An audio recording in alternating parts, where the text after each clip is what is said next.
Hey, everyone! If you enjoy my quantum audiobooks, you can support me by becoming a Patreon member. Your support helps me keep creating, and you'll get exclusive perks. You can also access my audiobooks directly through Google Drive. Check out the link in the description. Now, let's get started. The table was laden with beef stew, roast lamb, cream cake, and a bottle of red wine with the cork pulled. Rhaegar's appetite was immense. He grabbed a piece of beef and muttered, "Father, you eat so well this early in the morning? I am a king, after all," Viserys said with a smile, taking a sip of wine. "With the burdens I carry, it is a small pleasure to indulge in good food." He patted his rounded belly, a testament to his indulgence.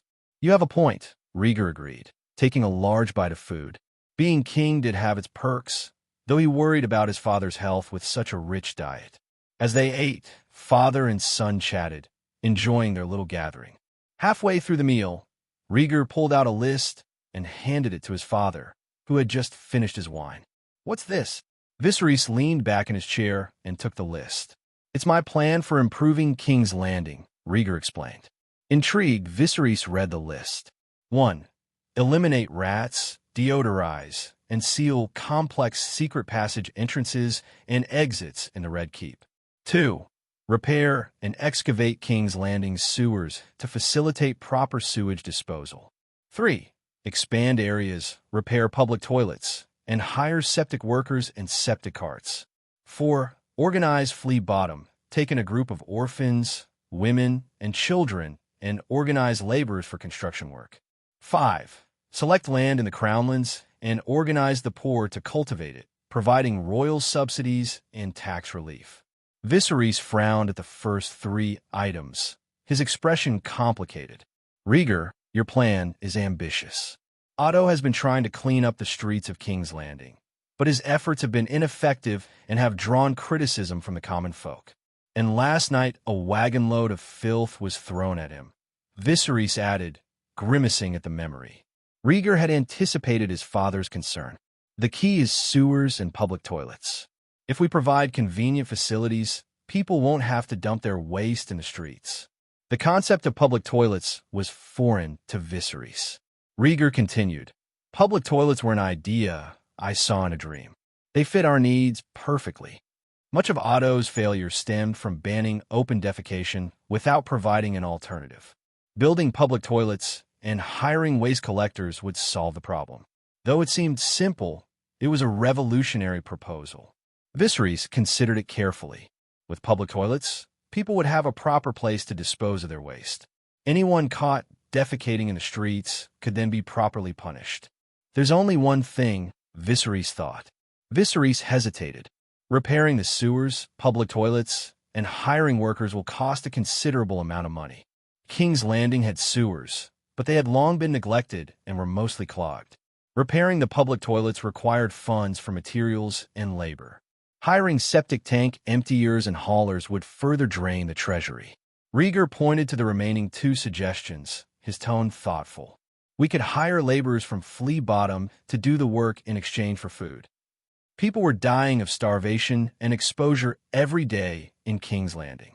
This food-for-work approach would save money and help the refugees, a win-win." Viserys pondered. His eyes fell on the last suggestion, and he instinctively bristled. "Dividing the king's uncultivated land among the refugees. I don't mean give it away," Rhaegar clarified. "We'd hire them to farm it.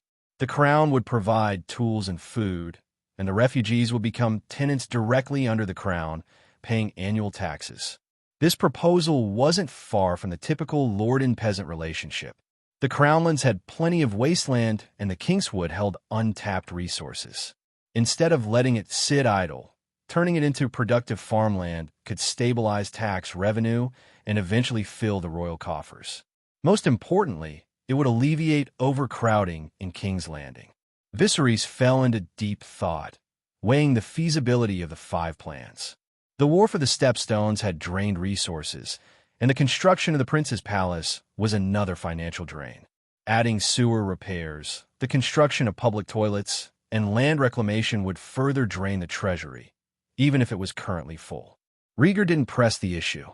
He finished his meal and left the palace quietly.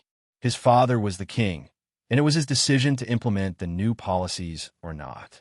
Rhaegar offered his ideas without insisting. The Iron Throne would be his eventually, and he could implement the new policies then. For now, his priority was to repair Harrenhal and build the dragon's nest.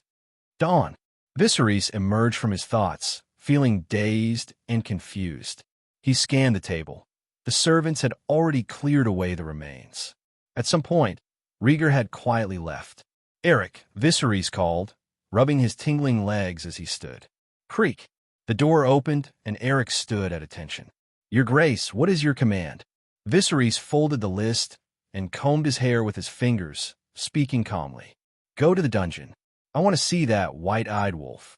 "Yes, Your Grace," Eric replied, his face impassive as he respectfully stepped aside to make way. Since Cole had been removed from his position as commander of the Kingsguard, Eric and Eric had risen quickly through the ranks. One specialized in defending the king, the other the queen. It wouldn't be long before one of the brothers would be named the new commander of the Kingsguard. Dungeon. The dimly lit environment reeked of stench, and the wails of prisoners echoed from the cages. Eric led the way with a torch in one hand, casting flickering shadows on the damp walls. Viserys followed behind, covering his nose and mouth with a handkerchief. He would not have set foot in this place if he hadn't needed to meet his uncooperative brother. They walked deeper into the dungeon and came to a familiar cell. "Brother, what brings you back here?" Daemon asked, sitting drowsily on the wooden bed, the shackles on his hands and feet clanking with every movement. It had been so long that he couldn't tell day from night and often lost track of time. Viserys looked at him in disgust and handed him a list of plans. "Take a look at this and tell me if it's feasible." "Oomph. Do you take me for a counselor in custody?" Daemon snorted but still got up and took the list, examining it. Locked in the dungeon, he had realized that sometimes one has to bend to survive. The last time he had taunted Alicent, he found something foul in his food the next day. It had taken 3 days for the prison food to return to normal. Viserys, in high spirits, did not care to argue. He kept his brother in the dungeon to be used when needed. There was a certain satisfaction in having him at his disposal. Daemon rolled his eyes and scanned the list. Repairing the gutter, cleaning the sewers. He muttered, quickly losing interest.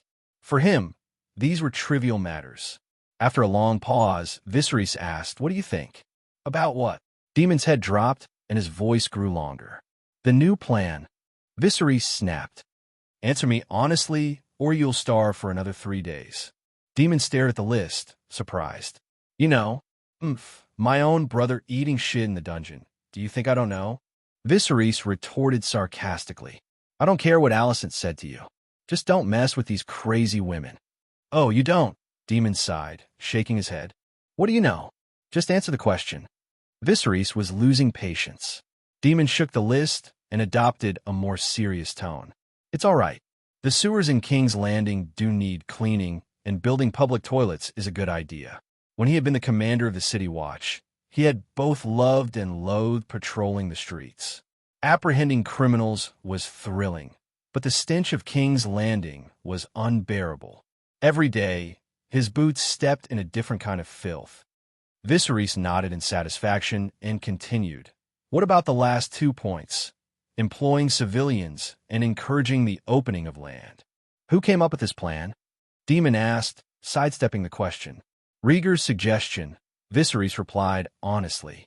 "Tisk, clever boy, full of possessiveness," Daemon smirked. He could see the implications of the plan, to clear out the excess population of the monarchy and eliminate the potential for civilian riots. Every generation of Targaryen kings had entertained this idea, but it was undoubtedly difficult to implement. After thinking for a moment, Daemon banged the back of his head against the iron railing and murmured, "The plan is feasible and seamless." With a twinkle in his eye, he added, "Who will execute the plan?" "Otto Hightower," Viserys said bluntly. "Oh, good choice," Daemon sneered, baring his teeth and shrugging slightly. "This kind of drudgery where you'll be cursed for even suggesting it is perfect for Otto, that old bastard." "Daemon, watch your language," Viserys warned, glaring at him. Like it or not, Otto was still his father-in-law. Shit, you asked. I'm going back to sleep, Demon retorted, throwing away the list and lying down on the wooden bed. Viserys, seething with frustration, said through gritted teeth, Demon, don't you want to get out of here? And how can I do that? As a sinner? Demon asked rhetorically, pulling the covers over his head. Think about it. Viserys grunted coldly, leaving the words, Vaemond is dead. With that, he walked out of the dungeon under Eric's escort. As the sound of footsteps gradually faded, the wooden bed in the cell creaked. Demon lifted the covers, his eyes gradually regaining their brightness. Vaemond's death had introduced too many variables. It could be a prelude to war or the beginning of House Valerion's decline. All he needed was the right opportunity to escape the cold, damp dungeon. With that in mind, Demon closed his eyes and muttered, Brother, you and I are really connected by blood. 7 days passed in a blur. The three-masted ship, bearing the 3 red dragon flags, crossed Blackwater Bay and arrived at the harbor of Driftmark. The harbor was not as bustling as usual. It felt eerily quiet. Apart from a few freighters, the only sound was the rustling of the tides washing the beach. Rhaena, dressed in a white gown, waited at the harbor, her eyes fixed on the approaching royal ship. A group of guards stepped onto the dock, forming 2 lines. Alicent, in a green dress, was the first to appear, supporting a pale and weak Viserys. Slow down. We're on land now, Alicent gently urged, patting her husband on the back. Viserys' seasickness had returned with a vengeance, and he had been vomiting profusely. The king and queen led the way, with Rhaegar and his younger siblings following behind. To accommodate his father, Rhaegar had opted for the slower boat ride instead of flying on his dragon. Roar! The shadow of a dragon flashed across the sky, disturbing the other dragons and breaking the peaceful atmosphere. Golden seracs, sunfire, and the light silver-gray sea smoke scattered at the sight of Cannibal's arrival. Lena stepped forward to greet them, bowing respectfully. Your Grace. Viserys nodded, attempting to speak, but swallowed back his words as his throat tightened. He's a bit under the weather. We'll need the maester to take a look at him later, Alicent said, forcing a smile and conveying her husband's condition. Lena nodded in understanding and led the way ahead. As they rode into high tide in the carriage, the atmosphere inside the castle was even more somber. When they entered the hall, many guests were already waiting. Lena apologized. Father is bedridden and Mother is attending to the guests. I'm the only one available to entertain you. The sea snake had been seriously injured in the defeat at Bloodstone Island and had been recuperating on Driftmark. He had just awakened but suffered a high fever upon hearing of Vaemond's death and was in a fragile state. Viserys, his seasickness eased somewhat, managed a weak smile. It's no problem. Take me to Lord Corlys. He needed to meet the master of the castle, of course. This way, Your Grace, Lena replied, and with Alicent's help, they assisted the king up the stairs. Left aside, Rhaegar shrugged and addressed his younger siblings. Move around freely, but don't wander off. Okay, Helena replied first, taking Aemond and Daeron by the hands and heading towards the table laden with food. Daeron, like a curious child, quickly freed himself from his sister's grip and scampered off. Aemond, blushing slightly, allowed his sister to lead the way, following like a shadow. Rhaegar didn't worry much. The different hair and eye colors of his siblings made them easily recognizable. In the relatively safe confines of Driftmark, there was no one who would dare bully them. Rhaegar. He turned at the sound of Rhaenyra's voice and saw her on the stairs leading to the second floor. Rhaenyra had abandoned her usual luxurious style. She was wearing a simple, long, strapless black dress, devoid of her usual elaborate lace and jewelry. Her long hair was pulled back. With a single glance, Rhaegar understood the reason for her attire. Rhaenyra, have you become a nanny? He teased, noticing the swaddled baby she was holding. Rhaenyra proudly lifted her chin and denied. No, I have no milk. I am the adoptive mother of 2 babies. After the celebration following the Riverlands rebellion, the siblings had parted ways for a while. Rhaenyra had flown to Driftmark to help with the children, keeping her promise to Lena. Rhaegar climbed the steps and reached out to take one of the swaddled infants. "Humph, you know what you're doing," Rhaenyra said with a smile, clearly relieved to share the burden.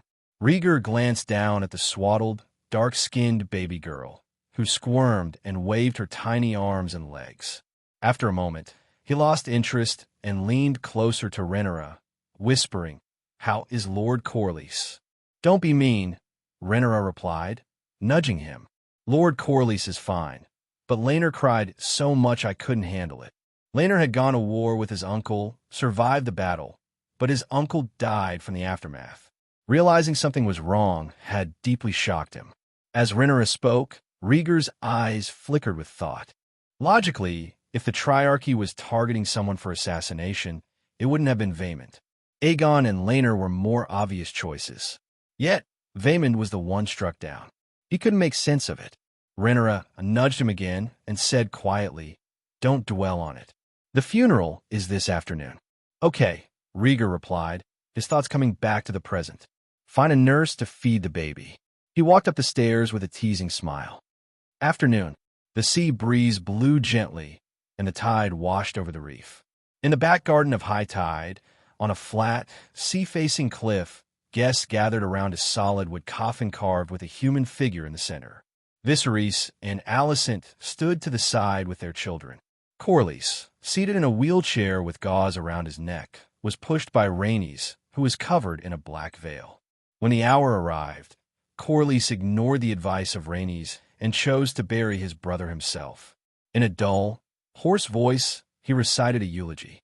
"We meet this day at the seat of the sea to send Ser Vaemond of the house of Balerion into the waters of eternity, within the borders of the king of mermaids, forever under his protection in the years to come." As the eulogy was recited line by line, the guards attached ropes to the coffin and slowly lowered it into the waters below the cliff. With the most important part of the funeral now over, the guests dispersed, and the servants brought out food and wine for the farewell feast. Roar! A dragon's roar rang out as Syrax flapped its wings, hovering over the castle as if spreading its wings in farewell. Accompanying Syrax were Malaise, the Red Queen, and Sea Smoke. On the mountain top adjacent to the castle, a light blue dragon lounged lazily, flicking its tail. On the crags of the neighboring cliffs, Sunfire stood on 2 feet, looking down proudly. Cannibal and Vhagar were absent. Their immense size left no suitable place for them to land. Viserys took Alicent's hand and headed back to the castle with Corlys and Rhaenys. Lena found Rhaenyra and pulled her aside for a chat. Rhaegar was left behind again, looking around helplessly. Laenor, looking mournful, drank wine after wine, accompanied by a handsome knight. Aegon drank his wine with equal fervor, his eyes lingering on the maids, occasionally slapping one on the backside. With nothing else to do, Rhaegar stretched and found Helena sitting on her knees in a corner, playing with a ball of thread. She closed her eyes, feigning sleep. "Sister," Aemond ran from the distance with a smile on his face. Helena immediately turned her head and put her index finger to her lips, reminding him, "Shh, keep your voice down." She pointed to Rhaegar, who was sitting behind her, signaling Aemond to be quiet. Aemond froze, his hands stirring behind his back, and whispered, "Oh, okay." Stealing a glance at his older brother, Rhaegar, there was more than a touch of jealousy in his eyes. Beside the wine table, Lena held Rhaenyra's hand and smiled warmly. "Rhaenyra, thank you for preparing the dragon eggs for the children. It's my responsibility as their foster mother," Rhaenyra replied calmly. "Thank you," Lena repeated, her eyes flashing with reluctance. She took a deep breath. "When the children turn 1, they will be sent to Dragonstone or King's Landing, where you will raise them." Adopting a child in these times was akin to taking a hostage, an agreement both parties had already accepted, yet it pained Lena to part with her children. Rhaenyra, not yet a mother herself, couldn't fully grasp her friend's anguish but offered reassurance. "The children will grow up healthy in my care. Whether they become dragon riders or ladies, they will have the choice." "I believe you," Lena responded with a bittersweet smile. Then she hesitated before asking, "What about Daemon? I haven't heard from him since leaving King's Landing." Rhaenyra paused, then replied, "He's managing. I don't know the details, but he's probably in the dungeon doing penance." Both women exchanged a knowing smile at the word penance. With Daemon's prideful nature, admitting fault or repenting was unlikely. Lena squeezed Rhaenyra's hand slightly harder and pleaded, "Rhaenyra, on the children's first naming day, I want them to meet their father." "You'll need to ask my father for that," Rhaenyra replied, narrowing her eyes. Lena's sincerity was evident as she whispered, "I will seek his grace's favor, but I need your help for the sake of the children." "I'll try. It's just one meeting. It shouldn't be a problem," Rhaenyra said, drawing back her hand, her voice cold. "Thank you," Lena whispered gratefully. High tide, Driftwood Throne Hall. Corlys sat in a wheelchair, his face etched with dismay. Beside him, Rhaenys looked on, her worry for her husband's health evident. "Lord Corlys, I am deeply saddened by Ser Vaemon's passing. The kingdom will remember his dedication," Viserys said from the Driftwood throne, his gaze steady on Corlys and Rhaenys. Rhaenys stepped forward, her voice firm. "Cousin, you and I both know that Vaemon's death is not natural." She had already begun an investigation and suspected the use of a notorious poison, tears of Lys. Colorless and tasteless, it could be easily slipped into food, causing mild stomach discomfort at first, but worsening until it became lethal. Viserys' smile faded. The Triarchy suffered heavy losses. "I expected retaliation, but not like this." Rhaenys was about to speak when Corlys interrupted. "Your Grace, Vaemon died for the realm. His life's honor is intact, but the Triarchy is growing too bold, and the defenses of the Stepstones remain inadequate." Viserys asked, "The mercenaries on Grey Gallows are retreating, and the army of the realm is stationed there. What more is needed?" Corlys, his voice raspy but determined, replied, "To end this threat, we must build fortresses on Bloodstone Island and Grey Gallows Island. Constant vigilance is needed against the Triarchy's attacks." This was a proposal Corlys had championed since becoming the Navy commander. "I will consider it carefully, Lord Corlys," Viserys said after a moment of silence. His mind wandered to Alicent's idea of giving the land for Aegon and to Daemon languishing in the dungeon. With that, the conversation ended and Viserys left high tide. Corlys watched him retreat, his eyes dark and uncertain, his fists clenched. The Balerion house had sacrificed too much in the Stepstones War. "Corlys, take it easy," Rhaenys urged, her concern palpable. "I'm fine," Corlys replied, though his gaze remained fixed on the flickering candle flame. He murmured to himself, "The Triarchy will pay a more painful price, sooner or later." Time passed like a fleeting shadow. The year was 121 AC. On a bright spring morning, a golden dragon soared above the tranquil waters of the God's Eye Lake, its scales glistening in the sunlight. "Roar!" The dragon's roar echoed through the air as it gracefully maneuvered through the clouds, adjusting its wings to change direction. In the center of God's Eye Lake lay the lush Isle of Faces, its appearance drastically transformed over the past 3 years. On the island's northern side, a massive, dark structure dominated the landscape. Towering at 500 feet, it was neither fully a mountain nor entirely a tower, with 4 large openings that allowed the wind to howl through, creating a sound akin to a horn. The golden dragon circled the formidable building before gliding towards the lake's northern shore. Its belly skimmed the shimmering surface, and its slender tail created ripples as it brushed through the water. Perennial stood proudly nearby, its thick, steep walls newly repaired. Soldiers clad in black armor patrolled with disciplined precision. A sudden gust of wind sent the soldiers reeling. Alert! They looked up to see the golden dragon flying over the city wall and into the castle grounds. At ease, it's the princess and her dragon. The captain of the soldiers recognized the dragon and its rider and paid his respects before resuming his patrol. In front of the Kingspire Tower, where the bear pit once stood, young shoots pushed through the soil, and a dusting of snow adorned the lone willow tree. On one wall of the tower, a spacious hut had been constructed, furnished with simple tables and stools. Inside, dozens of teenagers sat attentively, listening to a tall and stout teacher's lesson. Clang, clang. The sound of a zither echoed, a seemingly joyful tune tinged with melancholy. The source of the music was a stone pavilion nestled in the tower's corner. Inside, the melody was played by a young man with silver blonde hair cascading down his back. He sat on a red carpet, a harp in his lap, his fingers gently stroking the strings. The young man's pale skin and strikingly handsome features were marred only by the dark circles under his deep purple eyes, giving him a slightly gloomy appearance. Black thread dragon rose. Intermittent murmurs of a girl accompanied the zither's music. Lying behind the young man was a girl with similarly silver blonde, slightly curly hair. She propped herself up on her hands, her legs swaying gently. Who? A massive golden dragon swooped over the castle courtyard, landing outside the pavilion. On its back, Rhaegar, dressed in a long red gown with her hair pulled back, unfastened the chain around her waist and climbed down the soft ladder with nimble grace. Jumping to the ground, Rhaegar patted the dragon's golden scales and smiled. Go play, Syrax. Roar. Syrax roared softly, nuzzling its rider before flapping its wings and taking off.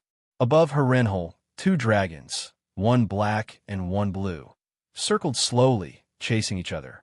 Syrax joined them, adding to their frolic. Rhaegar, you won't even come to welcome me? Rhaegar entered the pavilion, hands behind her back. She was as beautiful as ever, untouched by the passage of time. Clang! The zither's melody stopped abruptly as delicate fingers calmed the trembling strings, soothing the unfinished melody.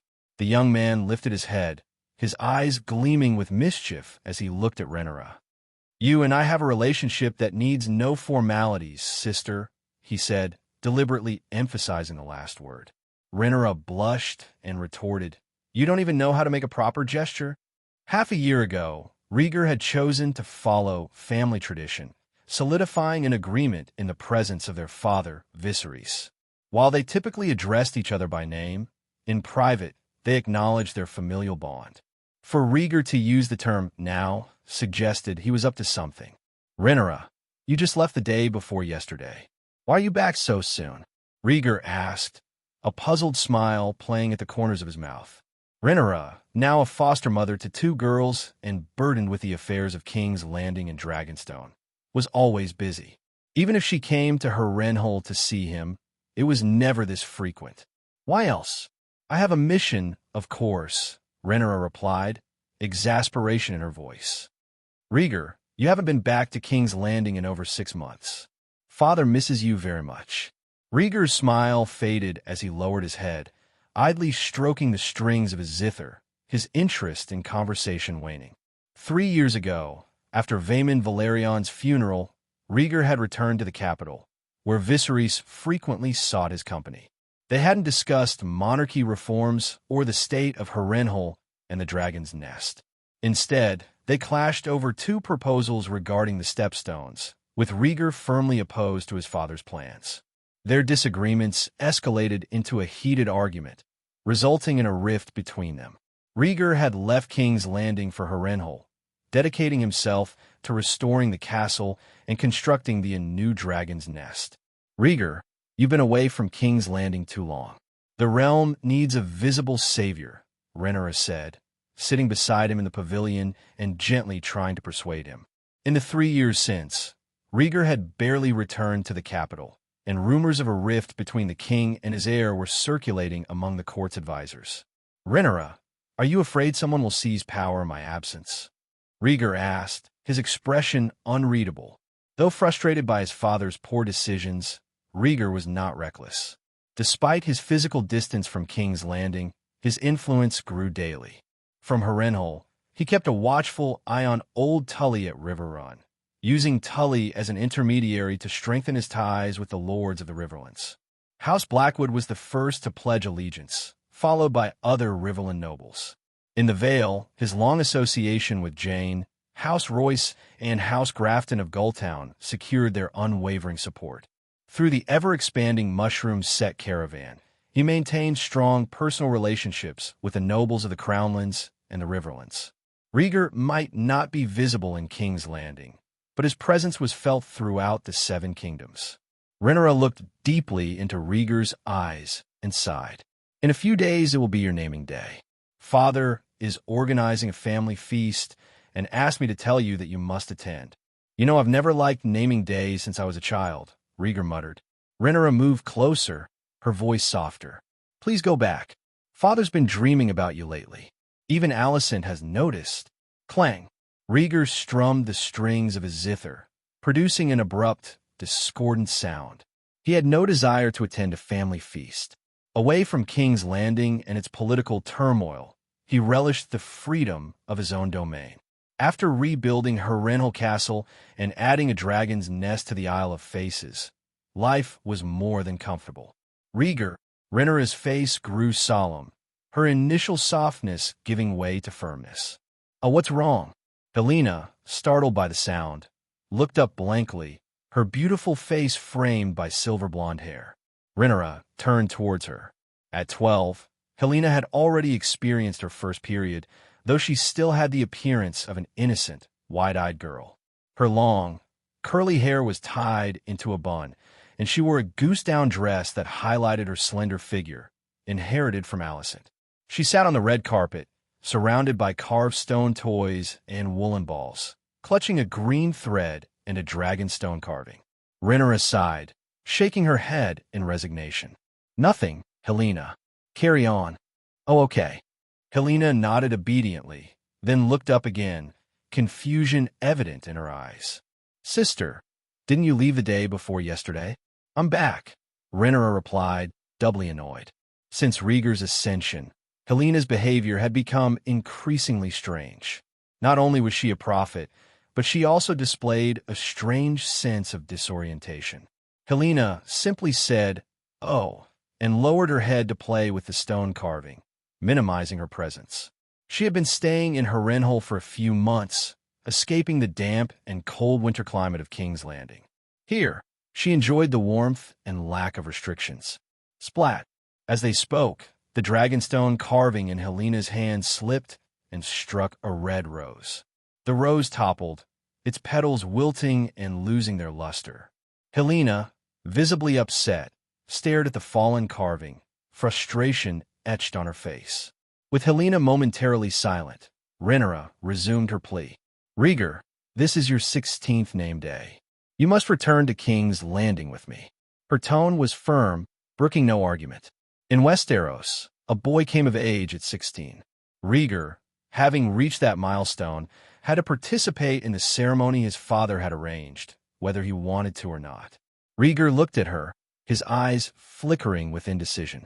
Noticing his hesitation, Rhaenyra's eyes grew stern. She reached for the soft flesh at his waist, ready to assert her authority. Fine, fine, I'll go back with you, Rhaegar conceded, quickly intercepting her hand, a rueful smile on his lips. Rhaenyra frowned, looking for confirmation. Really? Of course. A Targaryen keeps his word, Rhaegar assured her, a hint of certainty returning to his voice. Indeed, he had been away from King's Landing too long. Many responsibilities had been delayed, including his knighthood, which should have been conferred at 13. That's more like it, Rhaenyra murmured, her tone softening.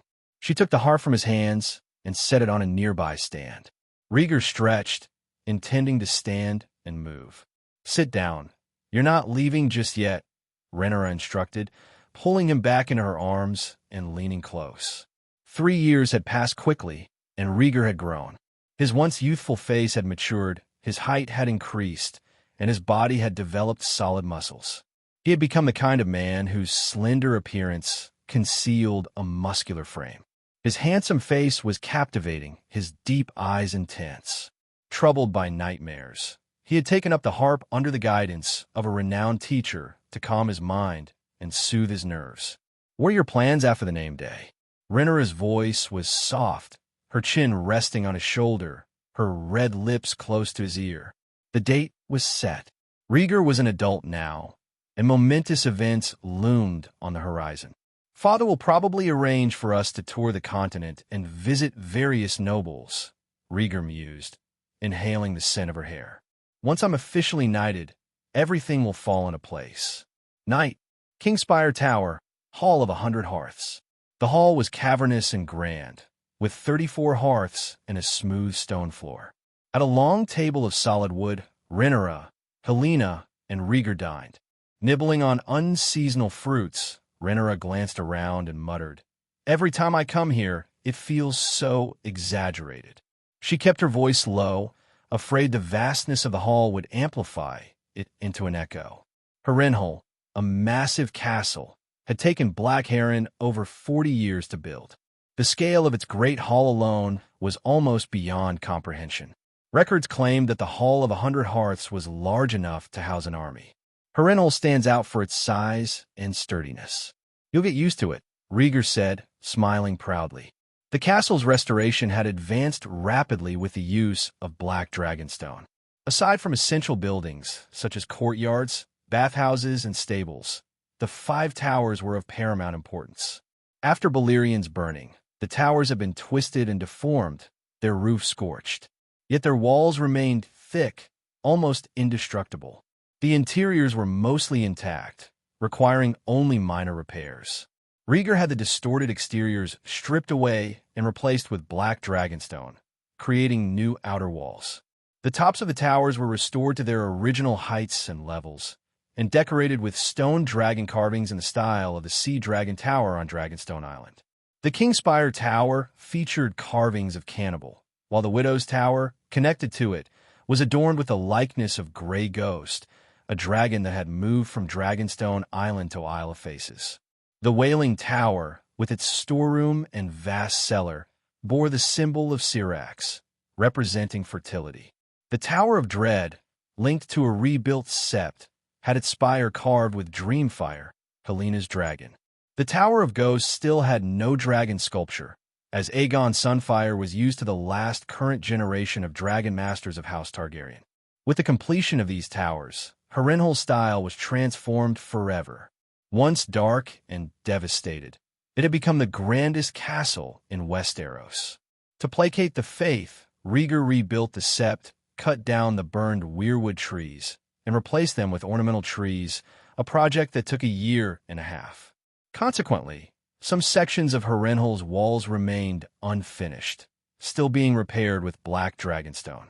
Seeing Rhaegar's pride, Rhaenyra smiled genuinely and offered heartfelt praise. One major reason Rhaegar had not returned to King's Landing was the demanding construction schedule at Harrenhal, leaving him no time to spare. "I'm full," Helaena said, putting down her knife and fork. Her cheeks were bulging, and she took a sip of fruit wine to help with her full stomach. Rhaegar chuckled softly. "Go to bed now, Helaena. We'll go back to King's Landing tomorrow." Good night, brother." Helaena hopped out of her chair and walked around the table to give Rhaegar a hug. Then, glancing at Rhaenyra, who was sipping red wine, she approached briskly and reached out for another hug. "Good night, sister." With that, Helaena wiped her mouth and made her way up the stairs from the Great Hall. The Hall of 100 Hearths was huge, with 2 corridors and countless rooms branching off the stairs. Once Helaena was gone, Rhaenyra turned back to Rhaegar. "Rhaegar, you and Jane, she's fine. I saw her 3 months ago," Rhaegar replied, his demeanor relaxed, the awkwardness of the previous days gone. "She understands my decision. I'll explain everything to her when I get the chance." "Good. It's important that you keep that in mind," Rhaenyra nodded, asking no further questions. Jane had been remarkably understanding, staying peacefully in the Vale and communicating only through ravens. Even though Rhaenyra couldn't fully accept what had happened, she admired Jane's tolerance. When dinner was nearly finished, Rhaegar pulled out 2 letters. "Tylan wrote to me a few days ago about a severe drought in Dorne. Bands of mobs have started roaming the borders." Rhaenyra took the papers, her expression growing serious. "It's not just Dorne that's having problems. The Tyrell house in Highgarden is also in trouble." She continued, "Lord Tyrell is very old and has only one son, who has been weak and sickly since childhood. Recently, the heir contracted a cold and died in the Citadel. With no other sons, Lord Tyrell sent a letter to you, implicitly seeking permission to legitimize a bastard. Rhaenyra's face grew stern. Rhaegar, you must never agree to this. Your status cannot support such approval. Don't worry, I haven't written back, Rhaegar reassured her, taking a calm sip of his fruit wine. In Westeros, where bloodlines were paramount, bastards were greatly disfavored. As the king's eldest son and heir to the kingdom, Rhaegar was among those least able to support the legitimacy of bastards. Supporting a bastard for the Highgarden succession could set a dangerous precedent, potentially undermining his own position and that of his family. Relieved, Rhaenyra sighed. The Tully and Tyrell families both face similar problems with their heirs. Old Tully's eldest son had died in battle, leaving Riverrun without a clear heir. For the past 3 years, he had wavered between his 2 younger sons and his grandson. While the second son should theoretically be first in line, both were too weak and foolish. The grandson, though mediocre, was at least capable. Old Tully wanted to make his grandson heir, but his 2 younger sons had banded together to cause trouble and disturb the peace of Riverrun. Rhaegar, unwilling to interfere, left the Tullys to resolve their problems independently. Seeing Rhaenyra's frustration, Rhaegar smiled helplessly. But these 2 families are among the most loyal to the crown. We can't just ignore them. Let's not talk about them anymore. It's frustrating, Rhaenyra said in exasperation. It's late. Let's get some sleep, Rhaegar suggested. Very well.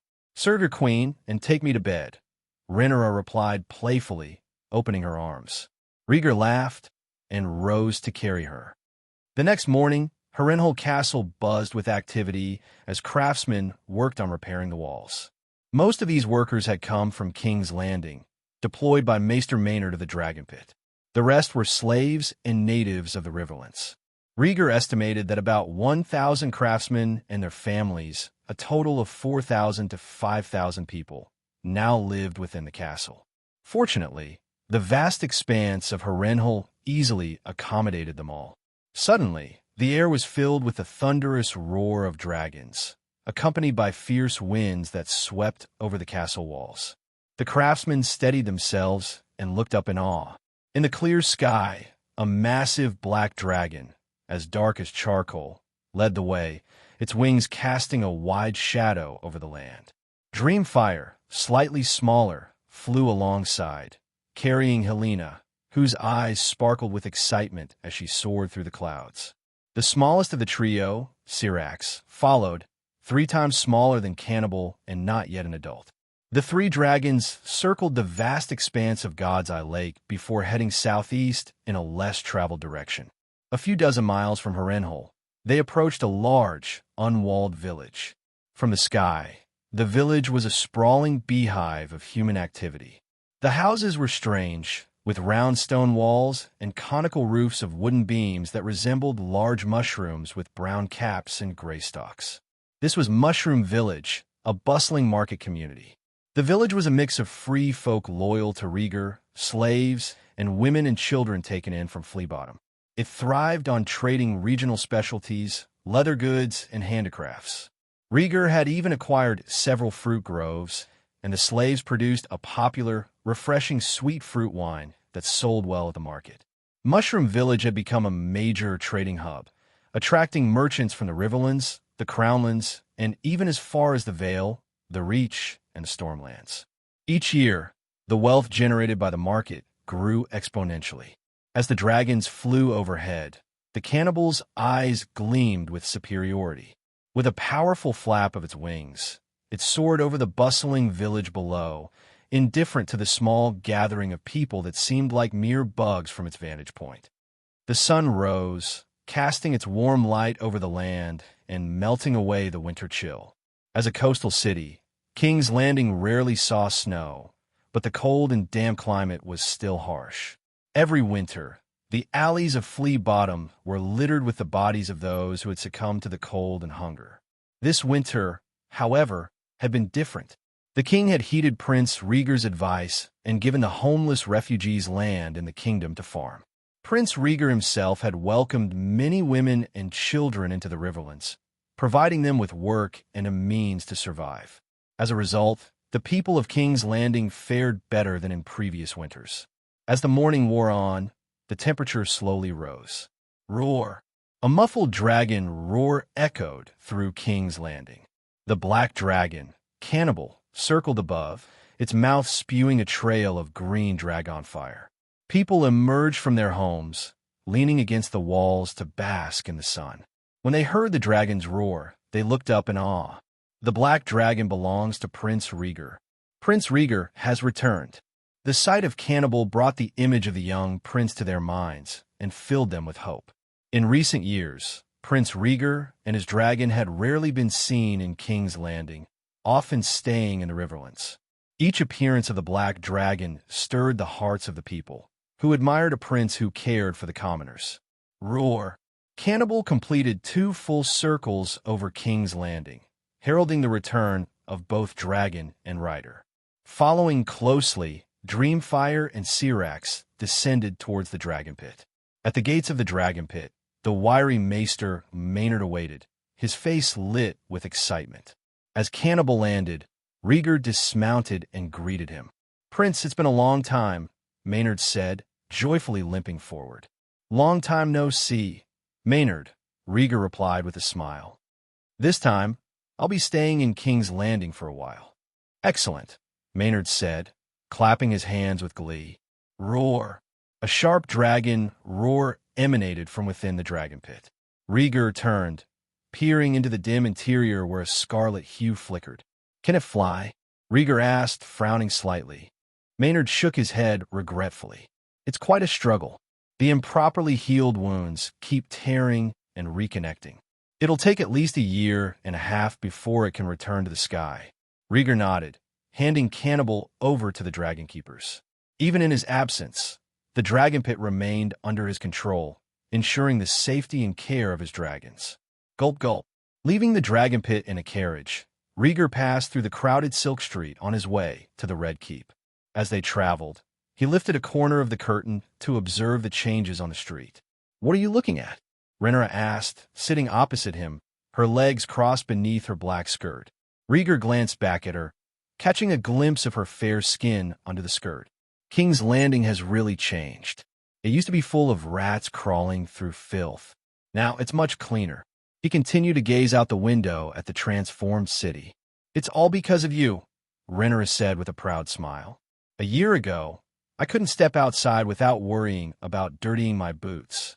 Repairing public toilets, hiring sanitation workers, fixing houses, all of these were Rhaegar's initiatives."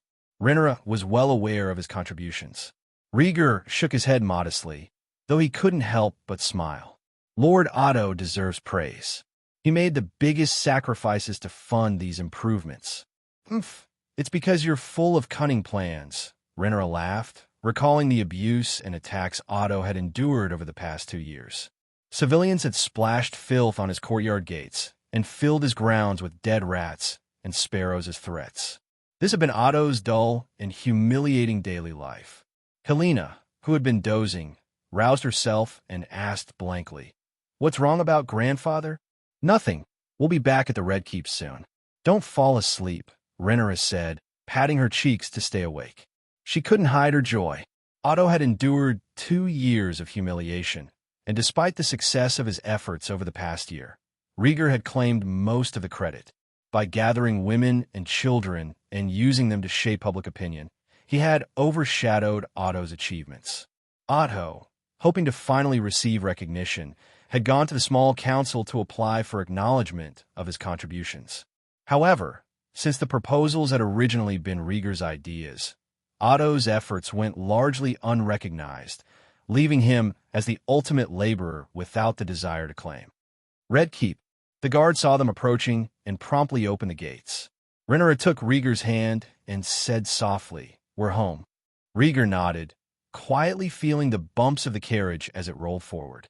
As they entered the front garden of the Red Keep, the coachman tightened the reins. Ser Stefan, a member of the Kingsguard, stood by and announced in a loud voice, "Welcome Rhaegar of House Targaryen, breaker of shackles, ruin maker, prince of Harrenhal, and heir to the Iron Throne." And his 2 sisters, Princess Rhaenyra Targaryen and Princess Helena Targaryen. As the proclamation ended, the carriage door opened from the inside. Rhaegar shifted his position and looked around the courtyard of the Red Keep. The courtyard was cold and empty. The nobles who used to gather to compete and watch were nowhere to be seen. The carriage was facing the gate of the Red Keep, which was tightly closed. Seeing the situation, Rhaegar commented, "Oh, it's really quiet." After half a year away, revisiting the place where he grew up revealed a different kind of scenery, one that was noticeably colder. As they disembarked from the carriage, the king's guards dispersed into the front yard, waiting solemnly. Rhaenyra and Helena poked their heads out and looked around curiously. Helena, still very innocent, asked softly, "Where did those lords go?" In her memory, the forecourt was always crowded with people wandering around every day. "Hush, be quiet," Rhaenyra said, pressing down on her small head. She knew someone in the Red Keep didn't like her brother. Rhaegar opened his arms and smiled. "Get out of the carriage first, ladies." "Well, brother, hold me," Helena said, happily jumping into Rhaegar's arms. He caught her steadily, took half a step back, and placed her on the ground. Turning around, he clapped his hands at Rhaenyra. She looked uneasy and whispered, "I'll help you ask Father for justice." "Don't worry about it," Rhaegar said with a reassuring smile. He took her hand, hooked his other arm around her legs, and lifted her out of the carriage. He didn't concern himself with the details. The answers would come when he saw his father. Creak! The front door of the Red Keep opened, and a thin, bald man in a black tuxedo stepped out. Rhaegar looked over at the sound of the door, his expression unchanged.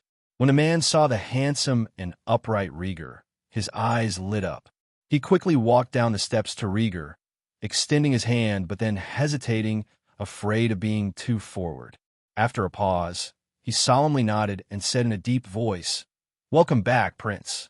Rhaegar lifted his hand to shake it, looking the man up and down with a smile. "Lord Caswell." "Please, the king is waiting for you in the throne hall," Caswell said, a bit agitated, his voice rising slightly. Rhaegar leaned in and whispered, "Thank you, my lord." In Caswell's delighted eyes, Rhaegar led Rhaenyra and Helena into the main door. "Lord Caswell is warm-hearted and meticulous, a good man," Rhaenyra commented as they walked some distance away. Rhaegar thought for a moment and agreed. The House Caswell of Bitterbridge, one of the oldest noble families of the Riverlands, would be a loyal partner. Lord Caswell had shown him favor long ago. His family had close ties with Old Town and House Hightower, and Rhaegar hadn't paid much attention to them before. Seeing him today refreshed his previous impression. He passed through the empty banquet hall and walked along the corridor adorned with the crest of the 3 red dragons. "Your Grace, with the prince's name day approaching, it's only fitting to notify the entire realm," said one voice. "The prince has been living in Harrenhal and is busy with business," another voice added. "If the princess invites him personally, the prince might find time to attend," suggested a third. The throne room was just ahead, and familiar voices of discussion echoed through the corridor. Rhaegar walked slowly forward until the solid wooden doors of the hall appeared in front of him. At the entrance, Kingsguard Eric Cargill stood watch. He immediately spotted the prince. "Eric, long time no see," Rhaegar called out, his eyes alight. Unable to conceal his emotions, Eric's face lit up with joy. "Prince, you're back. Open the door. I can hear them discussing me inside," Rhaegar said, lifting his chin and placing his hand behind his back. "Yes, Prince," Eric replied, gripping the handle and pulling the door open. The door opened with a creak, startling those inside. Viserys sat upright and expressionless on the iron throne, where blades were densely packed. Below him, Lionel and Otto occupied important positions to the left and right. Other royal advisors were present, including Rhaenys Targaryen, the Master of Dragons, Jasper, the Master of Laws, and Grand Maester Melos. Rhaegar stood at the doorway, scanning the room with a slight smile. The hall fell silent as the advisors exchanged glances, no one daring to speak first. "My lords, it has been a long time," Rhaegar greeted calmly, then strode into the hall. He passed by a few advisors, nodding in turn. Rhaenys held her head high and gave him a knowing look. Reaching the Iron Throne, Rhaegar looked up at his father, the king of the Seven Kingdoms. Viserys gazed at his eldest son with a solemn expression, exuding the majesty of a king. After a moment of silence, Rhaegar spoke, "Father, I am back." Viserys looked furious and said in a deep voice, "Rhaegar, I thought you were going to be a brat for the rest of your life. A lifetime is too long. I'm more generous," Rhaegar joked, then added despondently, "If I don't come back, I'm afraid the doors of the Red Keep will not open for me next time." Viserys' face hardened. "No next time. Otherwise, don't even come near the Red Keep." Rhaegar sighed, noting the changes in everyone's expressions. Lionel's joy, Rhaenys' relief, Otto's calmness, and Jasper and Melas's silence. He quickly assessed the situation. Viserys and Lionel exchanged a look and nodded slightly. Lionel, with a shy belly laugh, announced, "Prince, His Majesty has prepared a dinner for you to welcome you back." "Excellent," Rhaegar agreed casually. "Oomph." Viserys snorted coldly. "Retire, get some rest, and dress sharply for the dinner." "Yes, father," Rhaegar replied with a smile, nodding to the royal advisors before exiting the hall. With that, the father-son relationship was restored, and it was time to move on. Rhaenyra and Helena were still waiting outside. As soon as Rhaegar left, the discussion in the hall resumed, shifting from doubts about the prince's return to planning the celebration details, whether it should be a banquet or a tournament. It was late. In a remote attic of the Red Keep, a creaking sound echoed as the door was pushed open. Alicent, dressed in a green robe, stepped out with a grim expression. "The banquet is about to begin. I must get things under control," she said coldly, and quickly disappeared around the corner of the stairs. In the attic, a chair faced the wooden door.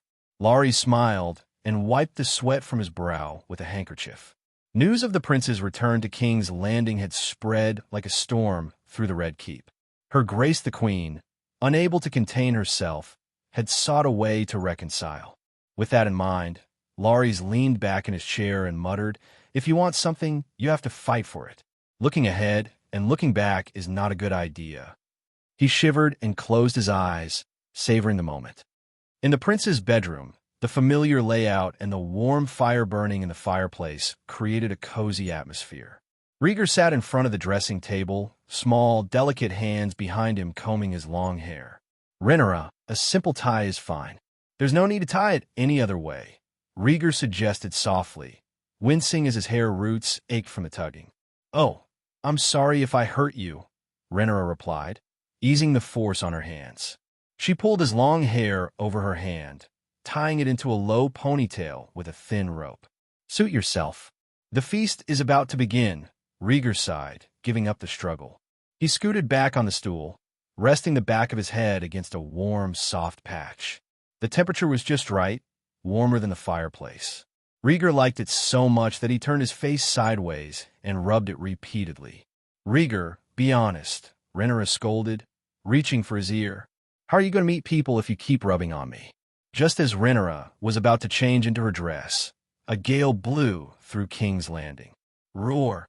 A low, thunderous dragon roar echoed across the city.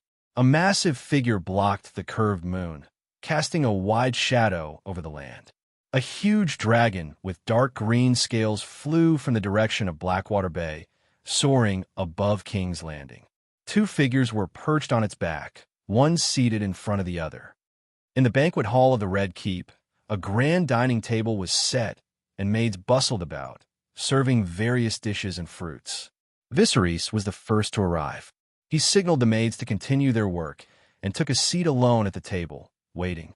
Shortly after, Alicent arrived, accompanied by several young Targaryens. As the hour grew late, more guests filtered into the hall. Viserys was delighted with this long-awaited family feast. Half an hour later, tap! Footsteps echoed on the stairs leading to the hall. Rhaegar, dressed in luxurious black attire with his long hair neatly combed, revealing his handsome face, descended the stairs. Rhaenyra held his arm, her long silver hair braided into pigtails cascading down her waist. Before reaching the bottom, Rhaenyra puffed out her cheeks and complained in a small voice, "It's all your fault. I changed into another dress, and now we're late, right?" "We're not late. The banquet hasn't started yet," Rhaegar reassured her, adding, "Rhaenyra, you know I lost my mother when I was young. I always miss her a little." Rhaenyra's cheeks turned scarlet, and she glared at him with a mix of annoyance and embarrassment. Not satisfied, she stomped on his boots. "Ouch!" Rhaegar grunted in pain and said, "Don't be angry. I was being sincere." Rhaenyra raised her eyebrows, grabbed his head with both hands, and playfully bit his cheek. Rhaegar winced and protested, "Don't bite. I'll bite you back." With a row of reddish teeth marks on his cheek, Rhaenyra looked furious. This was a habit she couldn't break since childhood. Whenever she had the chance, she would chew on something, not treating it as food. Rhaegar pulled away, rubbing his sore cheek. "You're a bit of a menace," he muttered, half amused and half pained. As the two descended the stairs, the hall below was already filled with people gathered around the tables. "Look, here comes the hero of the evening," Viserys announced with a smile, waving his children to their seats. "Princess." Two silver-haired, dark-skinned little girls seated at the table greeted Rhaenyra warmly. Rhaenyra, her earlier irritation now dissipated, smiled back. "Baela, Rhaena." The two little girls, Lena's daughters and Rhaenyra's adopted nieces, were only 3 years old, but already obedient and sensible, endearing themselves to everyone. They also greeted Rhaegar politely, and he responded kindly, though his face soon darkened as he took in the scene. The table was rectangular, surrounded by members of House Targaryen and their close kin. When Rhaegar and Rhaenyra arrived, everyone took their seats. Viserys sat at the head of one side of the long table, with Alicent and Otto to his right. On his left was a seat reserved for the newly arrived siblings. To Otto's right sat Laenor and a young, unfamiliar silver-haired girl. Across from them, from right to left, were Aegon, Helaena, Aemond, Daeron, and the twin sisters. On one of the broad sides of the table sat the regal Rhaenys. Opposite her were Lena and Daemon, who had just arrived from Driftmark. "Rhaegar, take your seat," Rhaenyra said, noticing his discomfort and tugging at his coat, whispering a reminder. Rhaegar touched his cheek, imitating her earlier tone. "Rhaenyra, you're embarrassing me." "Okay, blame me then," Rhaenyra replied with a helpless smile, pulling him into a seat.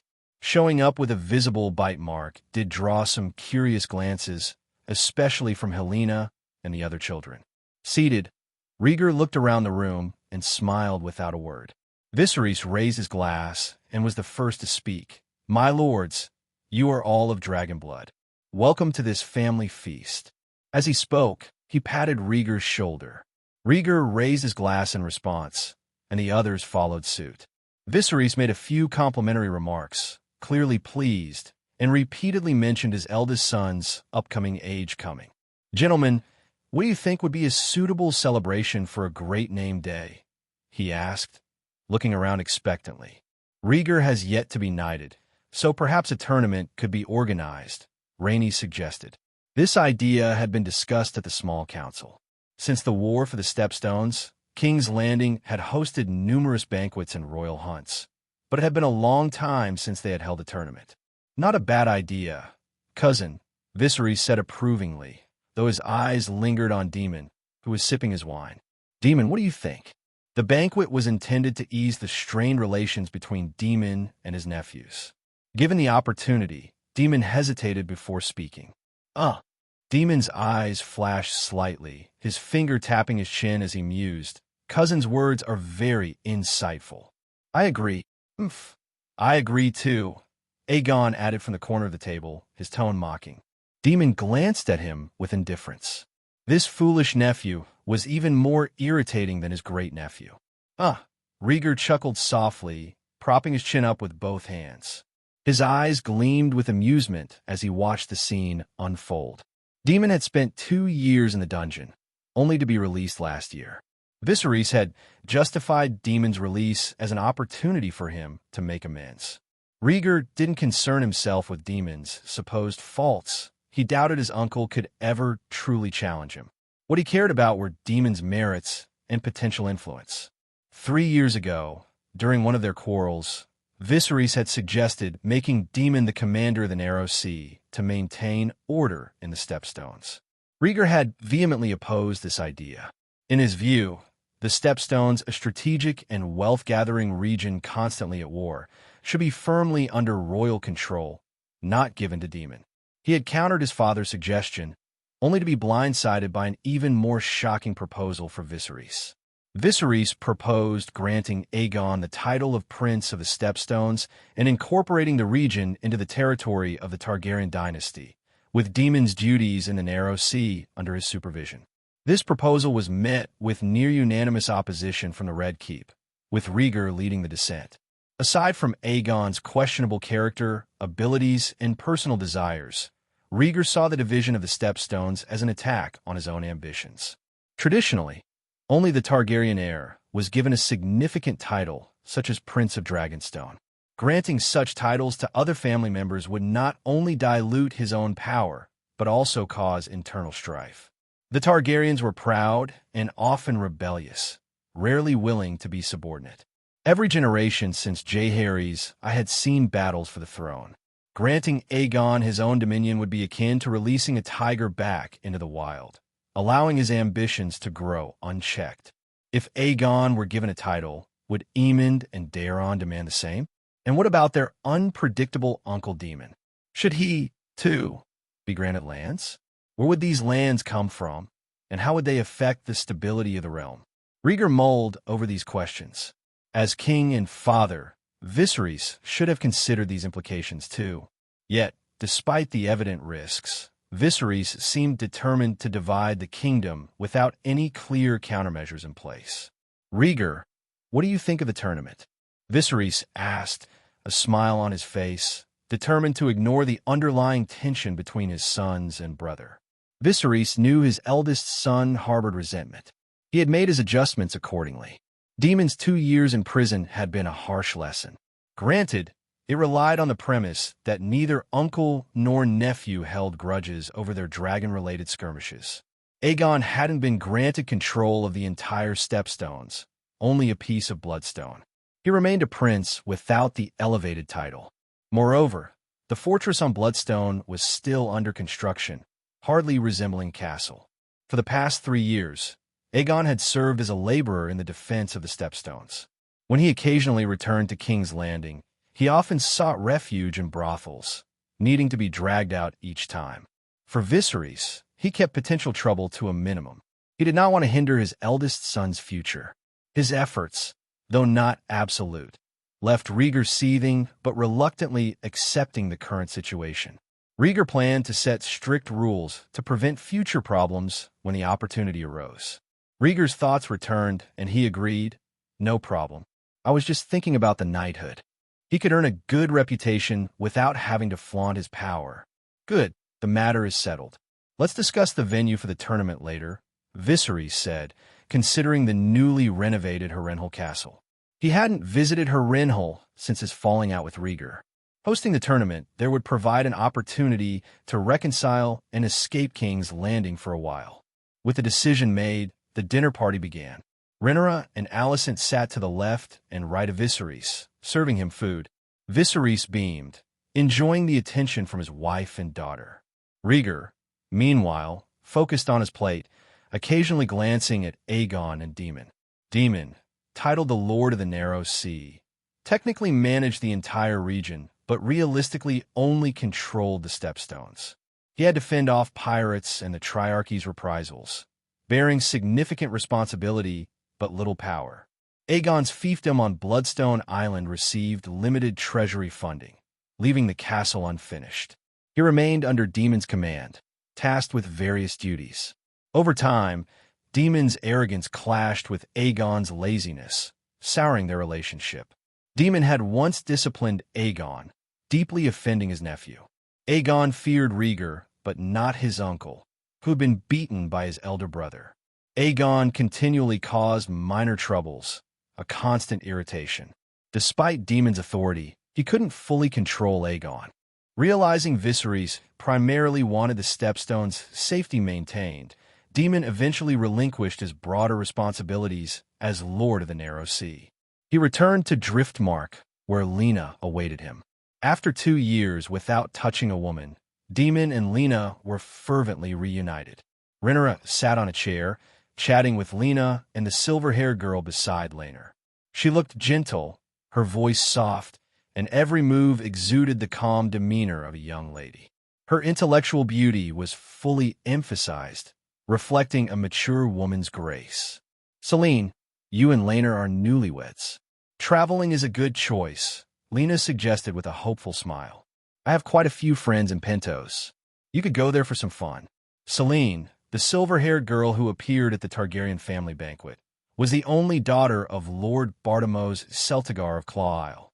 She had married Laenor late last year, in 120 AC, to strengthen the bond between the Celtigar and Balerion houses.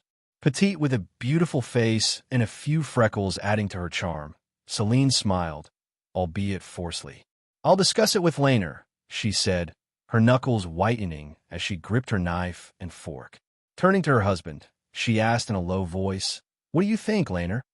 Laenor, not listening to the women, was engrossed in drinking with Aegon.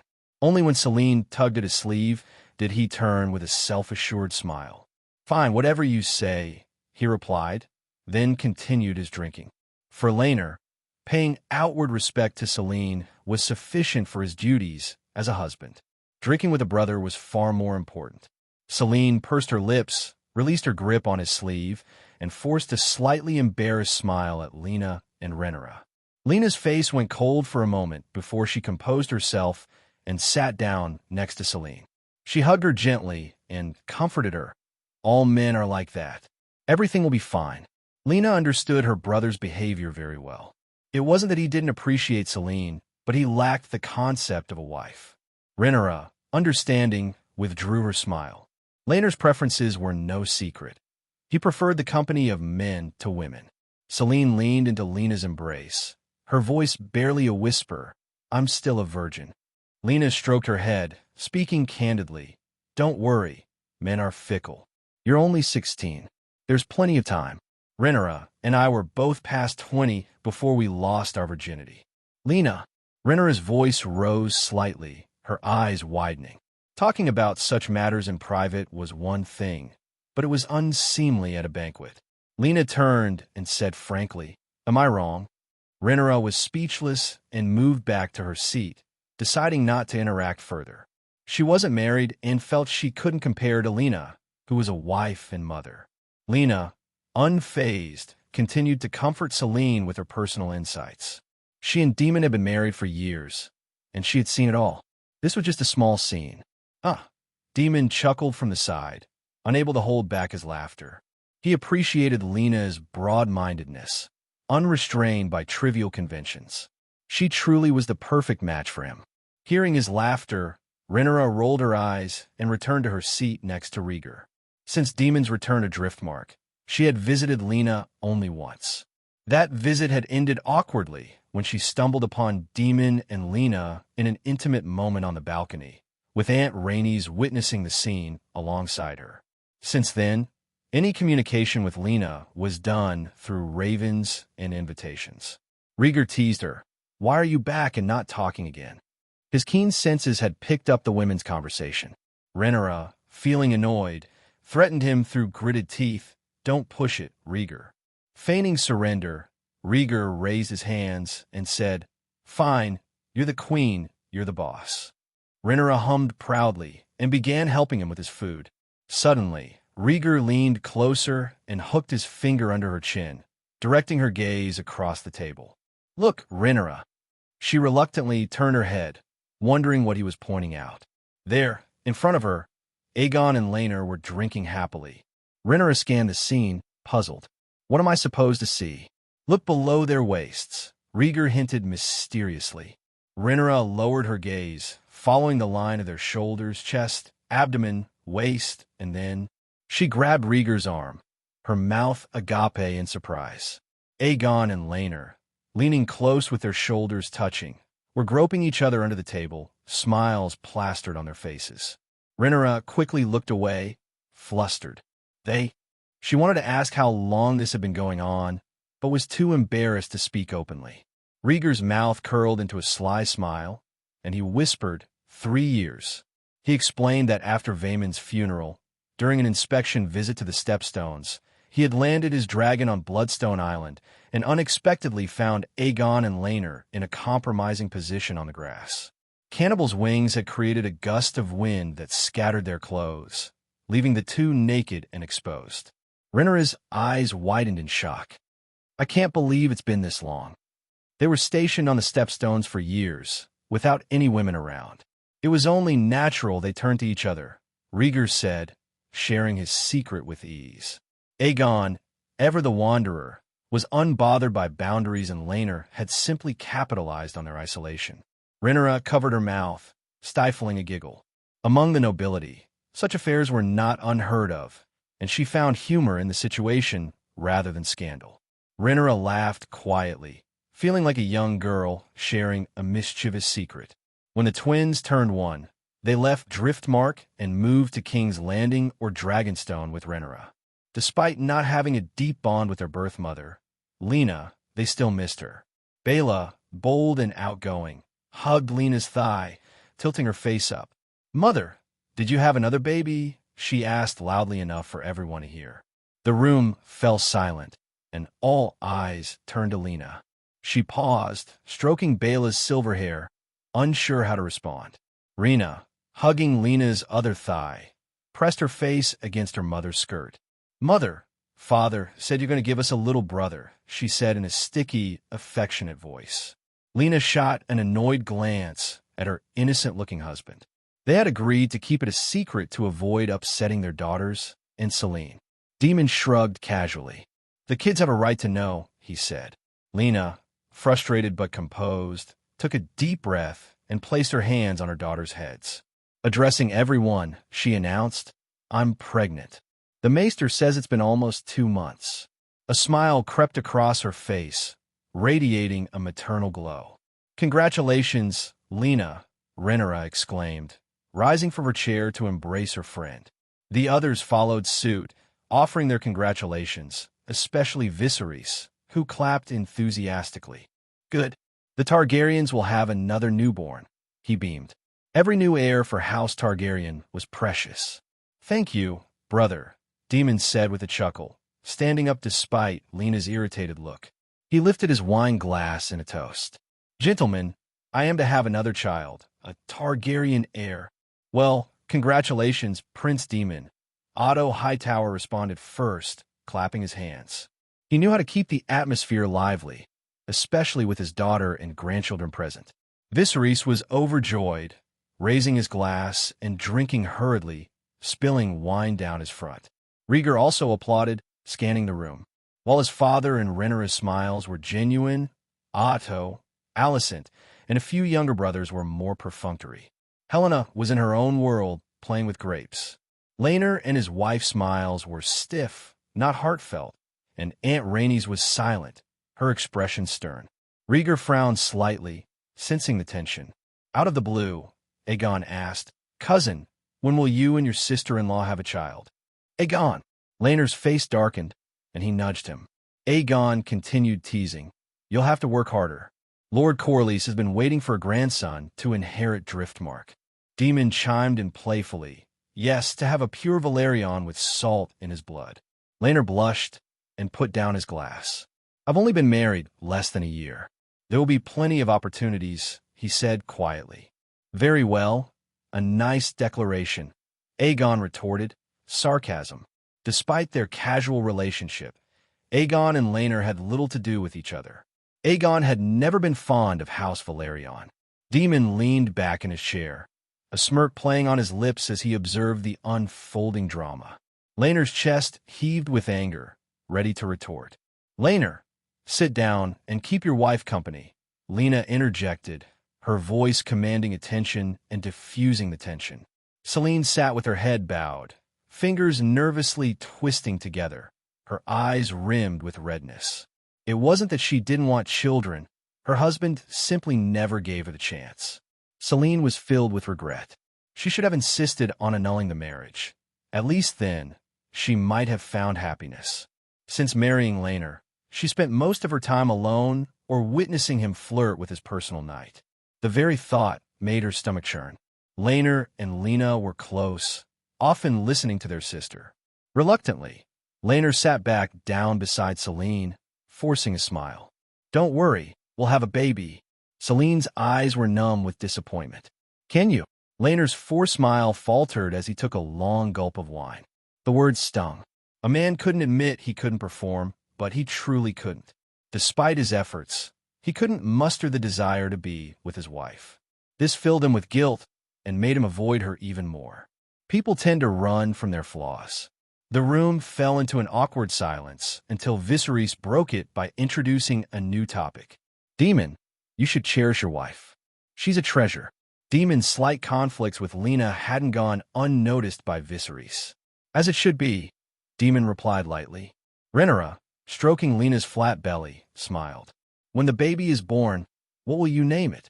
Do you think it's a boy or a girl? Lena asked, her eyes sparkling. You've already thought a name? Rhaenyra was surprised.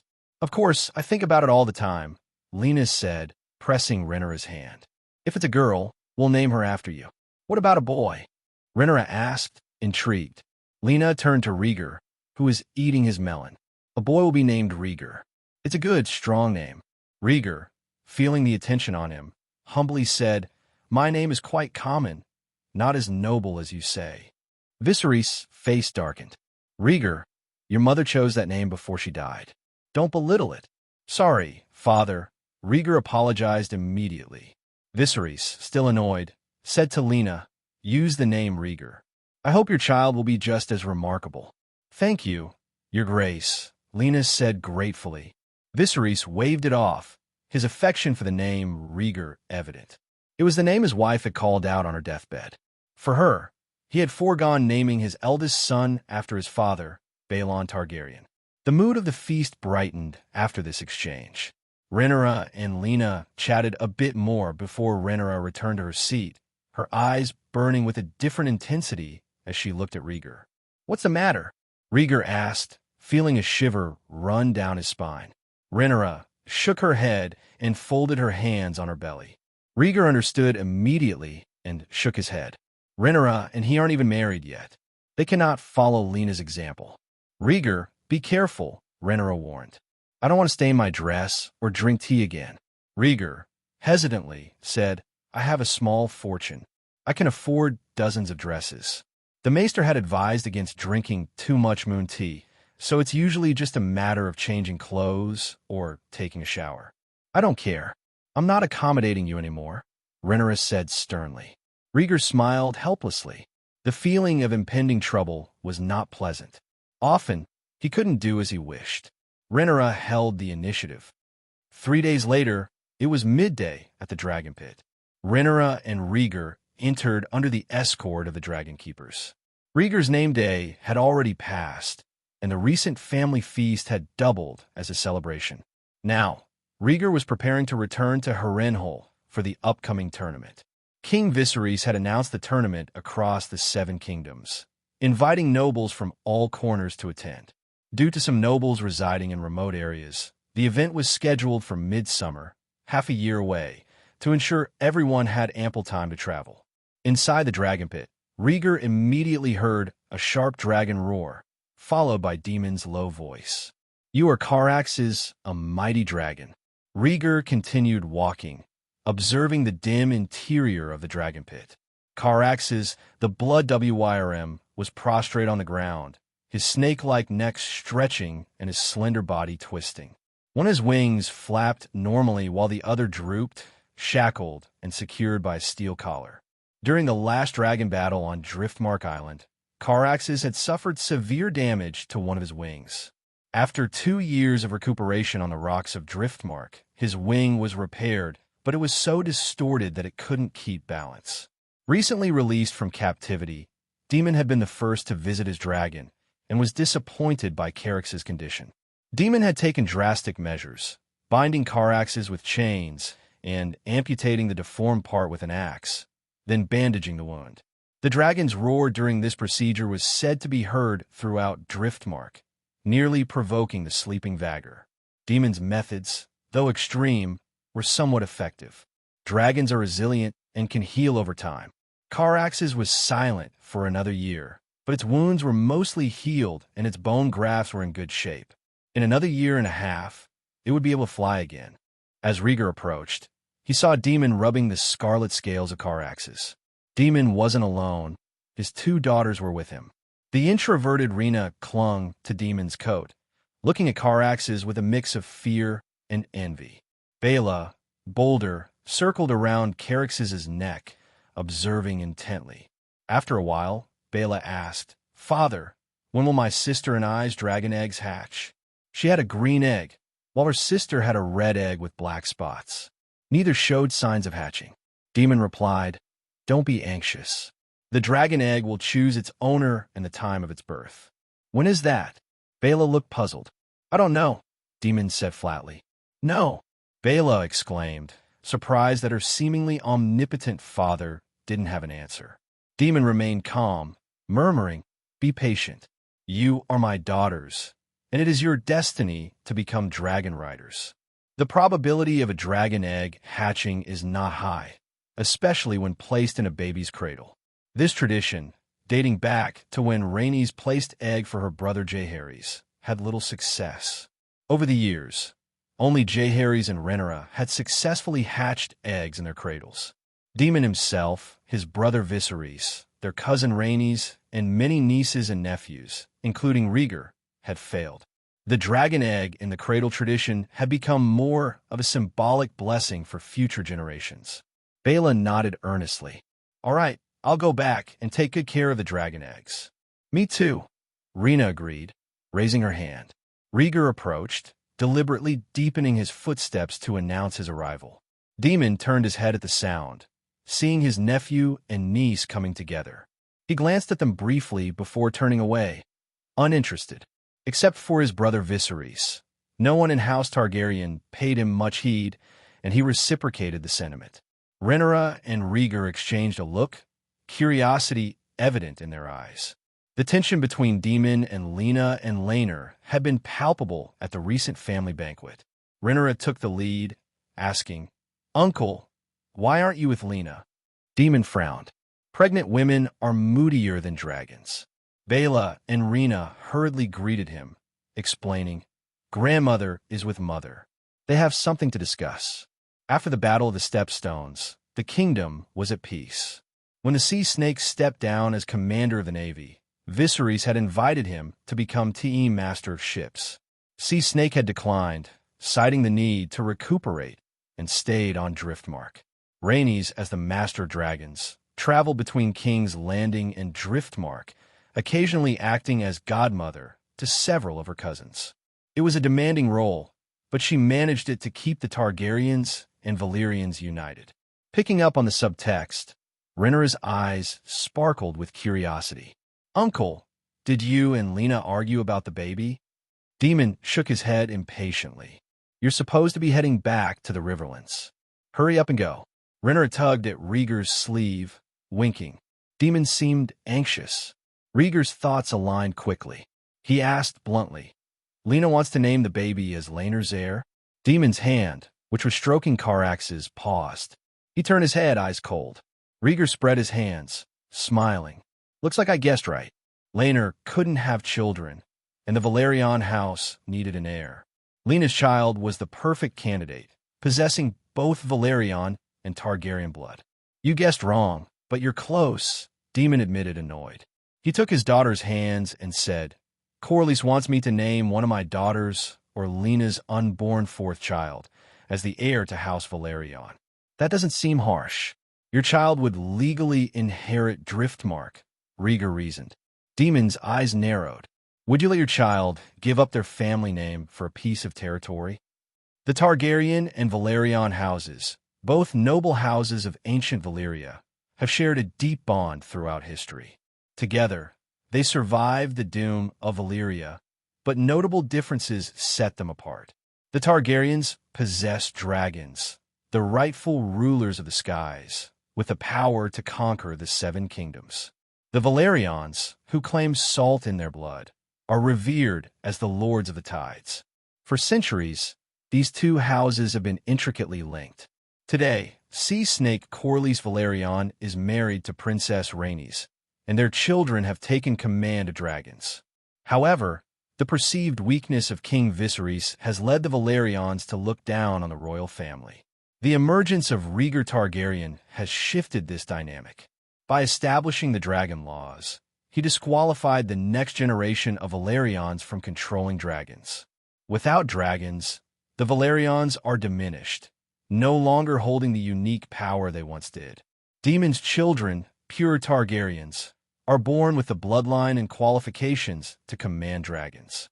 For them to adopt the Balerion name would mean renouncing their royal heritage and the right to rule dragons. Daemon, a solitary figure, even refused to father an heir with his former wife, Lady Rhea, to inherit Runestone. How could he allow his child to forego the Targaryen name for Driftmark? Rhaegar, understanding Daemon's perspective, shook his head. I'm not a father yet, but my child is my child, and that cannot be changed. The Targaryen identity was far more significant than being a Balerion, and Daemon's pride in the Targaryen name meant he would never let his children give it up. If Daemon had not valued this pride, he wouldn't have risked his life by returning to Driftmark with Lena to fight for his daughter's rights. Finding some agreement in Rhaegar's words, Daemon's irritation eased slightly. Lena had been pressing him about the inheritance.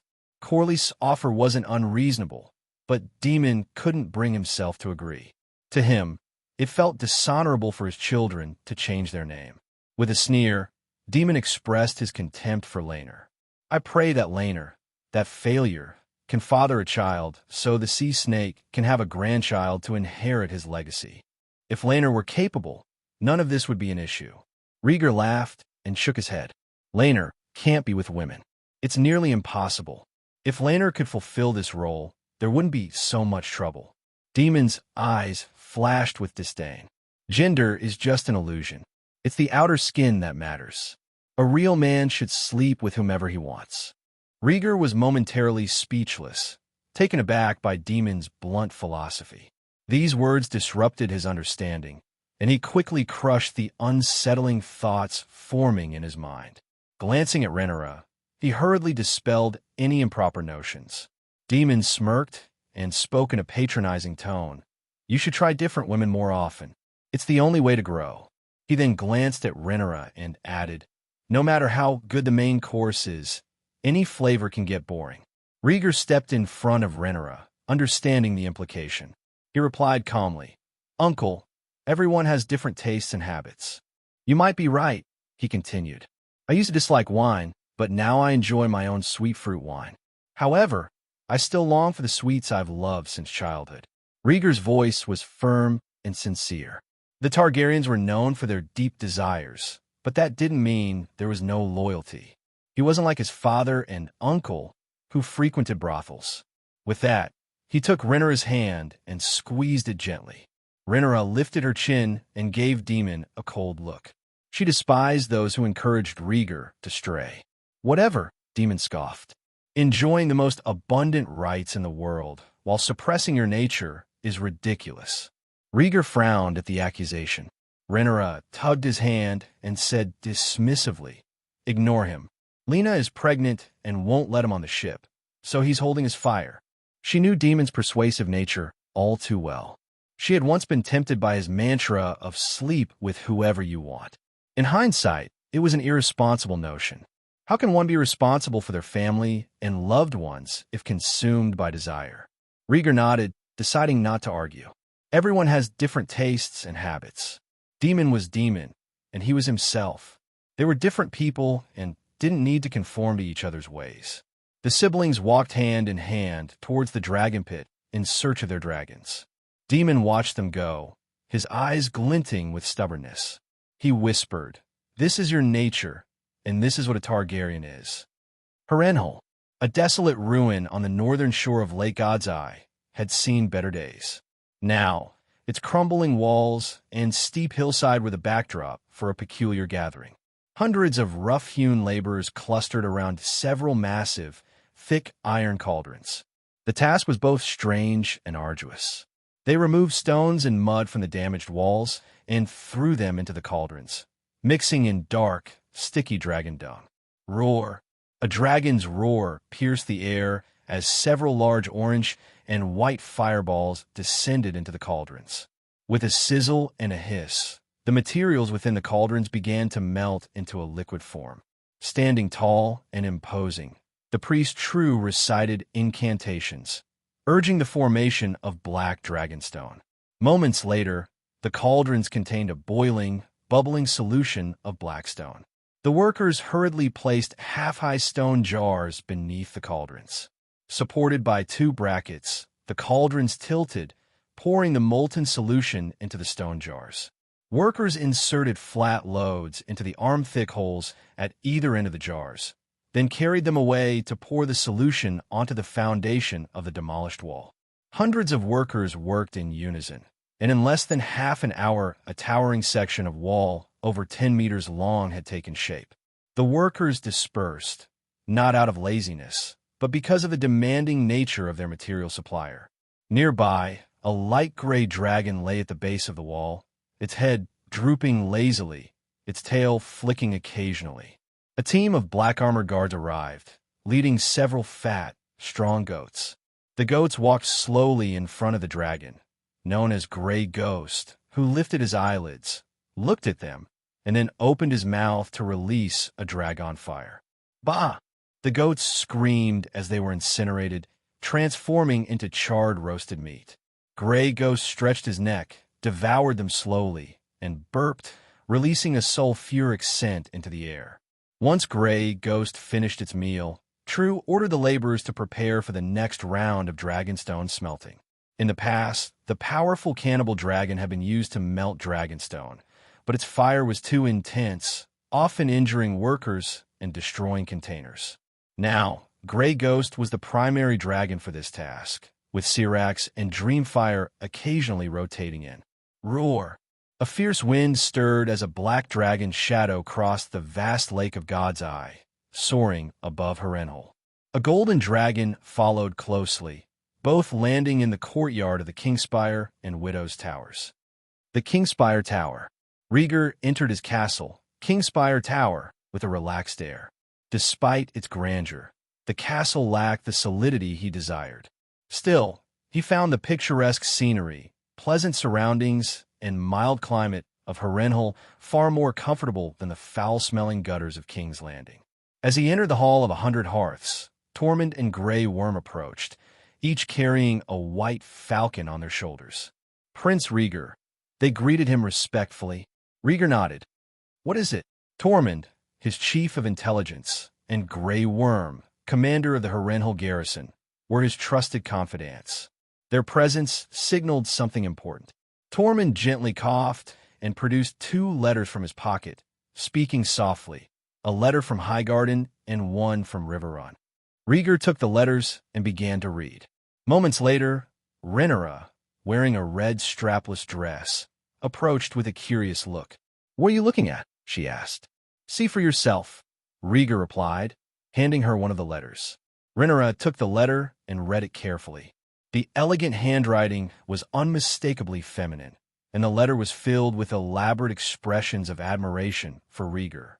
It's from the daughter of the Lord of Highgarden, Marjorie Tyrell, Rhaegar explained. What a rotten Highgarden rose, Rhaenyra scoffed, slapping the letter playfully against Rhaegar's chest. Someone wrote you a love letter. Why don't you hurry up and answer it? Rhaegar took her hand and laughed softly. Roses have thorns. I wouldn't dare pluck them indiscriminately. The content of the letter was bold and explicit, undeniably a love letter. It included an invitation for Rhaegar to visit Highgarden, which piqued his interest. Old Tyrell had recently lost his heir, making Highgarden a political powder keg. Marjorie's letter at such a tumultuous time made Rhaegar suspicious of her intentions. Rhaenyra crossed her arms, skeptical. She remembered how innocent Rhaegar had been with Jane at first, even refusing her invitations. But when she wasn't looking, their relationship had blossomed. Rhaenyra was wary of history repeating itself. Seeing her doubt, Rhaegar handed her the other note. Rhaenyra took it reluctantly, her eyes never leaving Rhaegar's face. She read the message from Riverrun and gasped. Old Lord Tully is Bedridden? The letter explained that Grover Tully was incapacitated, leaving Riverrun leaderless and in chaos. His two sons were vying for power, each gathering petty nobles and landless knights, resulting in daily martial duels. Rhaegar sighed. Things have escalated. Elmo is under house arrest by his two uncles and managed to send me a letter. Rhaegar's expression became serious. You must go to Riverrun. We can't have chaos there. Old Tully's illness had left a power vacuum, and the antics of his sons threatened the stability of the Riverlands. Rhaegar nodded. It is necessary to intervene. Despite old Tully's mediocrity and stubbornness, he had remained loyal to the crown. Rhaegar could not ignore the unrest in Riverrun. He turned to Grey Worm. Prepare to leave tonight. Take some men and go to Riverrun. How many shall I bring? Grey Worm asked, tightening his grip on his spear. 50 unsullied and 50 fearless should suffice, Rhaegar replied. The fearless infantry soldiers trained by Grey Worm were formidable, even if not quite at the level of the unsullied. Harrenhal's defense relied mainly on fearless patrols. Grey Worm's eyes flashed with determination. Yes, Prince. In Riverrun, where the garrison usually didn't exceed 1,000, 100 men would ensure Rhaegar's safety. Rhaegar glanced at Tormund and Grey Worm. Anything else to report? If not, he could finally rest. Grey Worm hesitated, then spoke. Prince, Maester True wishes to return to the Citadel to regain his status as Maester. He has been helping with the repairs at Harrenhal. True, a renamed Maester, preferred not to be called one, but was still respected at Harrenhal, where he taught the children to read and write. Rhaegar thought for a moment, then smiled. Tell him not to worry. I'll arrange for him to be sent to Old Town soon. Grey Worm sighed in relief and nodded respectfully before withdrawing. He had taken his language lessons with true seriously. Rhaegar then turned to Tormund, who hadn't left. What is it? Tormund smiled helplessly. The Faith of the Seven is sending 2 priests to the sanctuary inside the castle. Rhaegar frowned. It's not a big deal. Just don't let them roam around. Think of them as extra hands for the sanctuary. He did not like the Faith of the Seven. The upper ranks did little more than collect money from the nobles, while the lower ranks were often poor and hoped for miracles from the 7 gods. Although some sincere believers did good work, they were often naive and made unreasonable demands. As expected, the priests not only settled in the sanctuary, but also started making requests. Tormund's expression was troubled. Prince, they want you to fund a 30-foot bronze statue of the Mother for the sanctuary. Rhaegar chuckled at the absurdity. Do they have any idea how much bronze that would take? Copper was highly prized in Westeros, along with gold and silver. The request for a massive bronze statue was absurd. Tormund patted the restless white hawk on his shoulder and spoke softly. According to the priests, this request is negotiable. They claim that the loss of the old gods' faith in Harrenhal and your restoration of the sanctuary is a sign that the 7 gods want their faith to spread in the Riverlands. As the Targaryen prince, they believe you should set an example by promoting the faith of the 7 gods in this region.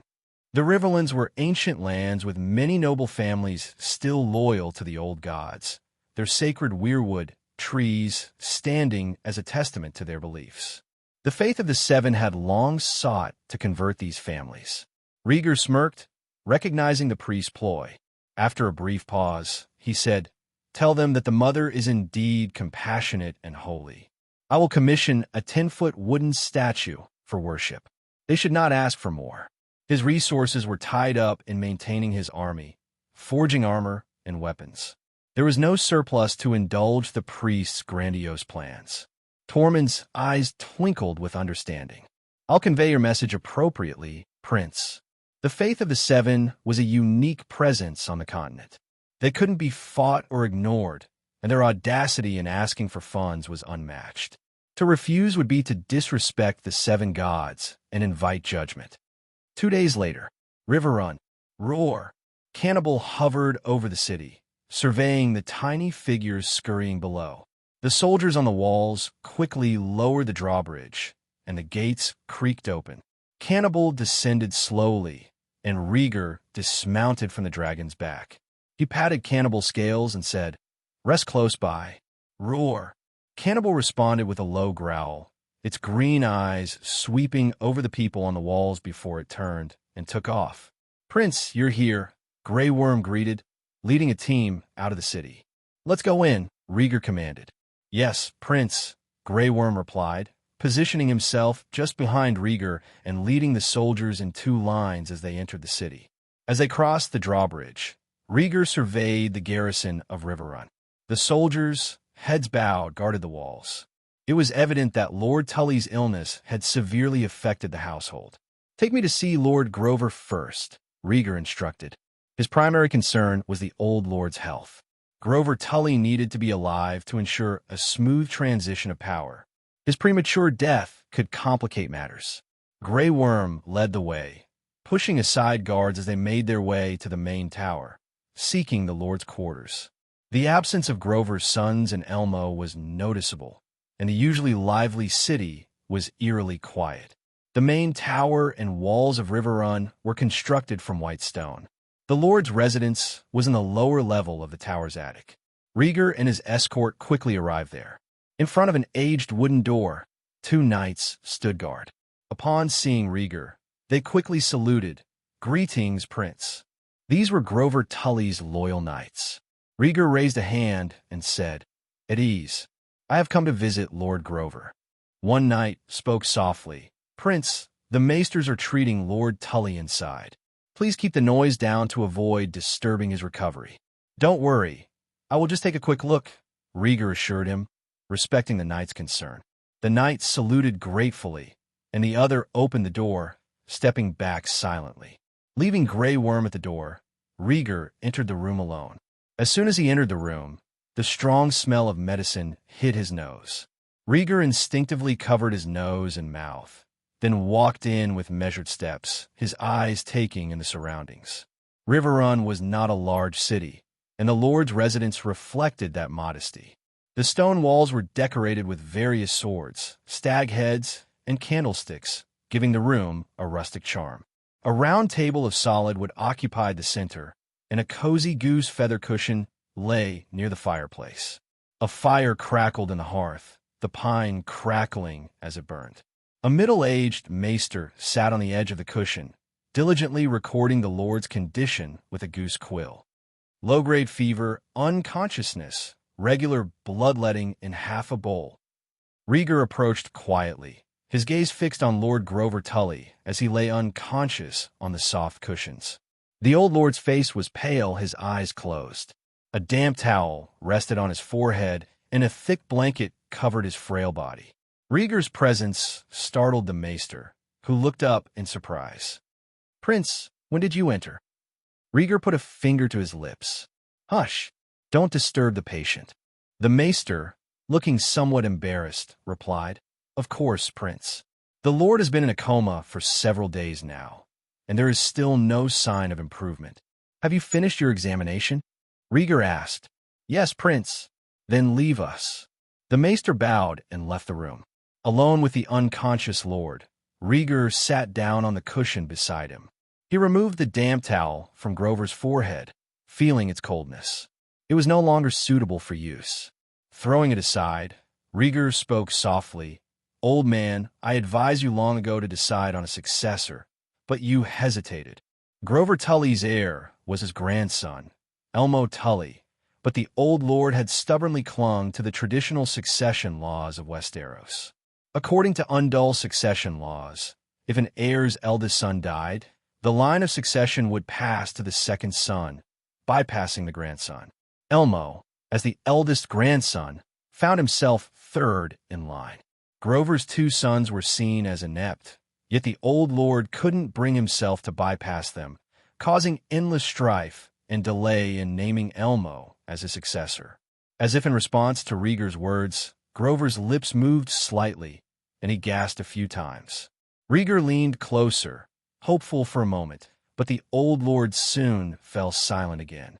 Disappointed, Rhaegar rolled his eyes. "If scolding could wake you up, I'd have tried that ages ago." He soaked the towel in warm water and placed it back on Grover's forehead. The smell of medicine in the room was overpowering, prompting Rhaegar to stand and leave. As he moved, he stepped on something soft with a crunch. Looking down, he saw a few pieces of melon rind. Crouching, he picked up a piece and glanced under the cushions. It was clean but dark beneath, and there was no dust. Rhaegar discarded the melon rind, shaking his head with a wry smile. Leaving the Lord's chamber, Rhaegar ordered the 2 knights to stand guard and made his way directly to the main tower. "Where are Lord Tully's 2 sons?" he asked, walking briskly. Grey Worm responded, "In the Godswood. They have been sending people to duel every day. Lead the way." "I want to see this for myself," Rhaegar commanded. Grey Worm nodded and called for a few Unsullied to follow, then led Rhaegar toward the Godswood. The Godswood of Riverrun was situated in a secluded corner of the city. It was a serene and verdant garden, filled with weirwoods, flowers, streams, and birds nesting in the trees. Rhaegar and his escort crossed a small bridge over the river that encircled the main tower, entering the peaceful area of the Godswood. As they approached, the sound of clashing steel rang out. The small clearing within the Godswood was crowded with spectators. 2 groups of people stood at opposite ends, one from the south and one from the north. "Prince," a black-haired boy at the edge of the crowd, shouted in surprise upon seeing Rhaegar. Rhaegar looked up. "Elmo, you're out." Elmo, the grandson of Lord Grover Tully, had mentioned in his letter 2 days earlier that he was under house arrest by his uncles. Elmo quickly approached, looking relieved. "Thanks to your guards, Prince, I was able to leave my room." Rhaegar glanced back at Grey Worm, who nodded in acknowledgement. Grey Worm had discreetly helped Elmo out of his confinement. The boy's house arrest was not strictly enforced, and when Grey Worm's men arrived in Riverrun, they were able to contact Elmo and facilitate his release. Rhaegar examined Elmo's attire, noting it was still that of a nobleman, unchanged from before. He frowned slightly and asked bluntly, "Your uncles placed you under house arrest, and you let them get away with it?" Elmo lowered his head in shame. "They acted too quickly. I didn't have time to react." Rhaegar's voice grew colder. "If you had a way to send a message, why didn't you contact the knights loyal to your father and rally them to your cause?" The old Tully's deceased eldest son might have been mediocre, but he had been the heir for over 20 years. Elmo, as his only son, could certainly garner support if he made an effort. Caught off guard by Rhaegar's questions, Elmo stammered, "My grandfather is only sick. It hasn't come to that yet." "Fool," Rhaegar snapped, pointing an accusing finger at Elmo's nose. "If it hasn't reached that point, why did you write to me, asking me to come to Riverrun to watch this farce?" Rhaegar, a prince and heir to the kingdom, had respected Lord Grover Tully. But Elmo's failure to handle his own affairs and his plea for outside help tested that respect. Elmo, frightened, tried to explain, "Prince, get out of my sight. I don't have time for your excuses," Rhaegar interrupted, pushing past him toward the depths of the Godswood. Elmo, desperate to apologize, tried to follow. "Stand down, Elmo," Grey Worm commanded, his spear barring the way. Elmo reluctantly complied, backing away. Rhaegar, hearing the commotion behind him, clenched his teeth in frustration. Pathetic. If the Tully house produced more heirs like Elmo, the royal family might need to reconsider their role as the guardians of the Riverlands. Not only were they failing to manage their own lands, but they also couldn't handle internal family disputes. Keeping such a weak lineage as protectors of the Riverlands was becoming increasingly untenable. Deep within the Godswood, Lord Tully's 2 sons were locked in a heated confrontation. The second son, Mylov Tully, stood as thin as a reed, flanked by a dozen horsemen in mismatched armor. Most conspicuous were 2 priests in robes embroidered with the 7-pointed star, signifying their allegiance to the faith of the Seven. These priests were similar to the ones Rhaegar had encountered at Harrenhal. Standing opposite Mylov was his red-haired, burly brother, Edmure Tully. Rhaegar cast a disdainful glance at Edmure, repulsed. The name Edmure Tully carried considerable weight in their family history, much like the prestige of Aegon Targaryen within House Targaryen. To bestow such a venerable name on this rotund, incompetent figure seemed a disservice to their ancestors. Edmure's side also boasted a large retinue of mostly unruly knights. However, one individual stood out to Rhaegar, a middle-aged man with striking gray-blue eyes. He wore silver-gray armor of obvious quality, with a broadsword at his side. A silver eagle crest adorned one corner of his armor, the symbol of House Mallister of Seaguard. Seaguard, on the coast of the Riverlands, was one of the few cities with a maritime border. The Mallisters, with their noble and proud bearing, had once ruled the Trident as kings. Rhaegar took note, but did not pause, his footsteps drawing the attention of both factions who turned to look. "Prince, Prince," they stammered, saluting as he approached. Rhaegar, who had known Lord Tully before he moved to Harrenhal, was a familiar and respected figure in Riverrun. After the fall of House Bracken, he had risen to become the de facto ruler of the Riverlands, a name known throughout the region. With little patience for pleasantries, Rhaegar waved them aside. The disheveled knights, in the midst of their duel, quickly retreated, unwilling to offend him. Rhaegar walked straight up to the middle-aged man of House Mallister and asked, "Lord Mallister, what brings you here?" Lord Mallister, the head of his house, was no ordinary family member. Rhaegar had met him on several occasions. Despite his loyalty to the realm, Mallister had never sworn personal allegiance to Rhaegar, maintaining that his allegiance was to the king alone, a man of great honor and integrity. Rhaegar's most vivid memory of Lord Mallister was his victory in the annual tournament in 105 AC. It was the year Rhaegar was born, the same year his mother died in childbirth. The tournament had been a great event, drawing competitors from all 7 kingdoms. The star of the tournament had been Criston Cole, the former Lord Commander of the Kingsguard. Cole had shattered Harwin Strong's collarbone, earning Harwin the ironic nickname of Broken Bones. He had also defeated the Cargill brothers, Eric and Eric, both members of the Kingsguard. In the final round, Cole had even disarmed Daemon Targaryen, Rhaegar's uncle, sending his dark sister's sword flying. However, Cole's run had ended in the final match against Lord Mallister. With a swift and powerful stroke, Mallister's heavy sword had cut through Cole's Morning Star, securing victory. As a child, Rhaenyra had often lamented to Rhaegar that Mallister's extraordinary skill had thwarted Cole's ambitions. As a result, Rhaegar held a deep respect for Lord Mallister. With a helmet trimmed with wings tucked under his arm, Lord Lyman Mallister offered a slight bow, his voice deep and resonant. Reporting back to the prince, "I came here at an invitation." He glanced at Edmure Tully, making it clear who had extended the invitation. Rhaegar was confused. What did he promise you? Lord Lyman's face darkened, and he gritted his teeth. Old Tully had the audacity to suggest a marriage between one of my daughters and his youngest son. Rhaegar understood immediately. Edmure. Lord Lyman's expression grew even grimmer, and he nodded. Indeed. A few years ago, old Tully pushed for the betrothal as if he would not live another day, desperate to secure the alliance. Rhaegar sympathized with Lord Lyman's frustration.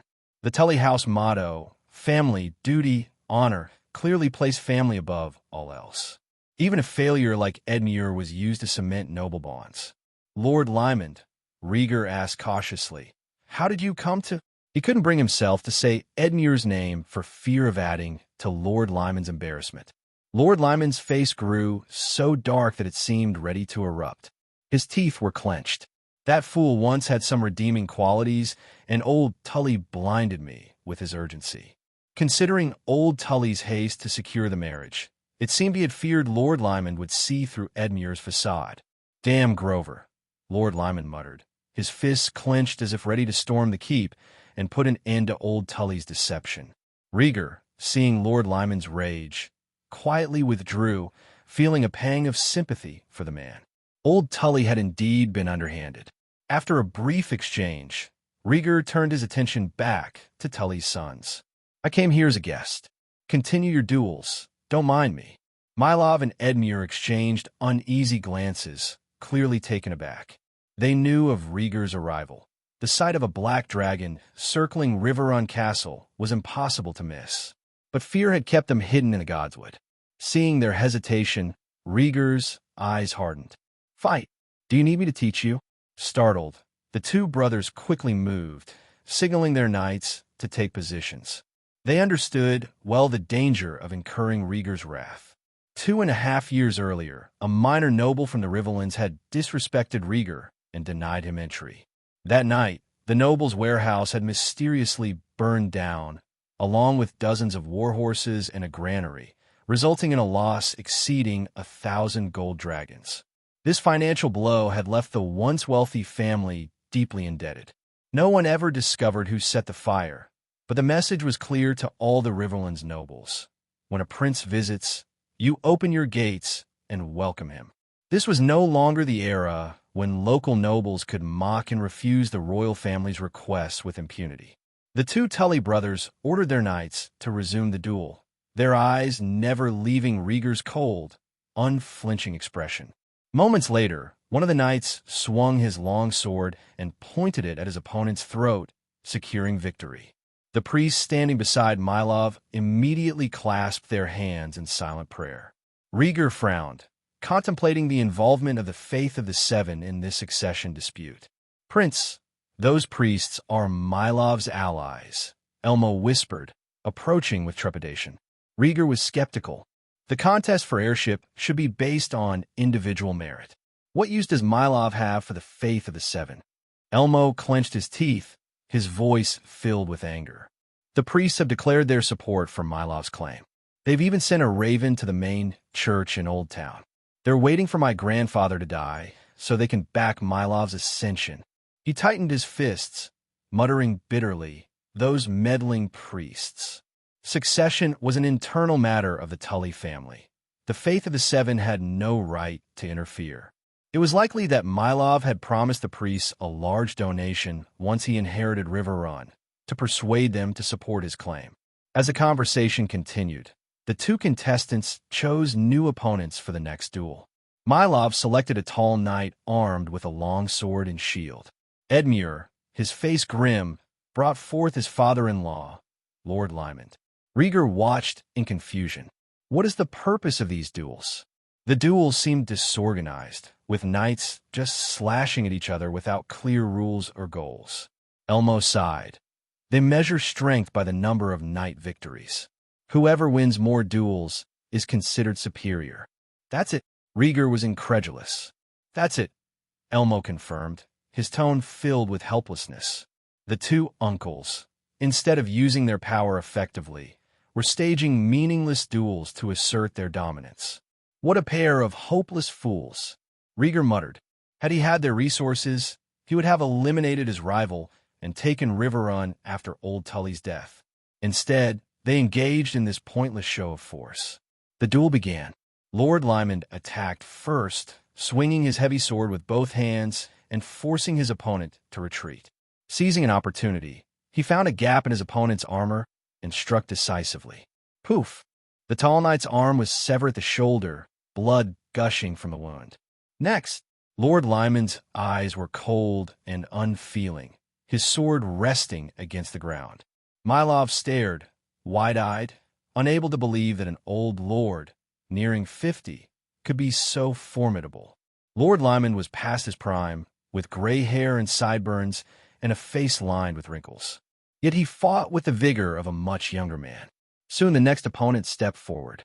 Lord Lymond responded with ease, swinging his heavy sword with such force that his opponent struggled to counter. Finally, Lord Lymond sliced through his opponent's breastplate. The man fell and died in a pool of his own blood. In Westeros, armor varies greatly in quality. The most expensive suits are thick and sturdy, leaving little room for weak points. Cheaper armor, however, often more ornate and impressive-looking, has numerous weaknesses. Lord Lymond's armor was an ancestral treasure, marked with countless slashes but well-maintained. In contrast, many of the second sons of nobles and lesser knights recruited by Mylov and Edmure could only afford substandard armor and weapons. To Lord Lymond's experienced eye, their equipment was riddled with flaws. The duel continued. Lord Lymond cut down 4 knights in a row before his breathing became labored. Satisfied with his performance, he stepped back, leaving the lesser men to continue their bickering. Rhaegar, uninterested in the proceedings, beckoned Elmo to join him at the entrance to the Godwood. "Prince, what are your orders?" Elmo asked cautiously. Rhaegar's irritation flared. Thinking of the two worst Tullus in the Godswood, he could only grit his teeth and accept the situation. "Come here." Rhaegar grabbed Elmo by the neck, his eyes boring into him, his voice icy. "Old Tully is gravely ill, and your two uncles are busy vying for power. These are your family's affairs, and I will not interfere." "Prince." Elmo was shocked by the news, and his expression changed. "Shut up." Rhaegar's face hardened, his words slow and deliberate. "Go back to the Godswood, see your two uncles, and use your rusty brain to think about what you want to do, what you should do." He released Elmo, who stood stunned. Leaving Grey Worm with him, Rhaegar returned to the main tower with a few unsullied. Elmo remained frozen, staring blankly at Rhaegar's retreating back and muttering, "My thoughts." He looked down at his hands, calloused from practicing with sword and bow. After a moment, he raised his head and met Grey Worm's impassive eyes. At that moment, determination filled Elmo's eyes. Remembering his grandfather's advice before he fell ill, Elmo rubbed his face, his breathing accelerating. Grey Worm stood motionless, like an emotionless wooden figure. The duel in the Godswood continued into the afternoon. Two of Tully's knights suffered grievous wounds, and their bodies were carried out of the forest one by one. In the end, Edmure triumphed over Mylov with a decisive victory. Mylov's face darkened, his eyes burning with rage. The death of his older brother should have made him the heir. With the old man now seriously ill, his chance had finally come. Nightfall, Edmure, basking in his victory, hosted a banquet and drank heavily with his knights. Unbeknownst to him, changes were afoot in Riverrun under the cover of darkness. With old Tully incapacitated, the castle's affairs had been divided between his two sons. Mylov controlled the vaults and warehouses, while Edmure oversaw the arsenal and the garrison. Though they avoided direct confrontation, the tension between them escalated. Dark clouds shrouded the sky, obscuring the crescent moon. The cold winds of early spring blew through Riverrun, stirring the waters of the river. "Move faster, don't get caught. Be ruthless, don't waste time." In the dim night, a group of black-robed men emerged from the main tower, heading toward the weapons storehouse and garrison. Others made their way to the secondary fortress where Edmure was hosting his feast. Meanwhile, in one of Riverrun's basements, several garrison soldiers entered, their flickering torches casting eerie shadows. "My lords, I have a matter to discuss," a figure in black robes said, stepping forward and removing his hood to reveal short black hair. "Main tower, Lord's room." Rhaegar entered with a tray of fruit, flanked by several unsullied. "Prince." Two knights stood guard. "Don't mind me. I'm here to see Lord Grover," Rhaegar said, not giving the knights a chance to refuse as he pushed the door open. The knights hesitated for a moment, but finally allowed him to enter. The entrance to the armory. Thud! Black-robed men lunged forward, slitting the throats of the two patrolling soldiers. A similar scene unfolded near the warehouse. As soon as the guards changed shifts, the men in black approached under the cover of night and dispatched them with swift, deadly blows. "Done, let's move." The leader of the black-robed men wiped the blood from his dagger and motioned for his companions to leave. Whoosh! Before the words fully left his mouth, a volley of arrows flew from the shadows. The black-robed men fell, struck down with screams of agony. A military commander emerged from the darkness, flanked by dozens of soldiers. "Dispose of the bodies and clean up the bloodstains," he ordered coldly. "Yes, sir." The soldiers swiftly removed the corpses and began scrubbing the ground with buckets and mops. Main tower, a bedroom on the third floor. Mylov lay sprawled on a large bed, two heavily made-up prostitutes in his arms. Half asleep, he dreamed of old Tully's death, his fat brother being hacked to pieces, and his nephew imprisoned.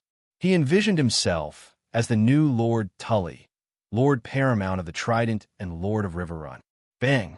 The door burst open, sending the two prostitutes screaming in terror. Mylov jerked awake and scrambled to his feet. "Who dares intrude in my room?" he bellowed. "Uncle, your dreams are premature," Elmo said, stepping inside in a black robe, his eyes cold. Behind him, A group of armored soldiers rushed into the room, pushing the prostitutes aside and binding the naked Mylov. "What are you doing, Elmo? I'm your uncle," Mylov shouted, stunned. "I don't need to be reminded," Elmo replied coldly. "Gag him and lock him in the dungeon." "Yes, my lord." A soldier punched Mylov in the stomach, grabbed a prostitute's stocking, and stuffed it into his mouth before dragging him out like a dead dog. On the other side, in a secondary fortress, the black-robed men infiltrated the fortress gates, blending in with the night watchmen. Despite their best efforts, they were outnumbered and outgunned. As the battle ended, the sound of footsteps echoed from outside. "Assassins! Leave no one alive!" Dozens of well-equipped soldiers stormed the gates, quickly dispatching the black-robed men. In the midst of the soldiers, Grey Worm, now in standard leather armor, led a contingent up the stairs. At that moment, Edmure lay asleep in his room, unaware of the danger. Grey Worm paused at the door. Lord Lymond, heavily armed, stood guard, glaring at the group ascending the stairs. The next day, the great hall of Riverrun. Elmo sat in a chair, his face slightly haggard. He had taken the prince's hint and gathered his father's old knights to strike first. In one night, both of his uncles were imprisoned in the dungeon. The plan had gone surprisingly well, much to his disbelief. Now, with his uncles under his control, he faced a new dilemma. What should his next move be? Should he eliminate them completely and bear the stain of kinslaying? And what about his grandfather, who was gravely ill? If the old man recovered and discovered that his uncles had been killed, how would he react? These thoughts swirled in Elmo's mind, making him fidget and rise from his seat in agitation. He decided that he had to see his grandfather. Otherwise, he wouldn't know what to do next. With this resolve, he strode toward the Lord's room on the top floor. It wasn't long before he reached the dimly lit corridor leading to the room. He saw two knights and several unsullied guarding the door. None of them acknowledged him as he approached. They were entirely indifferent. Elmo's unease grew as he reached the door. Through the closed door, he could faintly hear a familiar voice. Creak! Elmo pushed open the door and froze at the sight. Inside, the fireplace blazed brightly, dispersing the early spring chill. Rhaegar sat on a low stool, roasting 2 sausages over the flames. On a cushioned seat, old Lord Grover Tully, once seemingly unconscious, sat up, full of energy, gnawing on a pear. Lord Lymond, missing since the previous night, was beside him, the two men exchanging contemptuous glances and muttered insults. "Grandfather, you're awake?" Elmo's voice trembled, unsure how to interpret the scene. Without looking up, Rhaegar turned the sausages around and said flatly, "Not exactly. Your grandfather didn't sleep a wink last night. He hadn't slept much either and was hungry now." Elmo's eyes flickered, his mind was racing. "Come here, Elmo."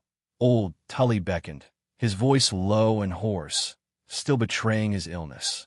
Elmo, knowing he couldn't avoid the confrontation, walked over. "You did well," old Tully praised quietly, tossing the pear core aside.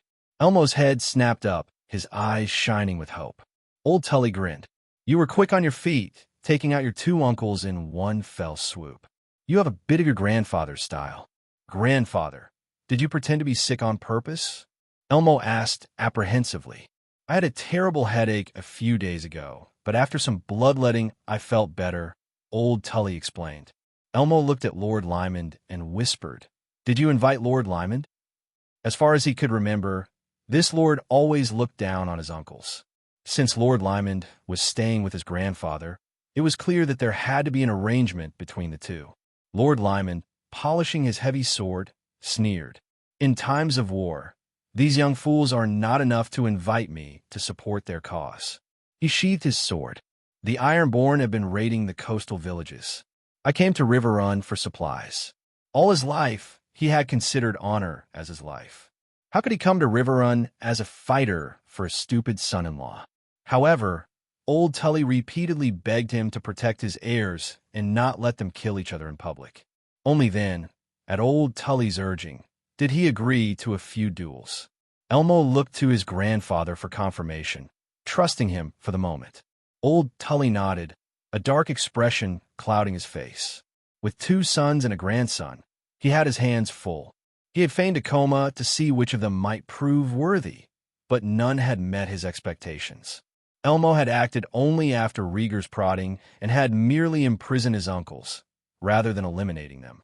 It was a disappointment to the old man, who had hoped for more decisive action.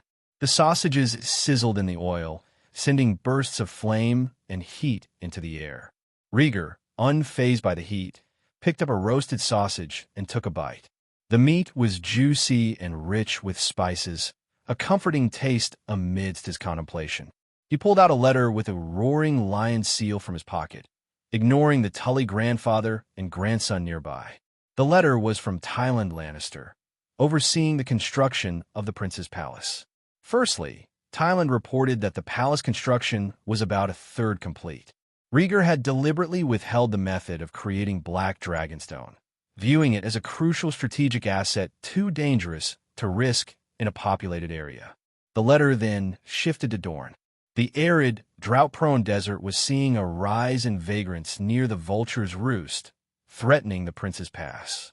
Tywin warned that these vagabonds might attack, aiming to raid the Riverlands. Rhaegar frowned and took a heavy bite of sausage, remembering the never-ending conflict with the Triarchy. Even after their last significant attack, the city-states held a deep grudge against the Targaryens. Small-scale raids continued. Pirates attacked supply ships in the Narrow Sea, and trade was stifled by alliances between the free cities. Prices soared, and Westerosi merchants faced increasing taxes that cut into their profits. Rumor had it that Prince Corrin of Dorne had recently married the widowed daughter of the Sea King of Braavos, forging a new alliance. Clearly, Cor Martell was planning something more significant. Triarchy, free cities, Rhaegar muttered, staring at the letter. He remembered his promise to Rhaenyra and his father's obsession with expanding the realm. Perhaps the answer lay in Essos, a land once held by the Targaryens. But it wasn't the right time. Targaryen strength wasn't at its peak. Daemon's dragon, Caraxes, was still injured, and Rhaenyra's Syrax was unfit for battle. Only Rhaegar and Aegon were full-fledged dragon riders, and Aegon Sunfire, not yet grown, was not yet fully formidable. Rhaegar needed more time for his younger brothers to mature and master their dragons. Aemond, at 10, had yet to tame a dragon, and Daeron, at 7, had tamed Tessarion, but his dragon was no bigger than a horse. It would be at least a decade before they could be counted on. There was also the matter of Alicent and Otto Hightower. While Rhaegar was away from King's Landing, they were busy rallying lesser nobles who felt marginalized. Their intentions were unclear. Whether they sought the throne or held a grudge against the current power dynamic was yet to be determined. The dark currents are swirling, and none of them give me any peace of mind, Rhaegar mused. Taking the last bite of his sausage, Rhaegar flipped open the letter and read the final paragraph. Bormund of Storm's End. Lord Baratheon is gravely ill and dying. The Maester's prognosis is grim. Rhaegar's spirits lifted, his expression becoming grave. Lord Bormund was not a mediocre figure like old Tully. He was a renowned man from the time of Rhaegar's great-grandfather, Jaehaerys I, and had made his mark in battles, leading the Stormlands army to a significant contribution. Bormund was a wise and generous man. Although he supported his niece, Princess Rhaenys, he never defied the orders of the royal family. His respectability was unquestionable. If Bormund died, his only heir would be his eldest son, Boros Baratheon, a man with a strong ego, but a fool nonetheless. Unlike his father, Boros had a low opinion of the crown. During the War of the Stepstones, he had indulged in drinking and mischief, distancing himself from both the royal family and Rhaenys, creating a great deal of uncertainty. After reading the letter, Rhaegar crumpled the paper, his face darkening. The Stormlands was a crucial region for the Targaryen dynasty, controlling the southern approach to Dorne and defending against attacks from the Narrow Sea. If the king was in trouble, the Stormlands could provide immediate support via the King's Road. Bormund's passing would be a major blow to the royal family. After a few moments of silence, Rhaegar stood up and approached the quiet lord, dissatisfied. Old Tully, Elmo has defeated his two uncles. It's time to decide on the heir. Had he not discovered Old Tully's fake illness, Rhaegar might still be in the dark, contributing to the old man's plans. But he was no longer interested in playing along. He told Elmo directly to fight for his claim and resolve the matter quickly. Hearing this, Elmo looked at his grandfather with expectant eyes. Old Tully, his eyes flickering, replied, "Not yet. Elmo has done well, but not to my satisfaction." In his mind, when his uncles were in trouble, Elmo should have seized the opportunity to eliminate the threat once and for all. But Elmo had hesitated, had waited passively. If Rhaegar had not intervened, the uncles could have caused more chaos, which was not the behavior of a true leader. "Grandfather, what terms would meet your requirements?" Elmo asked boldly, emboldened by the night's events. Old Tully thought for a moment. The prince mentioned a tournament of strength. "You and your two uncles will participate, and whoever ranks highest will be the heir." A contest of strength. Elmo was taken aback. "No, you can choose knight representatives to fight. I will only see the results," Old Tully clarified. The three heirs lacked heart, determination, and remarkable skills. If Elmo had eliminated his uncles the night before, there would be no more tests. However, the two Tullys were also his children, so a final test of leadership was in order. It would measure their ability to rally support and secure the position of Lord of Riverrun. Without hesitation, Elmo agreed, "Yes, I will participate." After the previous night, his prestige in Riverrun had already surpassed that of his uncles, making victory seem within reach. Knock, knock. A knock at the door interrupted them, and an oath knight announced, "My lord, two priests from the Faith of the Seven wish to see young Master Elmo." Old Tully frowned and said, "The priests are insignificant. Why should my grandson see them in person?" He knew the behavior of these priests all too well, cannibalizing for money and power, even forcing one son to murder the other. In the name of the seven gods, they committed acts uglier than those of common villains. The great hall of Riverrun. Two priests, clad in robes and clutching their Bibles, waited in silence. Their calm faces exuded the aura of devout believers. Footsteps echoed through the hall. The priests looked up towards a smaller hall on the second floor. Elmo emerged, catching their attention. They tightened their grips on their Bibles, aware of the previous night's events. Elmo approached the Lord's high seat, but did not sit. Instead, he stood by, waiting. Under the disbelieving gazes of the priests, old Lord Tully, supported by two young maids, hobbled into the hall. "The seven bless you, Lord Grover, for recovering from your illness," one priest said, clasping his hands in surprise at Tully's presence. "Oomph. A minor ailment won't be the end of me," Lord Tully scoffed, dismissing the so-called blessing of the seven. If the seven truly blessed the Tully house, they would have provided him with a worthy heir. The priests exchanged glances, contemplating whether to mention Mylov. The tempting promises made by Mylov weighed heavily on their minds. One priest decided to speak. "Lord Grover, there was an incident in Riverrun last night involving your second son, Mylov." "Silence, you damned fools," old Tully roared, pointing an accusatory finger at the priests. "Look at the chaos you've caused, pitting my children against each other for power. You dare claim to be followers of the seven." As his voice echoed through the hall, a group of soldiers stormed in. "Seize them. Search for evidence of their crimes. I will escort these scoundrels to the Old Town Church for judgment," Tully commanded with disdain. During their time in Riverrun, the priests had taken bribes and indulged in debauchery. Prostitutes could testify against them. Tully had no patience for hypocrisy and wanted to root out the corruption head-on. "Yes, my lord."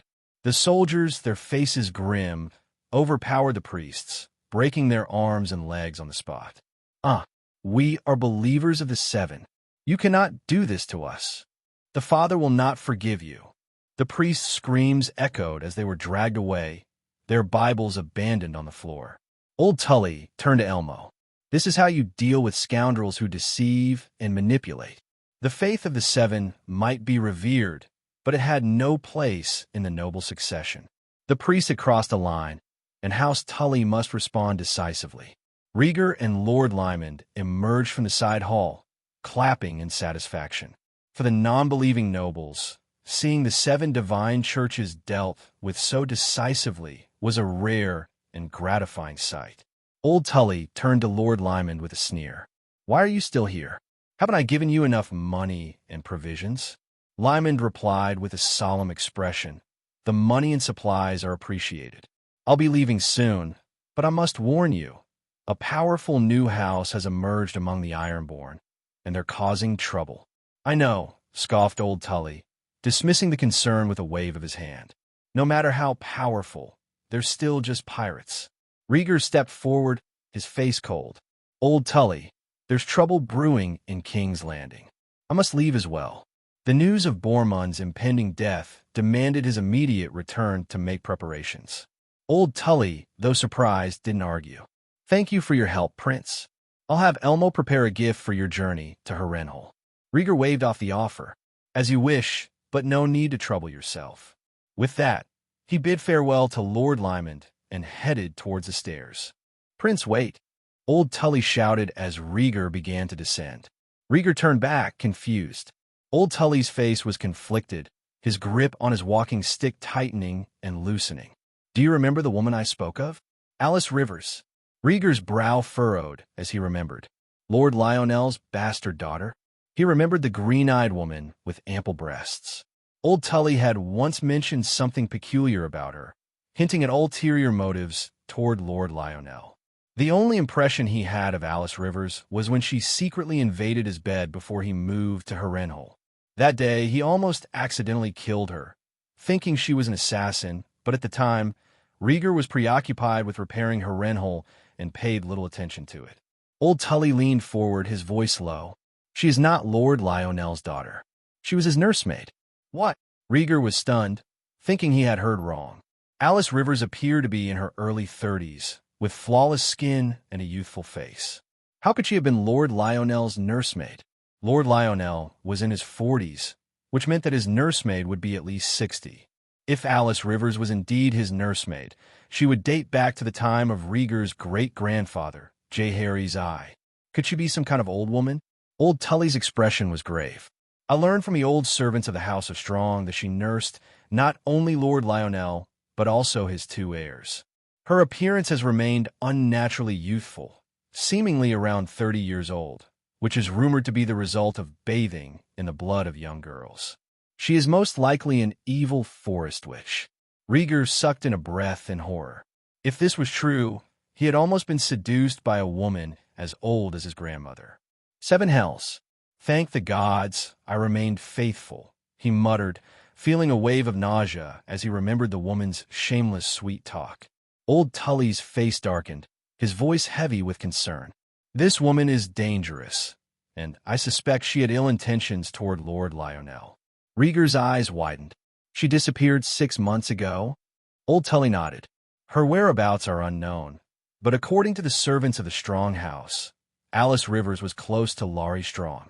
Rhaegar's grip tightened on the dragon claw hilt at his waist. Larry Strong had long served as the Lord Confessor in the Red Keep. If ally Haven had indeed joined forces with Larry's, she might be hiding in the Red Keep itself. "Prince, whether or not Alice Rivers is a forest witch, she should not be allowed near the royal family," Old Tully warned. "He is a traditional and stubborn person. In his eyes, magic is always a dangerous thing. A witch who is rumored to use the blood of young girls to maintain her beauty is even more dangerous for in his eyes. If he hadn't discovered that Alice Rivers was disloyal to Lord Lionel Strong, he wouldn't have paid attention to investigate." Rhaegar nodded, understanding the gravity of the situation. "Thank you, Old Tully. Your information is invaluable. You should remain vigilant, Prince," Old Tully advised. "I will," Rhaegar assured him and turned to leave. As he walked away, Rhaegar's mind raced. Alice Rivers. Forest Witch. He remembered the last time he had heard of forest witches, during an incident with Shadowbinders at Cracklaw Point when he was 6 years old. The Forest Witch's notebook had detailed various dark magics, sensing the minds of trees and plants, shape-shifting, and, most terrifying of all, necromancy, the power to raise the dead. The sun shone brightly at noon. Roar! A black dragon shadow broke through the thin clouds and hovered over God's Eye Lake. Below, directly opposite the Isle of Faces, stood the towering dragon's nest. Over the past 3 years, the Isle of Faces had grown in size due to the constant movement of the Earth's crust. The dragon's nest was built on the northern shore of the island, resembling a dark mountain with a cavernous opening. On the southern shore, a pier was built for ships to dock. In the center of the island, where several weirwood trees once stood, the lush greenery had been cleared away to make way for a white stone palace. Inside the palace, a hot spring bubbled, the heat rising in steamy wisps. A few weirwoods were rooted to the bottom of the spring. Their red leaves had ceased to grow, and the maesters considered them dead. The water, full of sulfur and other minerals, was too hot for even the hardy weirwoods to survive.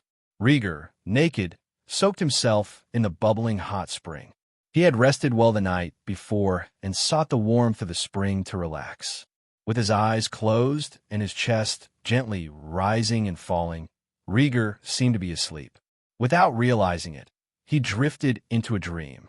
In broad daylight, over a vast, calm sea, seabirds flew in flocks, the salty sea breeze carrying a faint scent of blood. Roar! An angry dragon's roar echoed across half the sea. From a unique vantage point, Rhaegar saw a huge dragon soar into the sky. On its back was a small, silver-haired child whose face was indistinct. Roar! Another dragon roared, the clouds swelling as a green-scaled dragon's tail flashed by. Boom! Golden and crimson dragon fire collided, sending thick clouds of searing, rolling sparks into the air. Roar! Suddenly, another slightly smaller dragon flew in from the distance and joined the dragon battle in the clouds. This dragon had dark red scales, slender horns, and crowns, with dark-colored pupils gleaming fiercely. Rhaegar clenched his fists, staring intently at the new dragon.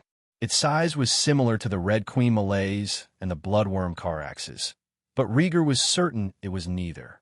This was a dragon he had never seen before. Rhaegar's eyes sharpened as he grew wary of the dragon he had never seen before. Any dragon not under Targaryen control was a potential disaster. The battle in the clouds intensified, dragon flames piercing the sky. A cold feeling crept into Rhaegar's heart as he tried to shift his gaze. He possessed the rare gift of dreamscape, which allowed him to explore the secrets hidden within his dreams. But his vision moved only slightly upward and then stopped beneath the clouds. It was as if some unseen force was preventing him from seeing the truth above. Roar! Roar! Suddenly, several dragon roars rang out, converging from different directions. Rhaegar turned his head to see a group of unfamiliar dragons flying toward each other, spitting dragon fire in a fierce aerial battle. These dragons of varying sizes clashed violently across the vast sea. Roar! A giant dragon suddenly swooped over Rhaegar's head, releasing a pillar of dragon fire. Rhaegar's heart raced, and he instinctively raised his hand to block it. Boom! A thunderous roar echoed through the sky as the wind howled and the sky darkened. When Rhaegar opened his eyes, the dragons were gone. Dragons? Rhaegar muttered in confusion, scanning the sky for any sign of them. A meteor streaked across the sky like a fiery ball, followed by a dense stream of falling stars. Simultaneously, a snowflake landed on Rhaegar's eyelashes. In an instant, snow covered the sky, and the sea below froze into a solid expanse of ice. The meteor shower continued, crashing into the frozen sea, sending up waves of ice and frigid water. Outside the hot spring, Princess, the prince is bathing inside. You cannot enter. A dissuasive voice tried to reason. Get out of the way. There is no place in Rhaegar's territory I cannot enter. The protest fell on deaf ears as someone shoved the speaker aside. The white stone entrance was covered with a beaded curtain, obscuring the view. A small hand lifted a corner of the curtain, which was decorated with fine drops of water. A long white leg stepped over the threshold, droplets adorning the smooth, wet skin. Rhaenyra stepped slowly into the tub, tilting her head and running her hands through her long, loose hair. She wore a light gauze robe that barely hid her form in the misty steam. "Rhaegar," she called softly, her voice soft and melodic. Inside the hot spring, Rhaegar was lost in a dream that was slowly turning into a nightmare. His pale face was flushed, and he mumbled incoherently, "Great snow, flames." Cold sweat broke out on his forehead, and his body shook nervously. His movements disturbed the hot spring water, causing ripples to spread. Sensing something was wrong, Rhaenyra stepped forward in her bare feet and said anxiously, "Rhaegar, wake up." Rhaegar had been plagued by nightmares for years, his nerves growing more tense each day. He had even taken up playing the harp to relieve his gloomy mood. Hearing the familiar call, Rhaegar's eyes snapped open, and he let out a hoarse roar. He sat up abruptly, gasping for breath, and looked around alertly. "Rhaegar, it's me," Rhaenyra said softly as she approached him, worry etched on her face. Rhaegar's eyes were bloodshot, his chest heaving violently. He felt dizzy from the sudden movement and lack of oxygen. Holding his spinning head, he looked at Rhaenyra with a helpless expression. The blood in his eyes faded, replaced by a watery sheen. "Sister," he murmured, his voice filled with vulnerability. Rhaenyra was deeply moved by the sound of his voice. She quickly walked to the edge of the heated pool, where Rhaegar was sitting. It had been a long time since he had called her with such vulnerability. The last time had been when he was a boy, awakening from a nightmare and shivering in her arms. "Don't be afraid." Another nightmare? Rhaenyra's eyes were full of concern as she knelt beside the hot spring and pulled Rhaegar into her arms. Rhaegar shifted his position, resting his head against her softness and wrapping his arms around her waist. His head throbbed, and his heart pounded frantically. It was hard to breathe because of the oppressive feeling that lingered after waking from the nightmare. Rhaegar didn't know if it was the fear or the dizziness from the lack of blood supply. "Rhaenyra, I had a dream, a very bad one," he whispered weakly, rubbing his cheeks vigorously, trying to gather warmth. Rhaenyra stroked his spine gently and kissed his forehead, her lips soft but firm. "Don't worry, I'm always here for you." She didn't know how to fully comfort him or share his fears, but she would always be his haven. "Rhaenyra, I dreamt that a child and the dragon he was riding was attacked and fell into the sea." Rhaegar closed his eyes tightly, remembering a similar dream from 3 years ago, and spoke almost unconsciously. Rhaenyra pressed her forehead to his and caressed his cheeks, her voice soothing and sympathetic. "Don't be afraid. It was just a dream. No one gets attacked by a dragon." "No, you don't understand. I saw it all." Rhaegar's eyes opened, trembling with intensity. "That child looked exactly like me when I was young." Rhaenyra was stunned and stared at him in horror. "And the dream I just had," Rhaegar continued nervously. "It was also a child fighting a dragon, and then it snowed heavily." He exhaled sharply as he spoke, his legs causing the water to ripple. Beneath him stretched a thick tree root, its skin dry. At a loss for words, Rhaenyra asked cautiously, "What is the connection between these two dreams?" "My dreams don't just come for no reason. They must be prophetic," Rhaegar said, a shiver running down his spine. "These two children, they are my children. They're in danger. What will happen?" Rhaenyra listened intently, her mind racing. Rhaegar turned to face her, staring directly into her purple eyes. A few meters away, a leafless weirwood tree, its branches like the claws and teeth of a monster, loomed ominously. On its trunk, a ghastly face with bleeding eyes seemed to gaze at the siblings clinging to each other. Rhaegar, lost in thought, said, "It is likely that they will lose their lives." He knew the terror of a dragon fight all too well. One wrong move, and you could be consumed by dragon fire. These two dreams, connected as they were, must be a warning from his prophetic gift. Rhaenyra's face fell, her eyes flickering with confusion. She reached out to touch her flat belly, a new worry taking hold. "Rhaegar's child, is it not?" she whispered, trailing off as the weight of their shared fears settled heavily between them. It took Rhaenyra half a second to shake off her unease. Her eyes flared with anger as she met Rhaegar's gaze, biting her lower lip. Whose dragon was it in the dream? Aegon's or Daemon's? The only one she could think of who could threaten Rhaegar were her half-brother and her evil uncle. Daemon in particular was highly suspicious. Rhaegar and Daemon had long feuded. Lately, rumors had it that Daemon was stirring up trouble on the Stepstones Islands and seemed to be planning something big. Rhaenyra couldn't help but be cautious. Not only was it a nightmare, but it might affect her heir. I'm not sure, but I have a feeling it's not them, Rhaegar replied, doubt flashing in his eyes. The two dragons in the dream, one with green scales and the other with dark red, didn't resemble sunfire or Caraxes. Unable to get a definitive answer, Rhaenyra gritted her teeth and pulled Rhaegar into her arms for comfort. A gust of wind lifted the curtain and stirred the steamy mist that enveloped the grim-faced weirwood tree nearby. Rhaegar leaned back and murmured, "Rhaenyra, I sense a curse surrounding the Targaryens. The end of one nightmare is the beginning of another." The feeling had started when he couldn't heal his father's wounds, and now it was getting stronger. Rhaenyra held Rhaegar like a child, her chin resting on his silver hair as she bit her lip. "Chill. No one can hurt us. Dragon fire will dispel any evil." "You're right," Rhaegar said, his voice soothing as his mind began to settle. He had been startled by the snow and meteor shower in his nightmare, and had shared everything that was on his mind. Rhaenyra wasn't supposed to know about these prophetic dreams. It only added to the bad mood. After a long time, they separated. Rhaenyra sat at the edge of the hot spring and dipped her legs into the water. Rhaegar rested his head on her lap, telling her of his recent troubles. After a moment, he rubbed his cheeks, pinched the corner of her dress, and muttered, "Rhaenyra, why are you wearing a dress?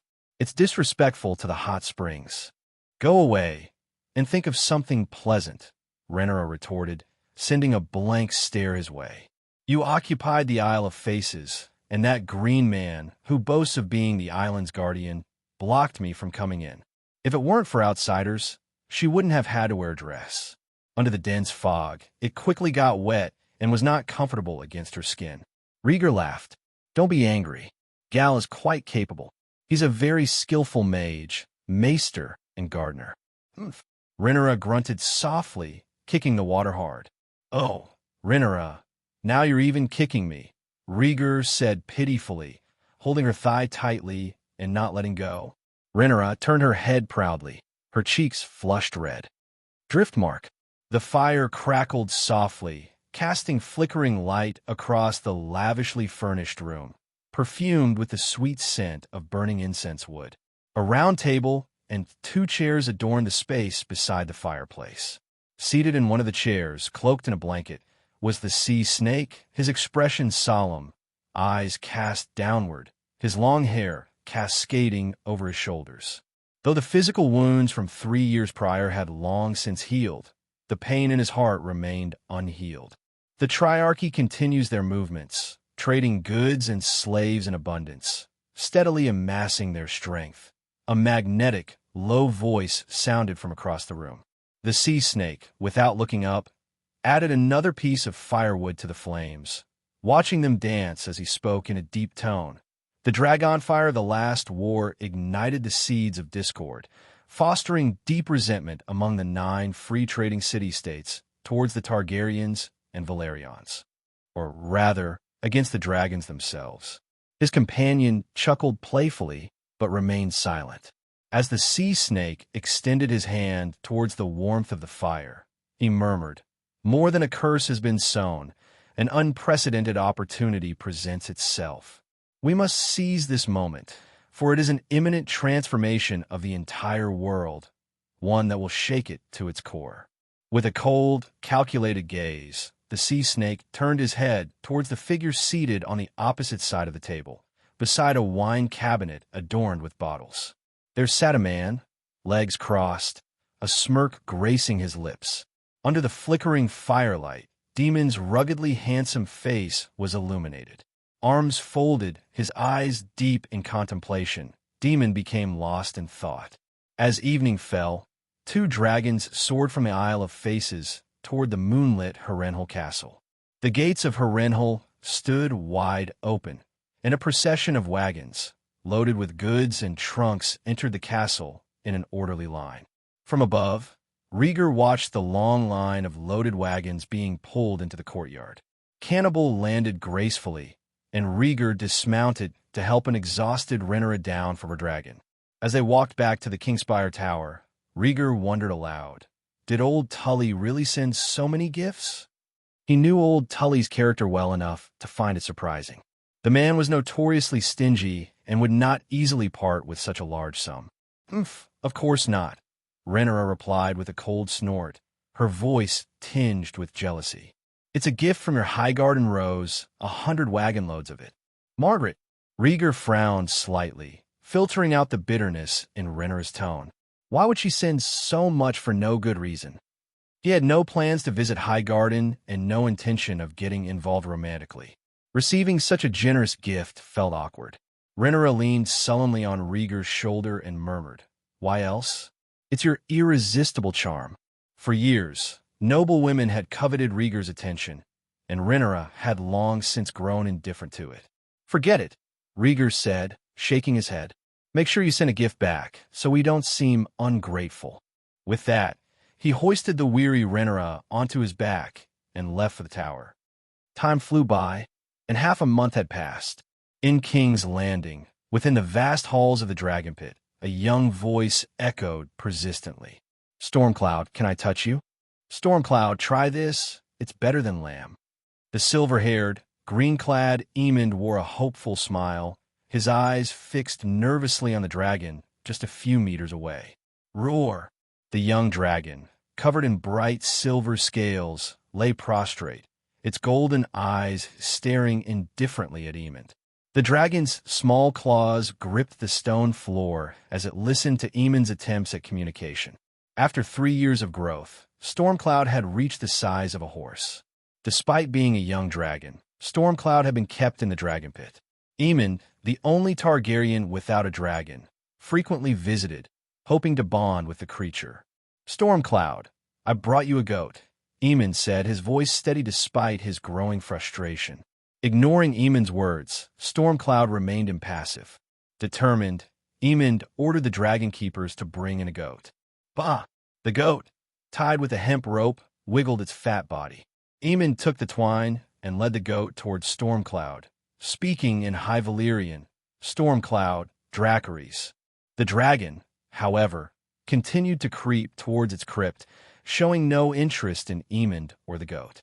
People choose dragons, and dragons choose people. Clearly, Stormcloud did not recognize Aemond as its master. "Stormcloud, Dracarys," Aemond shouted again, his frustration growing. All his siblings, Aegon, Helena, and Daeron, had their own dragons. Feeling increasingly overlooked, Aemond couldn't bear the disappointment in his parents' eyes. Stormcloud remained indifferent, its tail lazily coiled under its long neck, eyes closed in a feigned sleep. "Stormcloud, rise. Obey my commands," Aemond yelled, shoving the goat closer to the dragon. His yelling finally provoked the young dragon. With a mighty roar, Stormcloud opened its icy pupils, turned its body, and unleashed a fierce blast of silver-gray dragon fire. "No, no, no!" Aemond cried out, shocked. Instinctively, he turned and fell to the ground, narrowly avoiding the searing flames. The goat, however, was quickly roasted and turned into a blackened charcoal. Aemond curled up on the ground, avoiding the direct impact of the dragon fire, but his green cloak caught fire from the sparks. It's so hot." Aemond got up quickly as the flames died down, unbuttoning his cloak as he ran. "Prince, I'll help you." One of the dragon keepers rushed forward, almost stunned by the dragon's unexpected aggression. Stormcloud's usually aloof and mild character didn't suggest he would breathe fire so readily. After a moment of scrambling, Aemond managed to rip off his burning cloak and stomped on it in frustration. "Take Stormcloud back to the dragon pit," said the older dragon keeper. "He's not fit to tame anymore. Dragons are proud creatures. When they don't recognize someone, they never will. A dragon that breathes fire at a potential rider is nearly impossible to tame." Aemond, still furious, stomped on the charred cloak, cursing, damn. He just wanted to tame a dragon like his siblings, but it was proving to be so difficult.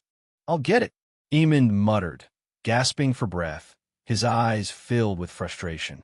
Suddenly, a muffled dragon's roar echoed through the kingdom, coming from the direction of the dragon pit. The dragon keepers rushed to open the doors. A huge black dragon, as dark as charcoal, descended from the sky, its sharp feet landing with a burst of hot sparks. Eamon turned, panic in his eyes, staring at the massive creature. The panic quickly turned to envy and jealousy. Roar! The black dragon roared lowly, bent its lofty back, folded its wings, and crawled into the dragon pit. Its fierce green eyes showed disdain for the confined space. Eamon ran to the side, hiding beside the dragon keepers, watching the silver-haired figure on the dragon's back. His eyes lit up, and he shouted, "Brother!" Rhaegar, standing on high ground, had already spotted the boy. As Cannibal crawled to the edge of the dragon pit and settled, Rhaegar slid down and walked towards his foolish younger brother. Eamon hurried to greet him with a bright smile. "Brother, why did you suddenly come back? What? Don't you welcome me?" Rhaegar teased, taking off his cloak and casually tossing it to Eamon. Eamon caught the cloak obediently, hugging it as he followed Rhaegar. "No, I missed you." "Oh, I think you missed the dragon," Rhaegar said, noticing the burnt and crushed cloak, guessing that Eamon had failed in his attempt to tame Stormcloud. "You see through everything," Eamon said sheepishly, scratching his head. "Brother, Stormcloud doesn't like me. Can you take me to Dragonstone Island?" This was his plan. On Dragonstone, there were 3 unowned dragons, including the formidable bronze Fury Vermithor. Eamon wanted a real dragon, not a baby Stormcloud. Rhaegar glanced at him and said, "I can take you to Dragonstone Island, but there's no guarantee you'll be able to tame a dragon." Eamon had faced ridicule from Aegon and many disapproving stares. The 3 dragons on Dragonstone Island were adults, making the task even harder. "It doesn't matter. I won't give up," Eamon said excitedly.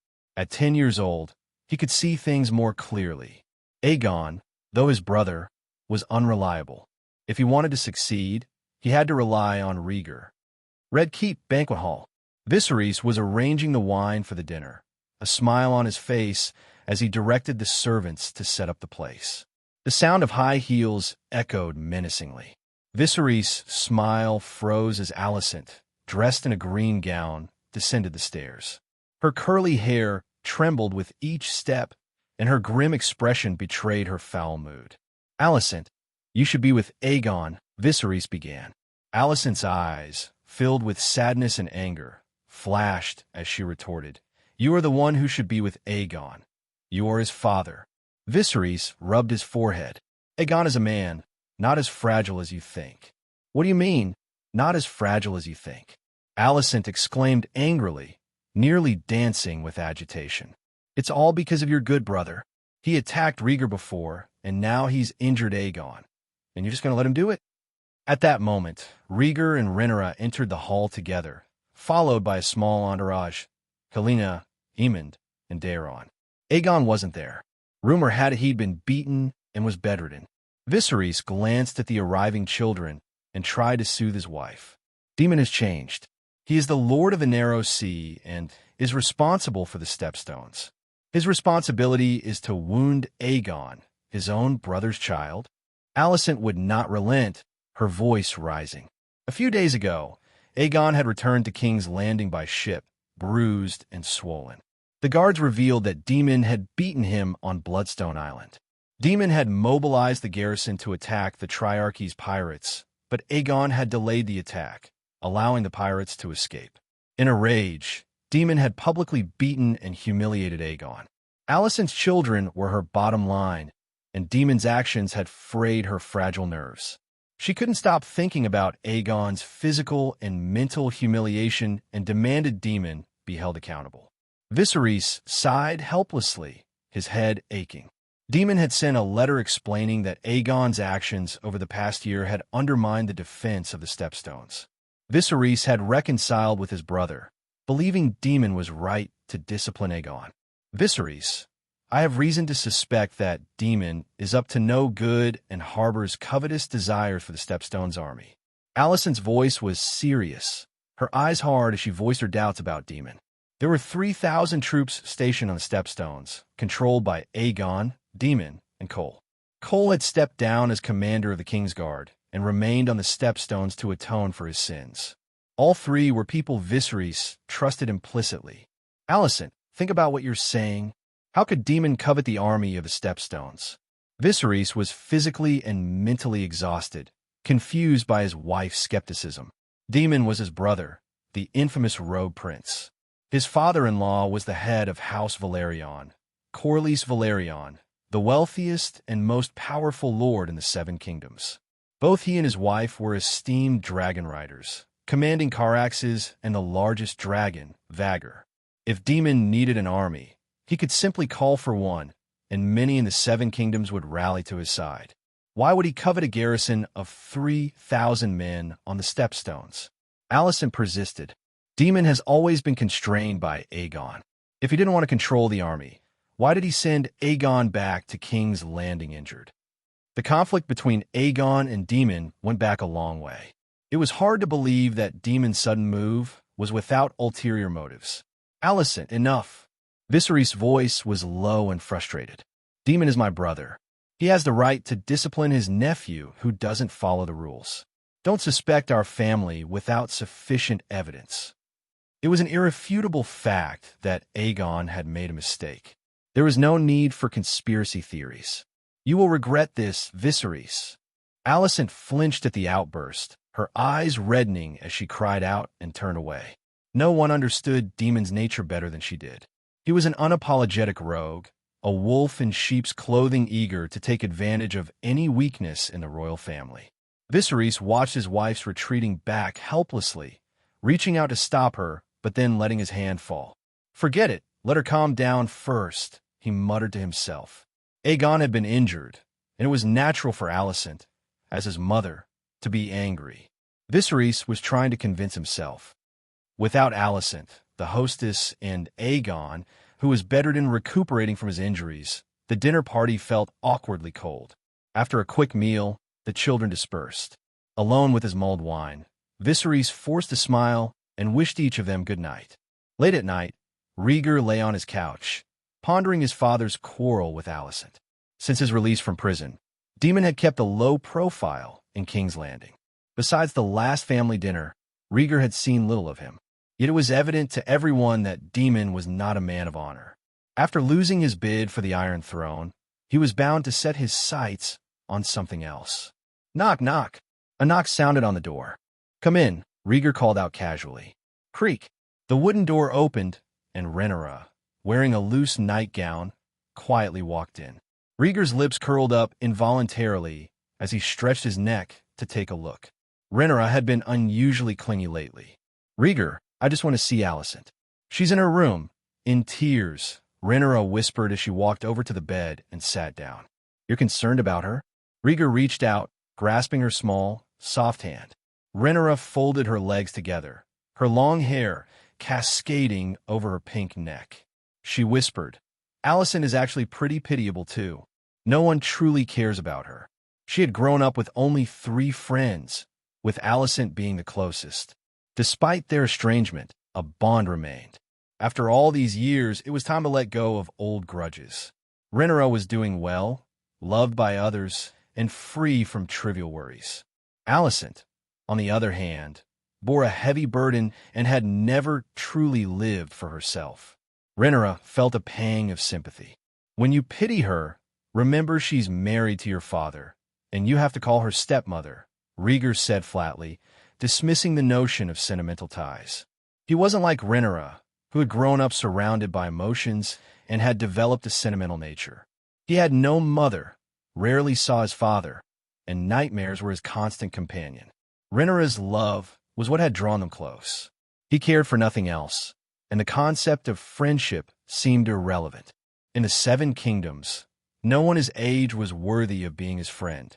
Rhaegar, you always managed to bring me back to reality, Rhaenyra said, rolling her eyes as she fell into his arms, bumping her head against his chest. Talking to him like this didn't offer any emotional solace. Rhaegar cupped her troubled head, saying dejectedly, Alicent is not as simple as you think. A woman who had taken care of her great-grandfather Jaehaerys I in his old age, climbed in her father Viserys' bed, and bore 4 heirs. She was far from simple-minded. Rhaenyra, frustrated, rolled over and pinned him beneath her, her hands supporting her on the soft goose-feather mattress as she looked down at him. Rhaegar lay there, waiting for his punishment. "Rhaegar, you're not listening," Rhaenyra said, pulling back her silver hair and running her small hand down the collar of his shirt. "Knock, knock." A knock on the door abruptly interrupted the intimate atmosphere. Rhaenyra's face fell as she quickly moved away, retreating from the battlefield. "Who is it at this late hour?" Rhaegar called out in annoyance, his head hanging in frustration. "Brother, it's me." Helena's delicate voice floated through the door. Rhaenyra gave Rhaegar a playful kick, muttering, "You're right, Alicent is really annoying. Especially her daughter, who had a knack for interrupting at the worst moments." Sighing inwardly, Rhaegar got out of bed and opened the door. Creak! The door swung open, revealing Helena in a light green robe, her face bright and expectant. "Helena," Rhaegar greeted, his gaze drifting to the small figure beside her. "Brother," came the delicate voice of Daeron, who held Helena's hand and flashed a smile. Daeron was very handsome, no less than Rhaegar had been as a child. Dressed in a white shirt with a green coat, his short silver blonde hair and big purple eyes darted around. Rhaegar nodded in response, blocking the doorway as he asked, "Why are you up so late?" Helena hesitated, her response slow. Daeron answered first. "Mother is angry and doesn't care about us, so we came play with you and sister." "Is that so?" Rhaegar questioned, scanning his siblings. Helena nodded vigorously, her face tight with worry. Daeron nodded as well, producing a book from behind him. Rhaegar rubbed Helena's hair, asking, "Where's Aemond? Isn't he usually the clingiest to you?" "He's gone to find Aegon and isn't with us," Helena said crisply, half squinting in comfort. "Come in. Rhaenyra's here too," Rhaegar said, stepping aside to let the 2 youngsters enter. Rhaenyra knelt on the couch, eyeing her younger siblings critically. They didn't sleep in the middle of the night, but came to Rhaegar's room. There was something odd about that. Feeling their elder sister's scrutinizing gaze, Helena and Daeron hurriedly saluted, looking like a pair of guilty children.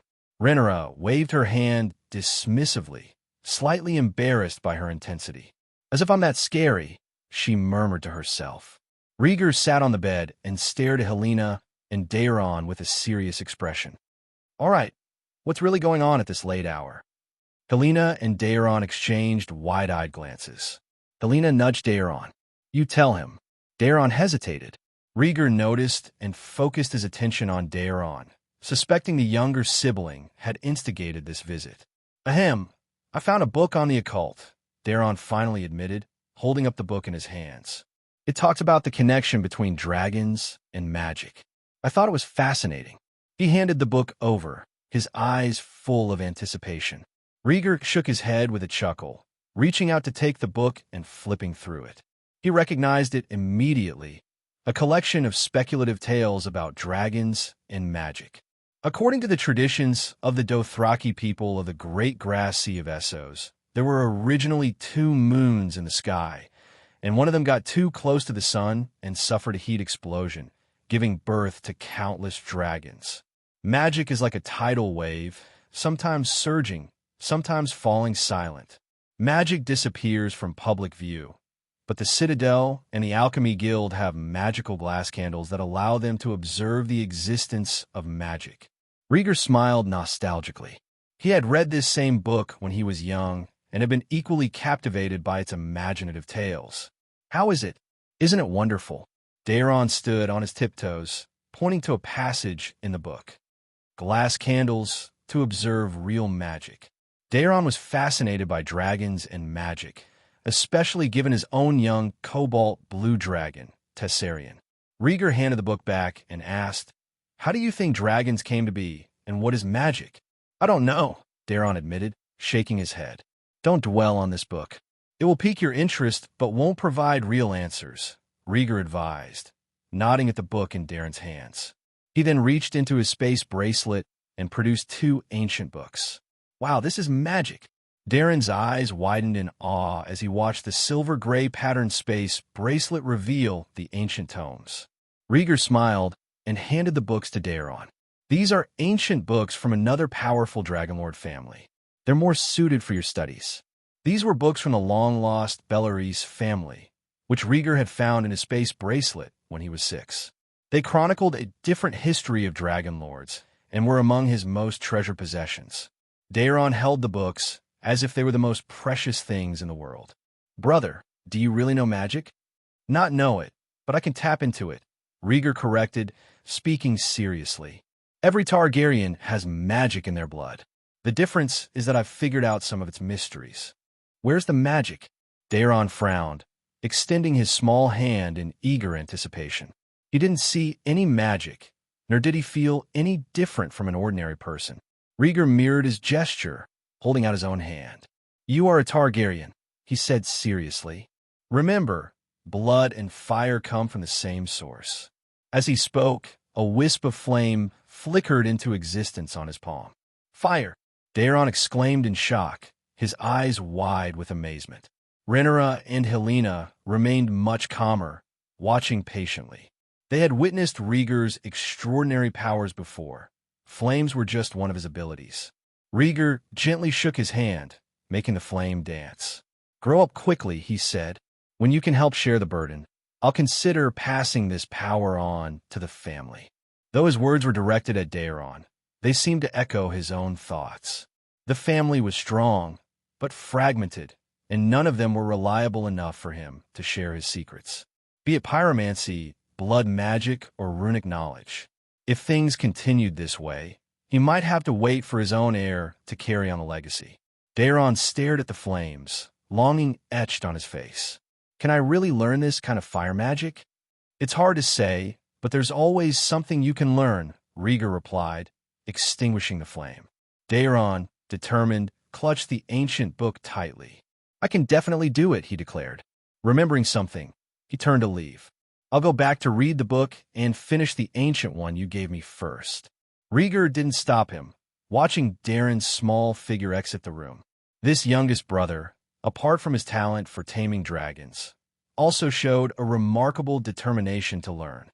Compared to Aegon and Aemond, he had a greater will to improve himself. As Daeron left, Helaena stood frozen, tilting her head in confusion. Was she just being left here? Rhaegar turned to Rhaenyra and Helaena. Do you want to learn magic? Are you sure you want to pass on this power? Rhaenyra asked, her tone serious. You must keep it a secret, Rhaegar cautioned. He wanted to equip Rhaenyra and Helaena with some self-preservation skills, unlike his brothers. Rhaenyra considered this, then extended her hand. Helaena followed suit, holding out her chubby little hand. Ready? Rhaegar asked, his eyes full of seriousness. The sisters nodded solemnly. Very good, Rhaegar said, touching their hands briefly before shaking them off. Under their puzzled gazes, he took out a sheet of paper and shrugged. You don't have the talent of a pyromancer, so you'll learn some runes. He wasn't an inherited blood mage who could discern talent with a handshake. Passing on knowledge through written instructions was more practical. Rhaenyra sighed, feeling a bit embarrassed by her own curiosity. On the page, the construction and inscription of the rune bronze were clearly detailed. The preface described the mysteries of the runic system and the connection between magic power and bloodline. Rhaenyra pulled the confused Helaena into her arms so they could view the contents together. Rhaegar lay back and closed his eyes, letting them absorb the information at their own pace. Passing on knowledge required patience. If they could understand, they would learn. If not, even hands-on teaching wouldn't make a difference. Meanwhile, in Aegon's room, as Aemond approached, he heard their mother's voice from inside. Aegon, your father doesn't care about you. You need to learn to think for yourself. Creak. Before Aemond could eavesdrop further, the door opened, and Alicent emerged, her eyes red and swollen from crying. She wiped away her tears and forced a smile. Aegon is resting inside. Go see him, she said softly, knowing how close her two sons were. You should rest too, mother, Aemond advised, gently pushing the door open and stepping inside. Alicent nodded, smiling faintly, and hurried away. Inside, Aegon lay shirtless on his couch, staring bored at the ceiling. A maid was tidying up, bending over to pick up the dishes. Aegon glanced at her rounded figure, licking his lips. Just as he was about to reach out, Aemon's voice interrupted. "Aegon, are you all right?" Startled, Aegon quickly withdrew his hand. "Prince Aemond," the maid said, curtsying to the young prince. Aemond gave Aegon a knowing look and waved the maid away. "You may leave. I need to speak with Aegon." The maid nodded, gathered the tray, and left the room with a quick, formal step. Now alone, Aegon's face twisted in annoyance. "I was just about to touch her, and you had to come in." "Aegon, she is mother's maid," Aemond said, his voice tinged with disapproval as he sat down on the bed. "So what? You like voluptuous women too?" Aegon retorted, sitting up and propping himself on his hands. "Aegon!" Aemond's voice rose, scolding him. Aegon smirked. Fine, I'll stop." He pulled the quilt over his lower body and asked reluctantly, "What do you want?" This younger brother of his always tried to play the noble role, the perfect child their parents adored. But deep down, Aegon knew he was no different from him. "I asked Rhaegar for permission to visit Dragonstone, and he agreed," Aemond said, excitement gleaming in his eyes. "I want you to come with me. Help me find a powerful dragon." Aegon looked at him quietly, tilting his head. For a moment, there was silence. Then, Aegon burst into laughter. "Blah! You can't even tame a young dragon, and you want to tame an adult one. If the dragons on Dragonstone were that easy to tame, they would have been secretly taken by the dragon seeds on the island long ago. What makes him think he has a chance?" Aemond's face flushed with anger. "Why can't I do it? If Rhaegar can tame a cannibal, I can too." "Ha! Stop it, you're killing me." Aegon laughed loudly, wincing from the bruises and pain on his face. He covered his face, still laughing. "Rhaegar is a monster. He jumped on the cannibal's back to tame it. You'd be too scared to move if you saw that black dragon. Aegon, I consider you my brother." Aemond shouted, clenching his fists at the ridicule. Aegon stifled his laughter and said, "It's all right if you don't have a dragon, Aemond. There was a dragonless Targaryen in our grandparents' generation too. Vaegon Targaryen, the seventh child and fourth son of King Jaehaerys I, was known for being mean and emotionally indifferent. He disliked his sister, whom he was supposed to marry, and had no interest in dragons. Later, he traveled to the Citadel and became a maester devoted to research. Shortly after Jaehaerys I's death, Vaegon also died, and thus the Targaryens of that generation were nearly wiped out. Being taunted as dragonless made Aemond grimace. Rising to his feet, he shouted, "Aegon, I will prove myself." He was fed up with his brother, who only found validation in mocking him. Aemond walked quickly to the door of his room and left in a fury. As he watched his brother leave, Aegon lay back down, smacking his lips. The movement caused his bruises to ache, and he grimaced, cursing, "Damn demon. How dare you hold a personal vendetta? You'll pay for this." A few days later, in the council hall, a small council meeting was in session. The exhausted King Viserys sat at the head of the table, looking around at his royal advisors. "Your Grace, Lord Bormund has passed away, and his son Boros has inherited Storm's End and is organizing a funeral," Otto Hightower reported, holding a letter with a solemn expression. Viserys rubbed his brow and sighed. Lord Bormund was an honorable lord. His death is a loss for the Seven Kingdoms. Lord Beesbury spoke up. "Your Grace, Lord Bormund was highly esteemed by the people. The royal family should pay their respects." Lionel Strong nodded in agreement. "Indeed, it would also be a good opportunity to connect with the new Lord Boros and ensure his loyalty to the crown." Boros had a formidable reputation, rude, martial, proud, and arrogant. It was crucial to confirm his loyalty now that he was the Lord of Storm's End. "Boros is a cousin of Rhaenys.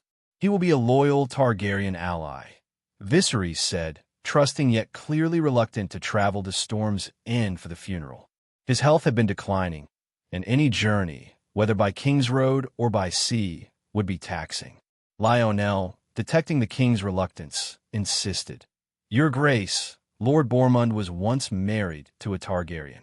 It's fitting for the royal family to intervene. I agree, added Jasper Wilde, the Master of Laws.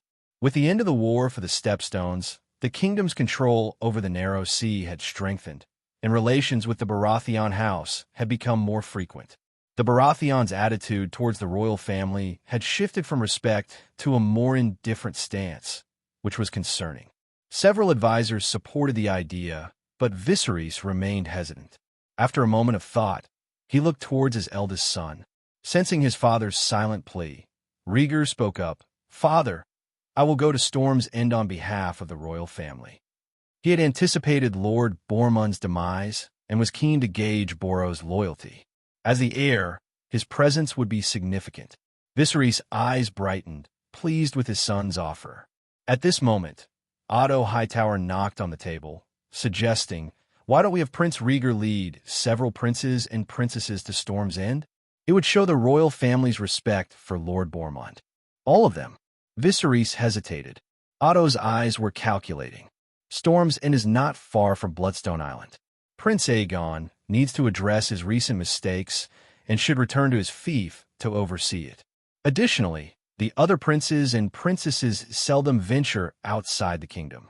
It would be beneficial for them to show the royal family's prosperity and strength. Viserys hesitated. Otto's suggestion had merit and aligned with his ideals of family unity and public display of the royal family's importance. Viserys' desire to showcase the prosperity and power of House Targaryen began to take shape. Gently turning the gemstone ring on his finger, he asked Rhaegar, "Storm's End is not far from King's Landing. Will you be able to manage your younger siblings on such a journey?" Rhaegar, ever cautious, responded, "I will be riding my dragon." "Are you certain about this?" He advised his father to think carefully, considering the harsh weather conditions around Storm's End with its constant cloud cover and heavy rains. Alicent would not be pleased with sending several of her children away. "That's not a problem. Aegon, Helena, and Daeron all have dragons as well." Otto interjected confidently. His faith in his grandchildren was evident. A Targaryen with a dragon was a formidable presence. Rhaegar's eyes glinted as he looked at his father, who seemed torn yet determined. He did not rush to refuse. Borros Baratheon was known for his arrogance and conceit. A visit to Storm's End with his siblings would remind the nobles of the Stormlands of the Targaryens' might. After a brief discussion, the advisors agreed to Otto's proposal. Viserys, filled with confidence, declared, "Let Rhaegar lead the expedition to Storm's End with his younger brothers. Let the people of the Seven Kingdoms see the strength of House Targaryen."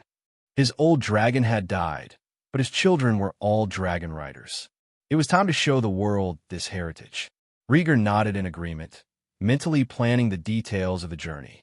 Early the next morning, the usually cold and quiet dragon pit was bustling with activity. Several dragons emerged from their pits, guided by their keepers to find their respective riders. Aegon reluctantly mounted the magnificent Sunfire, his expression mirroring the dragon's unwillingness. Aemond, without a dragon of his own, was assigned to ride with Aegon. He nervously climbed on his Sunfire's back, fastening himself into the saddle. "Roar!" Sunfire let out a low growl, his golden scales shimmering in the sunlight as he shifted restlessly. Nearby, Syrax responded with a warning growl, flapping its wings in a display of dominance. Sunfire spread his wings in response, his pale pink membranes catching the light. "Syrax, calm down," Rhaenyra commanded, standing in front of her dragon in a black dragon rider's outfit, soothingly rubbing Syrax's jaw. Not far away, Tessarion lay on the ground, wagging his tail and watching the commotion. "Climb onto the dragon's back and fasten the chains. Everything will be fine," Rhaegar instructed, helping young Daeron onto Tessarion's back. "Don't worry, brother," Daeron said, climbing into the saddle with a mix of excitement and nervousness. It was his first time flying a dragon.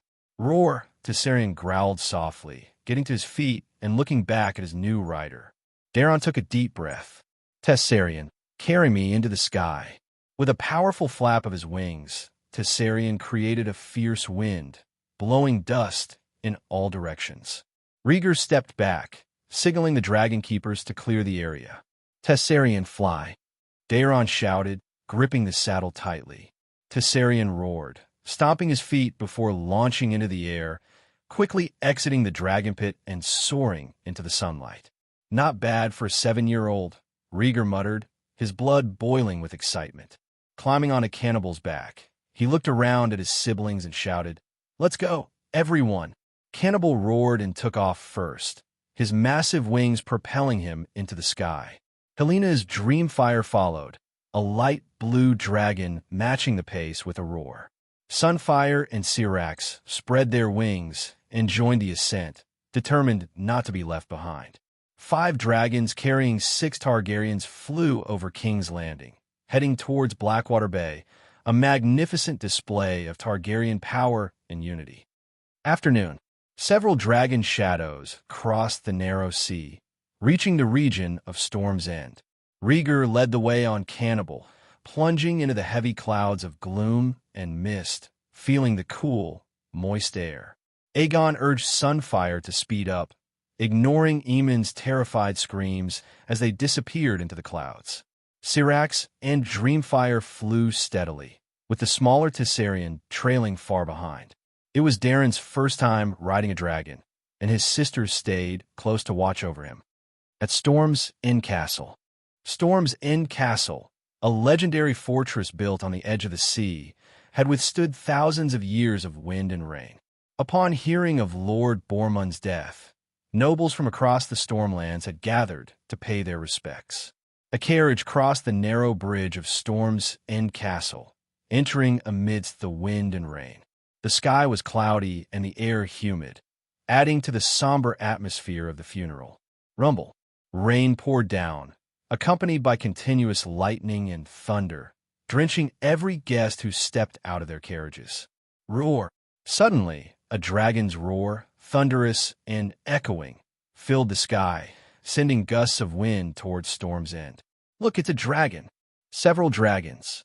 Cannibal, black as charcoal, broke through the rainy clouds, its green pupils flashing coldly. Rhaegar narrowed his eyes and opened his arms, letting the cold rain beat down on him. Amidst the guests' panic, Cannibal circled Storm's End Castle twice before landing in an open space outside the city walls. Boom! The ground compacted into a deep pit, splashing muddy water as Cannibal landed, roaring with its head held high. Under the gloomy rain, it looked like a terrifying god of destruction. Roar! Another roar, as loud as a flood bell, echoed with a menacing tone. Rhaegar and Cannibal turned to see a massive dragon with dark green scales on the other side of the city wall. Vhagar, with its thick neck and spiny back towering over the wall, stared coldly at the younger Cannibal. The two true dragons locked eyes in a deadly stare, their murderous intent palpable. Cannibal's green eyes flashed with cruelty, baring its dragon teeth.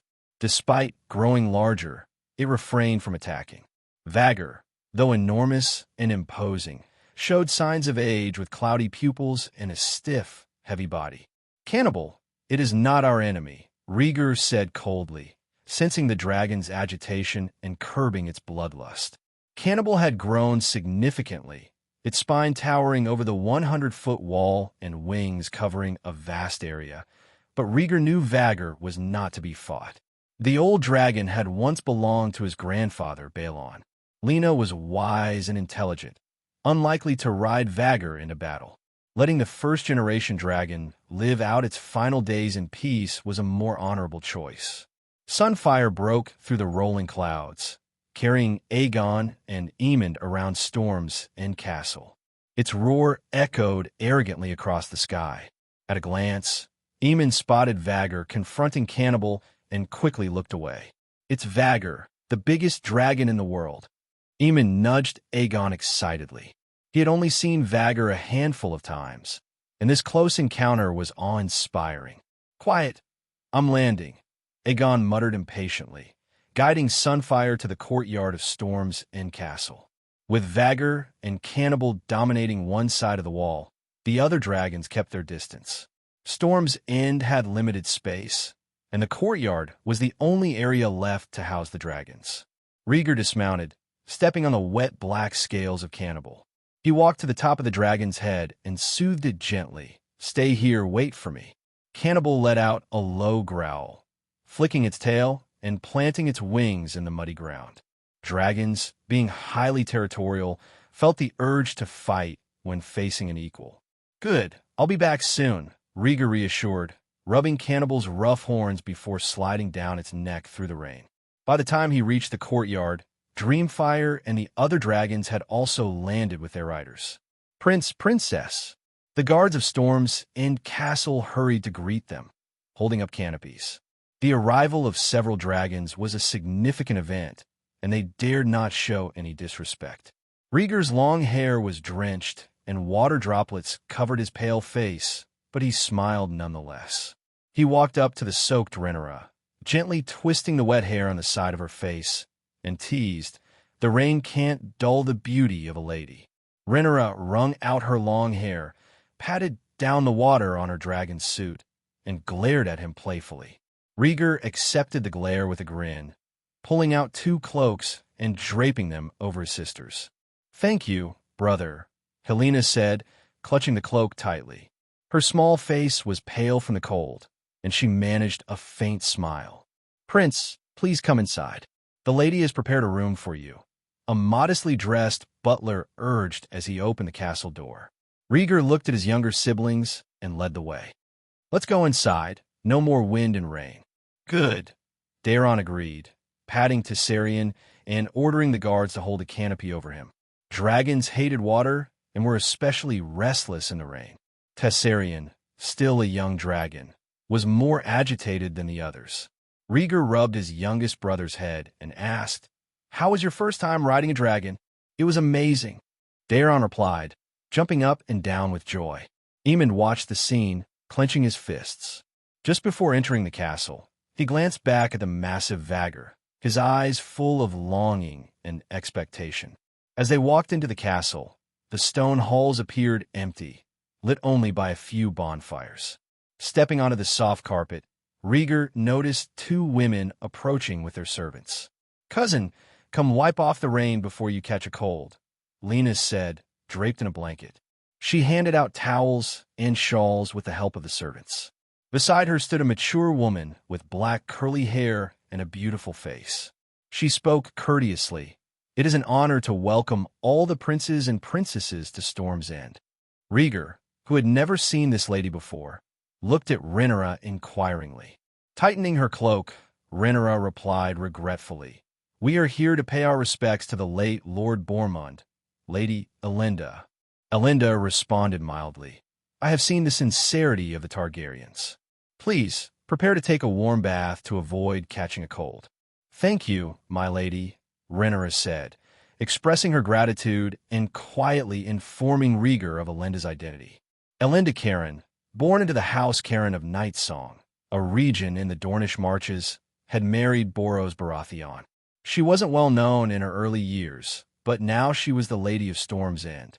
Rhaegar brushed back his wet hair, exchanged polite pleasantries, and then asked bluntly, "Where is Lord Boros? Why haven't we seen him?" "My husband is entertaining Lord Corlys and Princess Rhaenys, paying homage to his late father-in-law." Lady Elenda's voice was magnetic, and she responded calmly. Although it was discourteous that Boros hadn't come out to greet them, her explanation was reasonable, assuaging any discontent among the princes and princesses. Since they had come to pay their respects, Rhaegar chose not to be critical and allowed himself to be led up the stairs by his attendant. He was soaked to the skin and needed a change before seeing anyone. As the group conversed, more guests were entertained and brought into the castle. Lady Elenda managed the arrivals with well-organized grace, thanking each one personally. After washing up, Rhaegar left the bathroom to find his brothers and sisters. Lena had been waiting for a while, gathering her cousins to head upstairs to the Great Hall of Storm's End for the feast. She rubbed her belly with one hand and explained, "There will be no outsiders at the feast. Lord Boros has arranged it especially for us and our family." "Cousin, Demon, and Laenor didn't come?" Rhaegar asked, noting the absence of sea smoke. Lena hesitated for a moment, then grumbled. Demon arrived later, and Laenor went with him to the stepstones for defense. With Caraxes not fully healed, Demon didn't have a dragon to lead him, so Laenor and Aegon took turns leading the patrols. As they chatted, they soon arrived at the hall where the banquet was to be held. A bearded Boros sat at the head of the table, scolding his servants. Across from him, Corlys was calmly rubbing his chin, and Rhaenys, dressed in a corseted gown, stood by the wine cooler, eyeing Boros with displeasure. If he weren't her cousin, she might have slapped him. Rhaegar and Rhaenyra approached with smiles, greeting them. Aunt Rhaenys, Lord Corlys.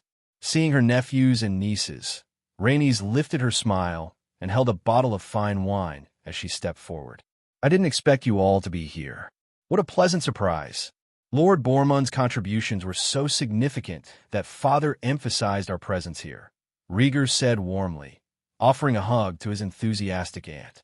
Rhaenys hugged her nephews and nieces in turn, then took the hands of Rhaenyra and Helena. Boros can be rough around the edges. Don't be offended by any lack of hospitality. It's commendable that you braved the rain to come here. Rhaegar and his brothers followed her, casting glances at the still irate Boros. Realizing he was being watched, Boros patted his coat, stood up, and lifted his chin proudly. The Baratheon house thanks you and your family for visiting Prince. He then gave a shallow bow, his bloated stomach making the gesture awkward. Aegon snorted, seating himself with a sigh. Rhaegar glanced at Aegon, but said nothing. He placed a hand on Boros' shoulder and said softly, "A moment of silence for your father." With that, he ignored the lord and sat down next to Rhaenyra. Boros, visibly irritated, took his seat and yelled at the servants to bring the dishes, venting his frustration.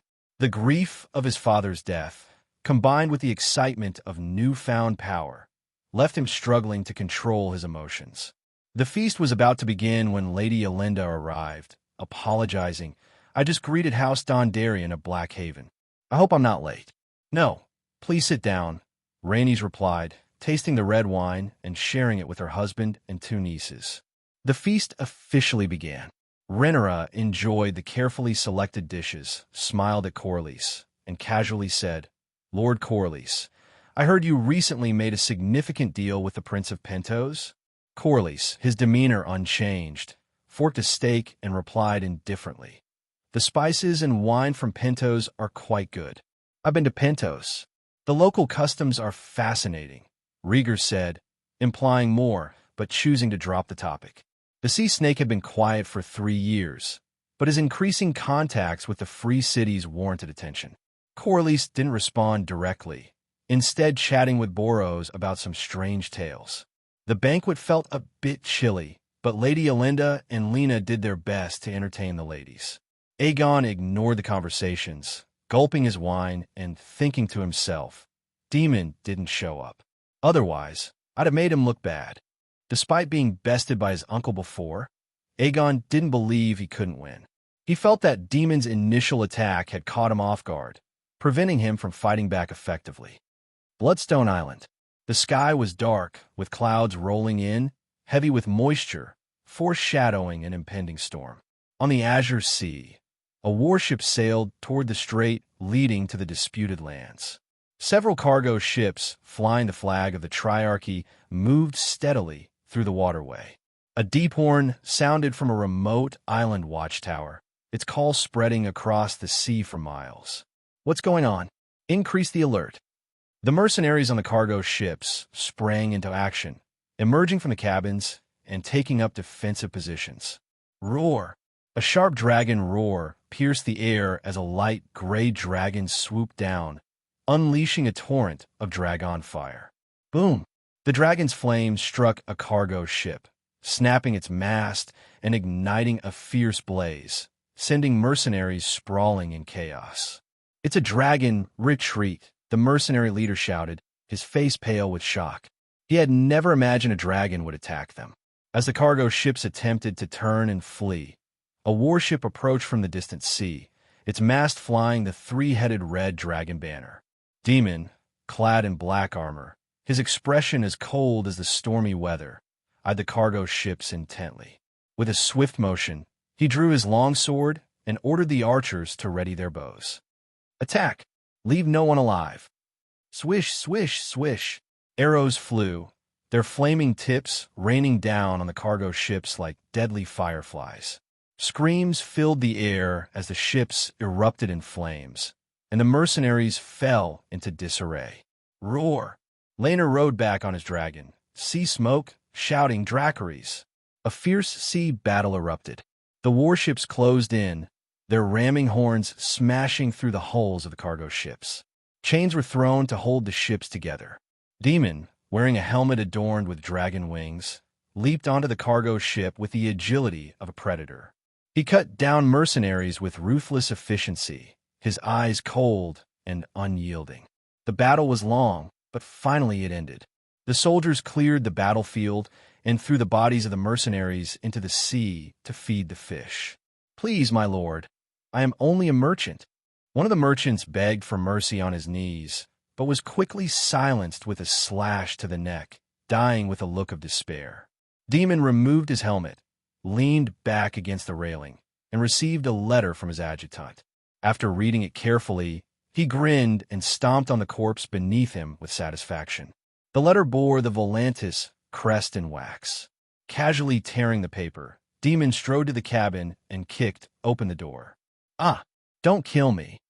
Inside, besides crates of goods, there were ragged slaves huddled together. Daemon scanned the room and then addressed his adjutant coldly. "Keep the female slaves, dispose of the rest." "Yes, Prince." The adjutant, his face just as cold, drew his sword and entered the cabin. Soon, the air was filled with the sound of desperate, dying screams. Daemon paid no attention to the carnage, ordering the soldiers to gather the goods and transport them to the warship. Sea smoke flew overhead, its wings stirring the cold wind. Laenor, riding the dragon, looked torn and hesitant. Is it really necessary to plunder the Triarchy's ships? The Triarchy was divided between the aggressive Hawk faction and the more moderate Dove faction. Though tensions remained, both sides had maintained a fragile peace. Malicious plundering of the other side's cargo ships can easily be the cause of a violent backlash. "Why not?" Daemon replied, his face expressionless. "If the Triarchy can plunder our ships, we can plunder theirs." Laenor, uncomfortable with such ruthlessness, changed the subject. "Lena asked you to attend the funeral at Storm's End. Do you want to ride?" "No need," Daemon said, wiping the blood from his long sword on a corpse's clothes. He smirked. "I can go where I want without a dragon. Besides, I've just acquired a shipment of treasure. I'll take a ship and bring gifts to the appointment." 3 days later, the funeral ceremony was held at Storm's End Castle. The sky was overcast, casting a somber mood over the event. In the center of the vestibule, a one-person-high wooden platform held the body of Lord Bormund. Rhaegar presented a bouquet of flowers and bowed his head in silence. Behind him, Boros and the other guests followed suit, laying down their bouquets and offering eulogies. Boros, his eyes red and swollen, held the hands of his wife and daughters as he struggled to contain his grief while looking at his father's closed eyes. Rhaenys gently urged, "Boros, let Uncle rest in peace." Boros nodded, releasing his wife's and daughter's hands. He walked solemnly to Rhaegar, who was dressed in black armor, and said, "I beg you, Prince." "My condolences," Rhaegar replied, then turned his gaze to the cannibal dragon near the city gates. According to Lord Bormund's dying wish, he desired to be cremated like his wife. Rhaegar connected with Cannibal's mind and spoke in High Valyrian. "Cannibal, Dracarys." Roar! Cannibal's wings spread as he slowly approached the wooden platform. He raised his neck high and unleashed a precise stream of dark green dragon fire.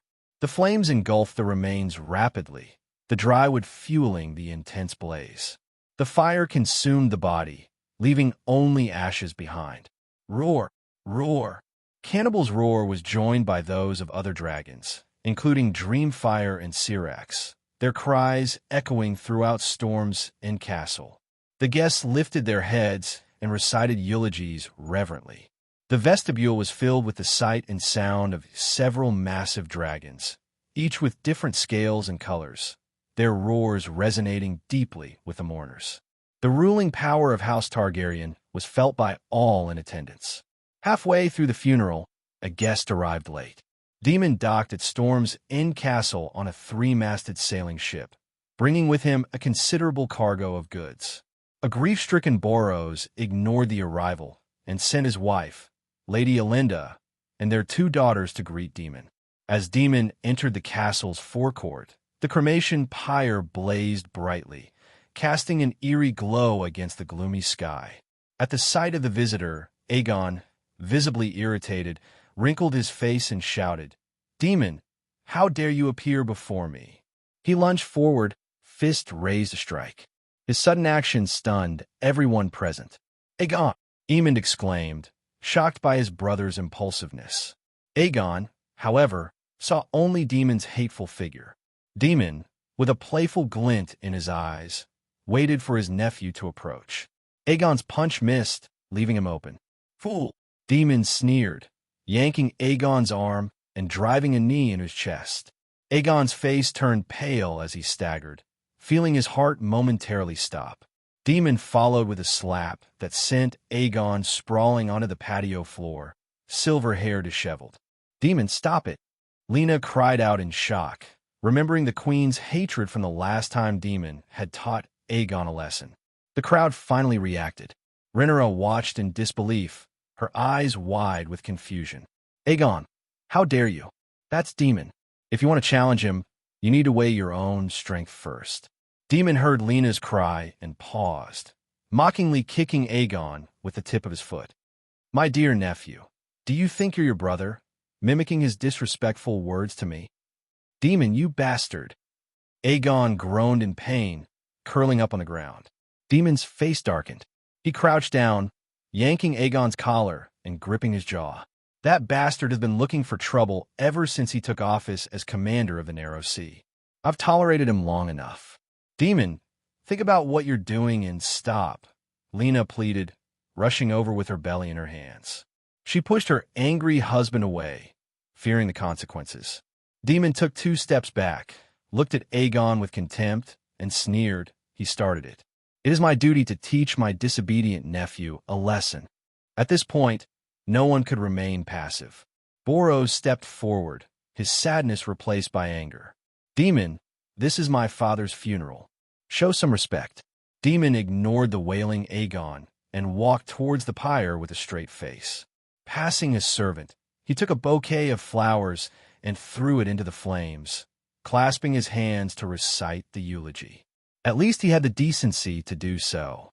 Boros glared angrily, turning his anger towards Rhaegar. "Prince, is this your Targaryen etiquette, disrupting the funeral of a loyal servant?" he demanded in a deep voice. "Lord Boros, it was Aegon and Daemon who started the fight. It was never our intention to cause a disturbance," Rhaenyra interjected, trying to defuse the situation and prevent Rhaegar from taking the blame. Rhaegar remained composed, his expression impassive as he glanced briefly at Rhaenyra. He knew he had to handle this himself. Boros did not deserve a calm explanation, nor did he merit the courtesy Rhaenyra had shown. Predictably, Boros ignored her words, his anger directed solely at the Targaryens. Daemon is the king's brother, and Aegon is the king's second son, yet they show no respect for the Baratheon name, he spat. Rhaenyra's face darkened, ready to retort, but Rhaegar intervened. "Enough, Rhaenyra," he said firmly, gripping her waist and moving her behind him. He knew arguing about right and wrong would only escalate the situation. He turned his cold gaze to Daemon. "Don't you have anything to say, uncle?" Daemon finished placing the bouquet, his expression indifferent. "A disobedient nephew needs to be educated," he replied flatly. "Aegon may be foolish, but he is not the only one who is disobedient," Rhaegar responded, his tone measured but wary. He suspected there was more behind Daemon's recent behavior. "Prince, my father's body is still being cremated. You owe me an explanation," Boros insisted, his face flushed with anger. Rhaegar's eyes narrowed as he looked at the Lord of Storm's End. Lord Boros, what kind of explanation do you seek? He asked, his voice cold and unyielding as he stepped closer, towering over the other man. Boros hesitated, remembering the recent roar of the dragons, and his breath caught. Rhaegar's piercing purple eyes bore into him, and he could feel his resolve weakening. Lord Bormund was a tolerant man. I believe he would want you to exhibit the same heart, Rhaegar said, his voice calm but firm. The tension was palpable as no one dared to interrupt. Everyone knew of the friction between Lord Boros and Prince Rhaegar, but they never expected it to escalate into a confrontation. Daemon watched with interest, feeling no guilt, only contempt for Boros. He was a Targaryen, and he would not bow to anyone. Rhaegar's way of handling the situation resonated with him deeply. It was a display of strength and authority befitting their house. Roar! The thoughts of humans were complex and strange, but the thoughts of dragons were more pure. Sensing his master's displeasure, Cannibal let out a warning roar. His long, thick neck descended, and his dark head loomed over Rhaegar, casting a shadow over the prince. A pair of eerie green eyes glared at Boros, the dragon ready to unleash destruction at its master's command. Facing the fierce dragon, Boros swallowed hard, cold sweat running down his spine. At that moment, his thoughts raced, recalling his father's words. The Targaryens never lacked an army because they rode the dragons. His father had fought alongside King Jaehaerys I, defeating Dornish armies by the thousands. The world, having enjoyed peace for so long, had forgotten the wrath of dragons. Boros resisted the urge to flee, trembling as he lowered his proud head.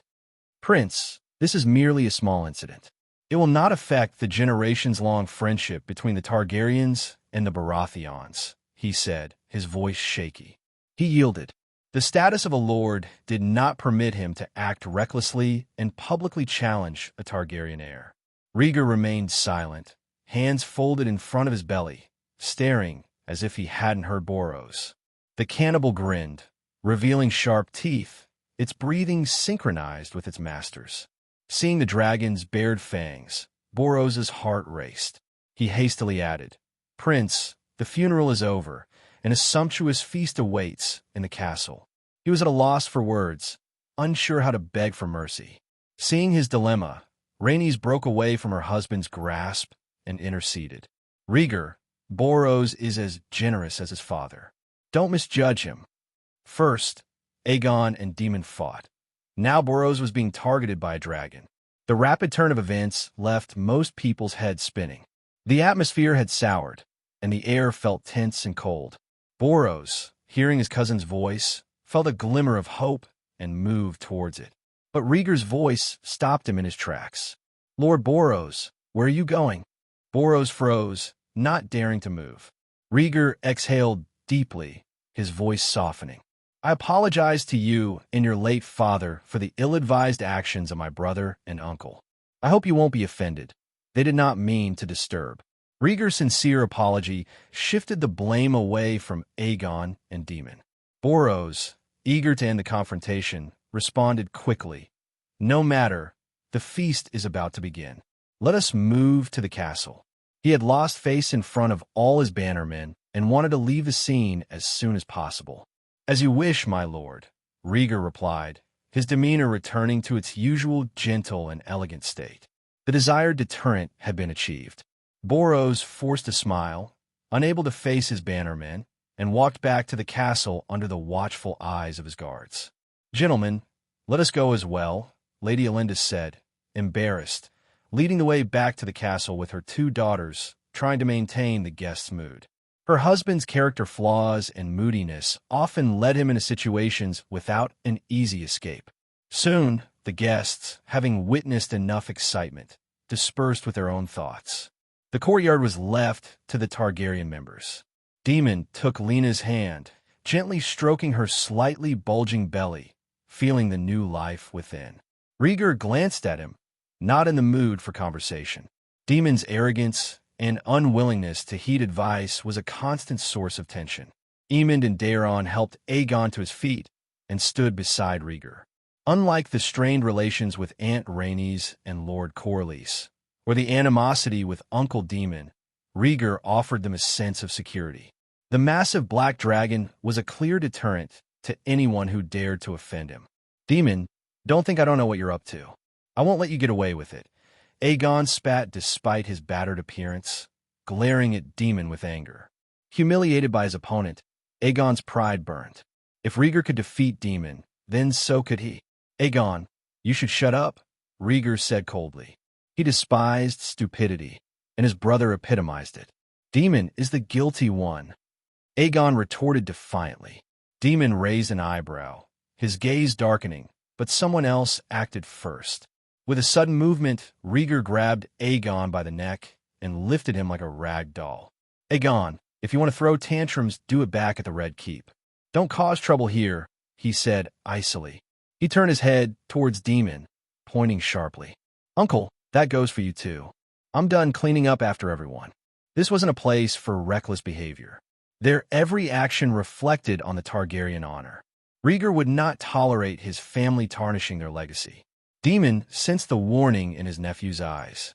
He glanced at Rhaegar, his expression unreadable, before leading his wife past him. As he departed, the tension eased. Aegon, still held by the neck, struggled to breathe, his face turning red. His hands clawed at Rhaegar's grip in desperation. In that moment, the fear of the past overwhelmed him.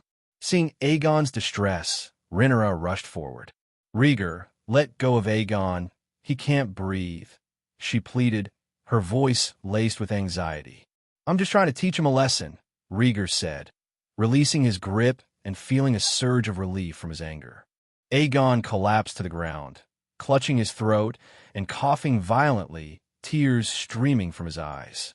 Aemond, watching in fear, tugged at Aegon's coat, his body trembling. Let's go. The feast is starting, Rhaegar said indifferently. Rhaenyra took his hand, squeezing his knuckles in a gesture of helpless support. Late at night, Storm's End Castle was ablaze with light. The banquet, filled with merriment, was set to last until dawn.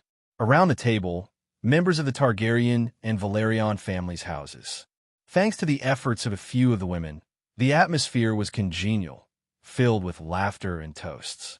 Rhaegar, deep in thought, suddenly asked, Uncle, what are the recent movements of the Triarchy? At his question, the lively chatter at the table ceased. Demon, swirling his wine, responded frankly, the Triarchy is as ambitious as ever, constantly plotting to regain their power. He glossed over the recent plundering of cargo ships, focusing instead on the Triarchy's covetous designs on the stepstones. The pirates of the Triarchy are like weeds, impossible to eradicate, Rhaegar agreed, before shifting the topic. I've heard that the Tiger Party of Atlantis has its eyes on the Triarchy. Rhaegar had his own sources, probing into the affairs of the free cities. Volantis, the oldest of the free cities, held on to many Valyrian traditions. Its political system, a remnant of the freehold era, saw 3 rulers elected annually from the native tiger and elephant parties. The tigers, aristocrats, and warriors believed in conquest by force, while the elephants, merchants, and moneylenders favored trade. During Volantis's last invasion of the Triarchy, Aegon the Conqueror had intervened, defeating them with Balerion the Black Dread. Since then, the Tiger Party had waned, electing only one consul to the elephants too. However, with the Triarchy weakened from their loss in the Stepstones, Volantis now saw an opportunity. Demon took a sip of wine, impressed by his nephew's knowledge. Volantis is stagnant. Without change, it's bound to decline. So the Tiger Party is actually considering war? Rhaegar's eyes narrowed. He had no love for the Triarchy and saw potential in the turmoil. The free cities fighting among themselves could be beneficial. I'm not sure, Demon admitted. Volantis has always spurned the Targaryens. He grinned. If you're really interested, you should see for yourself. Go to Volantis. Rhaegar mused. He had rarely ventured into Essos, having only visited Bravos and Pintos. His brief foray into the Triarchy had been hasty, yielding little more than some money and slaves. Now, however, he found himself intrigued. Rhaenyra leaned forward and whispered, "Do you want to leave?" Rhaegar blinked and made no immediate reply. Volantis is near Slaver's Bay and the ruins of Valyria, a free city full of slavery, Rhaenyra continued, her eyes bright with excitement. She had never been to Volantis and hoped to entice Rhaegar into the adventure. Sensing her anticipation, Rhaegar squeezed her hand and considered his next move. After a moment, he turned to Daemon and said, "Uncle, the Dornishmen are active on the border. The kingdom cannot afford to fight across the sea." He had considered provoking Volantis into conflict with the Triarchy, remembering Daemon's past ambitions in the Stepstones. A thought occurred to him. Perhaps Daemon could use this situation to gain military power over the islands. Daemon, though proud and self-satisfied, had always cared for his family. In his youth, he had coveted the Iron Throne. Now, in middle age, with a wife and children, his ambitions had shifted to territorial control. Rhaegar understood Daemon's psychology, but did not share his approach. Targaryen control of Westeros was not yet absolute. The North was largely autonomous. The West faced raids from the Iron Islands, and the Riverlands and the Reach had their own succession issues. In addition, Prince Corrin of Dorne was too ambitious. Rhaegar believed it was premature to extend their reach across the narrow sea. Overreaching could destabilize the kingdom and erode public support. Daemon's expression darkened as he realized that his nephew had partially revealed his intentions. Without giving him a chance to respond, Rhaegar stood and pushed back his chair. "I've eaten enough. I'm going to rest." Rhaenyra, momentarily stunned, smiled apologetically at her host before rising to follow him. The atmosphere around the table cooled noticeably. Aegon, gritting his teeth, angrily sliced the roasted meat on his plate, but no one paid him any attention. Corlys, his face dark and pensive, exchanged a glance with Daemon. Daemon, unperturbed by the revelation of his plans, poured himself another glass of wine. Lena lowered her head and rubbed her belly, her eyes filled with worry. As the funeral ended, the guests began to disperse and return to their homes. Roar, Vhagar and Malaise soared into the sky, heading for Driftmark. In the front yard of Storm's End, Cannibal and Syrax stood a short distance apart. Rhaegar and Rhaenyra faced each other in the empty space. Rhaenyra's expression was cold and silent. Rhaegar sighed, breaking the silence. "Rhaenyra, you should be overseeing Aegon and the others on their safe return to King's Landing. That's more important than following me." "Aegon is old enough to look after his brothers and sisters," Rhaenyra retorted, her voice icy. She was furious that Rhaegar had refused her request to accompany him. She longed to explore the free cities with him, not be left behind. Rhaegar tried to explain, "You know Alicent's temper. Besides, my plans go beyond just visiting Volantis, and there are dangers involved." He had had a dream the night before, a vision of a smoky sea with an inaudible voice echoing through it. From the map, it resembled the smoking sea. He wanted to fly on Cannibal and see what had become of the Targaryen homeland. "Rhaegar, do you think I'm a burden?" Rhaenyra's frustration was obvious. "No, you know that's not what I mean," Rhaegar replied, smiling bitterly as he embraced her. He remembered how fierce she could be, even as a teenager. "Just this once, Rhaegar," Rhaenyra pleaded, her serious demeanor betraying her desperation. She had been trying to convince him for days, feeling unappreciated by his constant refusals. "I'll be back soon," Rhaegar assured her quietly. Rhaenyra stood on tiptoe and kissed his cheek. "I'll be waiting for you on Dragonstone Island. Remember to miss me." "Always," Rhaegar promised, tightening his embrace before turning to Aegon and Helena with a few final words. With Rhaenyra's reluctant gaze following him, Rhaegar mounted Cannibal and flew off into the distance. King's Landing. Viserys sat on the Iron Throne and listened to the Northern Envoy's report. "Your Grace, I appreciate the invitation to the tournament, but I must inform you that Rickon Stark has passed away. Consequently, neither I nor any representative from the North can attend," said Roderick Dustin, Lord of Barrowton, a strong old man with a grim expression. Viserys frowned, his face reflecting sorrow. "Lord Rickon's passing grieves me deeply. just as Lord Borman's did. Losing 2 guardian lords in such a short time is a heavy blow. After a moment of reflection, Viserys asked, "Who holds power at Winterfell now?" Roderick answered directly. Before his death, Lord Rickon passed the title to his only son, Cregan Stark. However, young Cregan is still a minor, so his uncle, Bernard Stark, is overseeing Winterfell and mentoring the new lord. A young heir, Viserys sighed. "I hope both Bernard and Cregan will be able to attend the tournament. I regret that I cannot travel to the north in person to offer my condolences." Roderick nodded. "I will convey your grace's sentiments to Winterfell." With the report concluded, Lord Dustin took his leave. Viserys, weary and burdened by the Seven Kingdoms' troubles, lost focus for a moment. His left hand absent-mindedly touched the Iron Throne's armrest. He had forgotten the throne's treacherous design, with its sharp blades and lack of proper backrest or armrest. A sudden pain jolted him back to reality as a deep cut appeared on his left hand, blood flowing freely. "Ah, damn it," he cursed, wincing. The sharp pain brought him fully awake. He quickly shook off his injured hand and stepped down from the Iron Throne, leaving a trail of blood behind him. Leaving the throne room, the servants quickly summoned Grand Maester Mellos. In the king's chambers, Maester Mellos arrived with a satchel and several young auxiliary maesters. Viserys leaned back on a bench, one hand covering his forehead, the other resting on the round table for the maester to examine. "Your Grace, the wound is deep this time," Mellos said, his old face creased with concern as he carefully inspected the cut and prepared medicine to clean it. Viserys endured the pain and sighed. "Thank you, Grand Maester." Despite his words, he was troubled inside. Not having been cut by the Iron Throne for some time had made him complacent, and now this open wound was a stark reminder of his vulnerability. He feared it would be conspicuous to the courtiers, adding to his burdens. With few words, Mellos dried the blood and applied crushed herbs to the wound.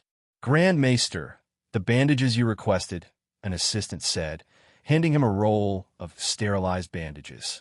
Mellos glanced at the young man and silently began to bind the king's hand. The attendant, a dark-skinned young man with short stubble and a gray robe, watched intently. As the bandage was being applied, the attendant couldn't help but suggest, "This herb may not be effective for his grace. I have a new idea, Dash." "Silence, or while," Mellos scolded, his eyes flashing a warning. The young man, Orwyle, quickly bowed his head and fell silent. "Your Grace, avoid getting the wound wet and abstain from greasy or spicy foods," Mellos advised, packing up his supplies and leading his assistants out of the room. Viserys forced a smile, trying to hide his irritation as the door closed, leaving the room in silence. Outside the chambers, Ser Eric, clad in silver armor and white robes, stood guard. After Cole's departure, he had been appointed commander of the Kingsguard, charged with the king's personal security. Suddenly, a choking cough erupted from the chambers, the sound harsh and desperate. Eric's face darkened with worry. The king's health was failing, and he often found it difficult to sleep without the aid of wine. The coughing subsided after a while. Viserys' irritated voice broke the silence. "Eric, get me some wine. My chest is suffocating." "Yes, Your Grace," Eric replied, bowing before finding a servant to carry out the order. The Summer Sea. The Summer Sea, a vast ocean south of Dorne, stretches eastward to the southern coast of Essos and the northern coast of Sithorios. The stepstones mark the boundary between the narrow sea and the Summer Sea. On the undulating sea, beneath a clear sky, a warm breeze blew gently. High above the clouds, a colossal dragon as black as charcoal streaked by like a dark meteor. After a day's flight, the cannibal crossed the scattered isles of the stepstones and officially entered the Summer Sea. "Cannibal, fly southeast," commanded a firm voice. Rhaegar reclined on the broad spine of the cannibal, clad in a black robe, his eyes half closed as he basked in the sunlight. Compared to the still chilly eastern part of Westeros, the tropical climate of the Summer Sea was a welcome change, warm and pleasant. The sunlight bathed his bare skin, spreading warmth throughout his body. The air was warm and humid, but not oppressively so. This comfortable environment allowed Rhaegar, who hadn't relaxed in a long time, to shed his usual tension and stretch out contentedly. Roar! Sensing its rider's joy, the cannibal let out a low growl and slowed its pace. Man and dragon soared through the sky, savoring the fresh breeze and the rare moment of leisure. A smile played at the corners of Rhaegar's mouth as he reminisced about the freedom of dragon riding in his youth. It had been far too long since he had enjoyed such peace. The cannibal, with its dark wings and green eyes, surveyed the distant land of Essos, flying in the correct direction with ease. Having roamed several continents during its century-long life, the dragon knew these waters well. Time passed quietly. As the sun rose to its zenith, the temperature of the summer sea increased, and the air became hot. The cannibal crossed the sea and flew over a barren coast, entering the land of Essos. "Quick, grab a cart. We need to get the goods to Volantis by nightfall. The wheels are stuck. Push harder." From the sky, Rhaegar heard voices speaking in Balerion. Stirring from his half-sleep, he opened his eyes and surveyed the scene below. A bustling town lay beneath him, with many carriages moving in and out through towering white walls. The sounds he heard came from a small caravan of traders traveling south along the river. The men were dressed in a variety of garb, shielding themselves from the burning sun as they pushed a muddy cart. "Push, you slaves!" A fat merchant, decked out in gold and silver, cursed and waved his whip at the struggling crowd. From the snippets of conversation, it was clear that the merchants were headed for Volantis. Rhaegar watched the city and the wide, swiftly moving river beside it, recognizing the place as Volandaris, a city in the interior of Volantis. The river was the famed Rhoyne. Following the Rhoyne south would lead to Volantis. Realizing this, Rhaegar understood that the cannibal had brought him to Essos. "Cannibal, fly south and find a place to land," he instructed, forming a plan. He had two main goals for his visit to Volantis. First, to contact the triarchs of the tiger and elephant parties and understand their movements. Second, to negotiate a diplomatic agreement to ease tensions with the free cities. Daemon had warned that the people of Volantis were likely to reject the Targaryens. Rhaegar planned to keep a low profile, avoiding undue attention with the cannibal, and conceal his visit to Volantis to avoid provoking the Triarchy. These were standard diplomatic tactics, and he expected nothing less. It was dusk. A caravan of merchants carrying food entered the western part of Volantis. At the head of the caravan walked a tall, silver-haired young man in black robes. This was Rhaegar, who had separated from the cannibal and used the caravan as a guide to enter the city-state. "So this is Volantis," Rhaegar muttered, disappointment evident in his voice. The crowded harbor assaulted his senses with the pungent stench of rotting fish, flowers, feces, and decay. It was no better than King's Landing before the street reform program. He mingled with the crowd, listening to the vendors' shouts along the filthy streets, wandering aimlessly. Volantis, once an outpost of the Freehold, bore the marks of its dragon lord heritage. The city, situated at the mouth of the Rhoyne River, was divided into two districts by the fast-flowing waters. Rhaegar found himself in the western district, a place of squalor. Everywhere he looked, there were signs of poverty: feces, urine, garbage, beggars. The harbor was teeming with ships from across the world, and the clamor of sailors and porters filled the air. He soon learned that the western side was home to mercenaries, foreigners, slaves, and commoners, and that law and order was abysmal. "Out of the way, out of the way, the Tiger Cloak army is patrolling. Everyone out of the way," a loud voice suddenly shouted. The already chaotic street became frenzied as slaves and civilians scurried to the corners. Rhaegar blended into the crowd, using his height to peer over their heads. A common city guard marched through the street, brandishing short clubs and boasting loudly. Each guard bore a tiger tattoo on his cheek, the likely origin of their name, the Tiger Army. Volantis was a city rich in tattoo culture. High officials, merchants, commoners, and slaves all had tattoos on their faces and bodies. High-ranking individuals had tattoos that symbolized their accomplishments and strength, while slaves were marked to indicate their roles, branding them with a lifetime of shame. Demon had often spoken of the harsh life of slaves in Volantis. From what Rhaegar observed, slaves far outnumbered free citizens in the city. I need to find a place to stay before nightfall, Rhaegar thought, shaking off his thoughts. He made his way to the Eastern District, guided by a passerby. The Eastern District was home to old nobles, warriors, and wealthy merchants. The walk felt too slow, and he feared he wouldn't make it in time. Just then, he saw something promising ahead. Half an hour later, a carriage drawn by dwarf elephants made its way through the Western District and arrived at a long, wide bridge. The bridge spanned the fast-flowing River Rhoyne, supported by massive pillars, and stretched out as flat as a continent. At the entrance was an arch of black boulders decorated with monstrous designs: dragons, lion, and scorpion-tailed beasts, sphinxes, and other fantastic creatures. The dwarven elephant caravan paid the toll, and a slave with tattoos on his head led the elephants onto the mighty bridge. Rhaegar poked his head out of the curtain, curiosity gleaming in his eyes. The bridge, constructed by the Balerion consuls centuries ago, connected the Old Town and the West Town.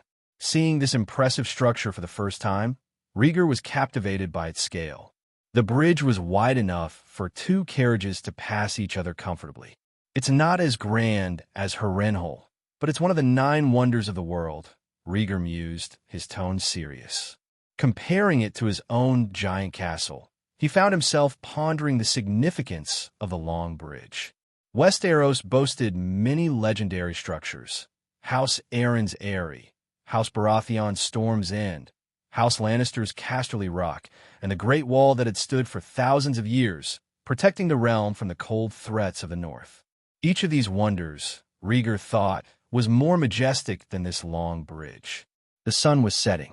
The caravan of dwarf elephants crossed the long bridge and arrived in the eastern part of the city, where the environment markedly improved.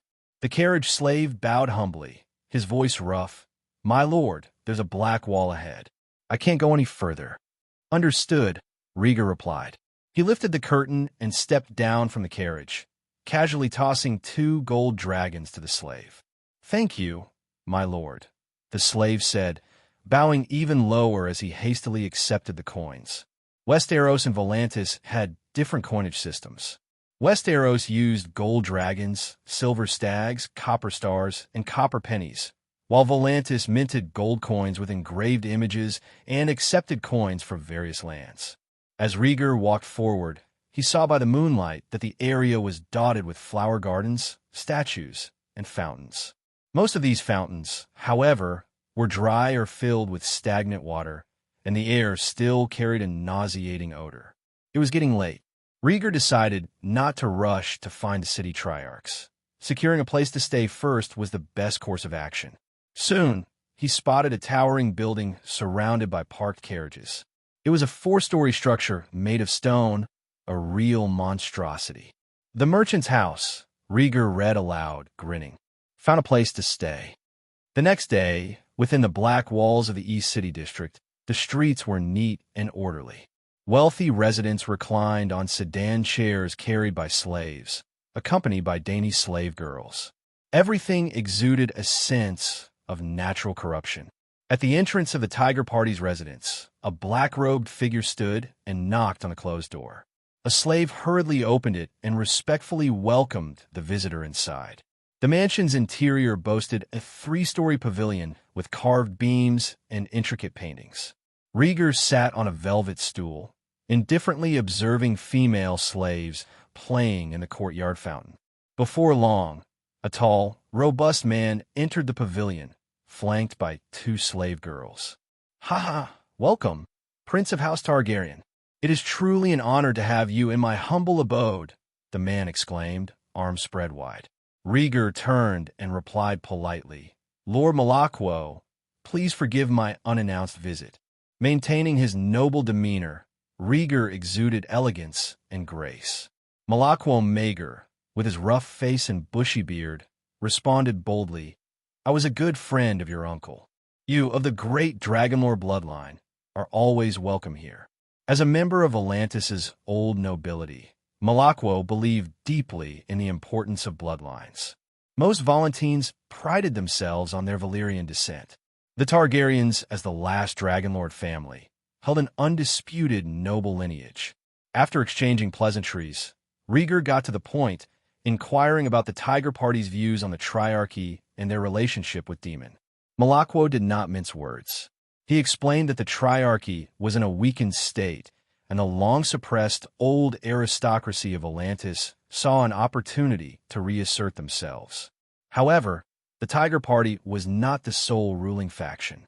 The Elephant Party, consisting of merchants and moneylenders, showed no interest in war. The struggle for power between the two parties had already resulted in casualties. Malakwo openly admitted his correspondence with Daemon. Daemon had established a friendship with Malakwo and the Tiger Party, promising to suppress the Triarchy's trade routes.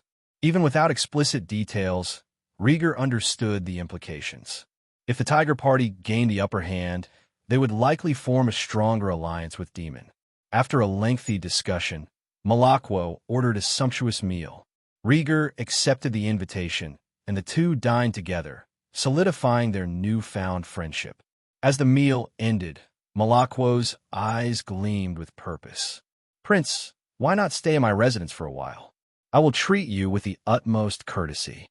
Rhaegar's reputation, known throughout the 9 free trade city-states, carried the title of the Maker of Ruins. Recognizing Rhaegar as a war-advocating dragonlord like Daemon, Malakwo saw an opportunity to gain the upper hand against the elephants with Targaryen support. Seeing through Malakwo's intentions, Rhaegar politely declined. "No, I must visit the other 2 cities and experience more of Volantis." "Prince, the members of the Elephant Party are stubborn and might offend you," Malakwo cautioned. "I have a most beautiful, voluptuous slave girls. Stay and enjoy their company. My journey is not yet over, and I must respectfully decline your offer," Rhaegar replied, rising to leave. He was uninterested in the slave girls, preferring to explore Volantis and absorb its unique customs. After leaving the mansion, Rhaegar pulled up his hood and stepped into the bustling streets. In that moment, he understood Daemon's wanderlust. The feeling of being alone was invigorating. He wandered the crowded streets, the passers-by indifferent to his presence. Finding the residence of the ruler of the Elephant Party proved to be a challenge, as they were even more xenophobic than the hospitable Tiger Party. Inspired by a beggar, Rhaegar thought of a place where information would be abundant: the Long Bridge. Lined with countless restaurants, brothels, and shops, it was the best place to gather news. "I missed it last night, so I'll make up for it today," he murmured, hurrying towards the bridge. The black wall that separated the rich and poor in the East City district loomed ahead. Rhaegar easily passed through the massive barrier, built from black dragonstone, and stepped onto the Long Bridge. The environment shifted dramatically, from the cold indifference of the affluent area to the vibrant hustle and bustle of the marketplace. Without the elephant cart, Rhaegar moved between the stores on either side of the bridge, the air filled with noise. He noticed a latrine cleaner with a fly tattoo on his face, a blacksmith with a hammer tattoo. They were all slaves, closely monitored by their masters, laboring tirelessly. "O Lord, give us light!" A loud woman's voice suddenly rang out, reciting a prayer. More voices joined in, men and women repeating the chant. "For the night is dark and full of terrors." Intrigued, Rhaegar followed the sound to an open corner. A striking woman in red robes stood on a raised platform of hay bales, passionately preaching to a group of ragged, collared slaves. They listened intently, their eyes filled with hope. Rhaegar watched the scene, drawn to the Red Woman's presence. He had encountered followers of the Lord of Light before, including 2 red-robed women he had killed. Though once blessed by the Lord of Light, those encounters had soured his perception of the deity, whom he now suspected to be an evil god with malevolent followers. "The God of Light listens to your prayers, regardless of who you are," the Red Woman continued, her voice stirring the slaves' spirits. Bored, Rhaegar turned away. The faith of the Lord of Light was widespread in Essos, and Volantis housed the largest temple of Lawler, beloved by the commoners and slaves. The rich and powerful, however, scorned and dismissed it. As Rhaegar walked, the tiles of the brothel overhead blocked the sunlight, narrowing the path. Quickly, grab that slave girl. Don't let her get away. Damn it, I'll sell her to the lowest brothel. Suddenly, a burst of yelling and cursing erupted nearby. Rhaegar pulled back his hood and lowered his eyes, watching the commotion. On the crowded street, a passerby was knocked over in the chaos, and a woman with disheveled hair darted out. Her face was obscured, but her skin was strikingly white, almost translucent like pure milk pudding. The most eye-catching feature was her long, dirty hair, silver gold, a color Rhaegar knew well. Balerion descendant, he murmured, observing like a disinterested passerby. He didn't intervene. Volantis, the first colony of the Freehold, had spread Valyrian blood for centuries. Just moments ago, he had seen a whore with silvery blonde curls among the slaves. "Stop her! She's a runaway!" the pursuing slave trader yelled, closing in on the woman. The white-skinned woman struggled to escape, darting past Rhaegar and carrying a faint, not unpleasant breeze. This breeze lifted Rhaegar's hood, revealing his own prominent silver blonde hair. The fleeing woman glanced back and saw Rhaegar. She froze, tripping and falling heavily onto the muddy bridge. The slave trader caught up, punching and kicking her, pulling her collar, and dragging her like a dead dog. Hearing her screams, Rhaegar was about to leave, uninterested in the spectacle. "My lord, help me, please." The woman's clear, miserable cry rang out. Rhaegar ignored it, silently putting on his hood. But the woman kept struggling. She bit the slave trader's hand and broke free, flinging herself at Rhaegar's feet in a panic. "My lord, please help me," she begged. Surprised, Rhaegar looked down at her. "Why should I help you?" His right hand, wearing a spatial bracelet, retracted into his black robes, though he felt inclined to assist. The woman tugged at his trouser leg, panic-stricken. She pushed back her hair, revealing a beautiful face, and spoke quickly. "My name is Diella, and you are a Targaryen descendant. Please help me for the sake of the name." Diella. Rhaegar's eyes widened slightly, his mind reeling. Diella was his grandmother's name. Diella Targaryen, the 8th child and 4th daughter of his great-grandfather, Jaehaerys I. "Get out of the way, boy." Several slave traders surrounded them, grimacing. One of them, a sharp-tongued man, pointed at Diella and said coldly, "She's a slave girl from the brothel, and she cost us 100 gold coins." "Everyone, calm down," Rhaegar commanded, his voice steady and authoritative. He removed his hood, revealing a handsome face and a composed demeanor. The slave traders, recognizing his Valyrian features and noble bearing, hesitated and did not dare approach. "Stay quiet and let me handle this," Rhaegar continued, his tone brooking no argument. The slaves exchanged glances, then stepped back, forming a circle around the two figures of the center. They assumed this man must be wealthy and might by the slave girl. Rhaegar took a moment to examine Diella, who was kneeling at his feet. Her slightly curly hair, bright white skin, and delicate figure evoked a protective instinct in him. She wore only 2 rags to cover herself, highlighting her vulnerability. Her face, beautiful and reminiscent of Rhaenyra's, captivated him. The tear-shaped tattoos on her cheeks marked her as a prostitute, and Rhaegar frowned in displeasure. "Who gave you that name? And how do you know who I am?" he demanded. Diella's name was not common, especially among Valyrians. It was a variation of an ancient Targaryen name, indicating she knew more than a typical prostitute should. "My lord, my name comes from my mother, and many of my kin have shared it," Diella replied, her eyes tearful. She knew the young man before her was her only hope. She pointed to a button on Rhaegar's black robe, trembling as she spoke. "On your button, there's the symbol of the 3-headed red dragon." Rhaegar loosened his collar and looked down, seeing the Targaryen emblem.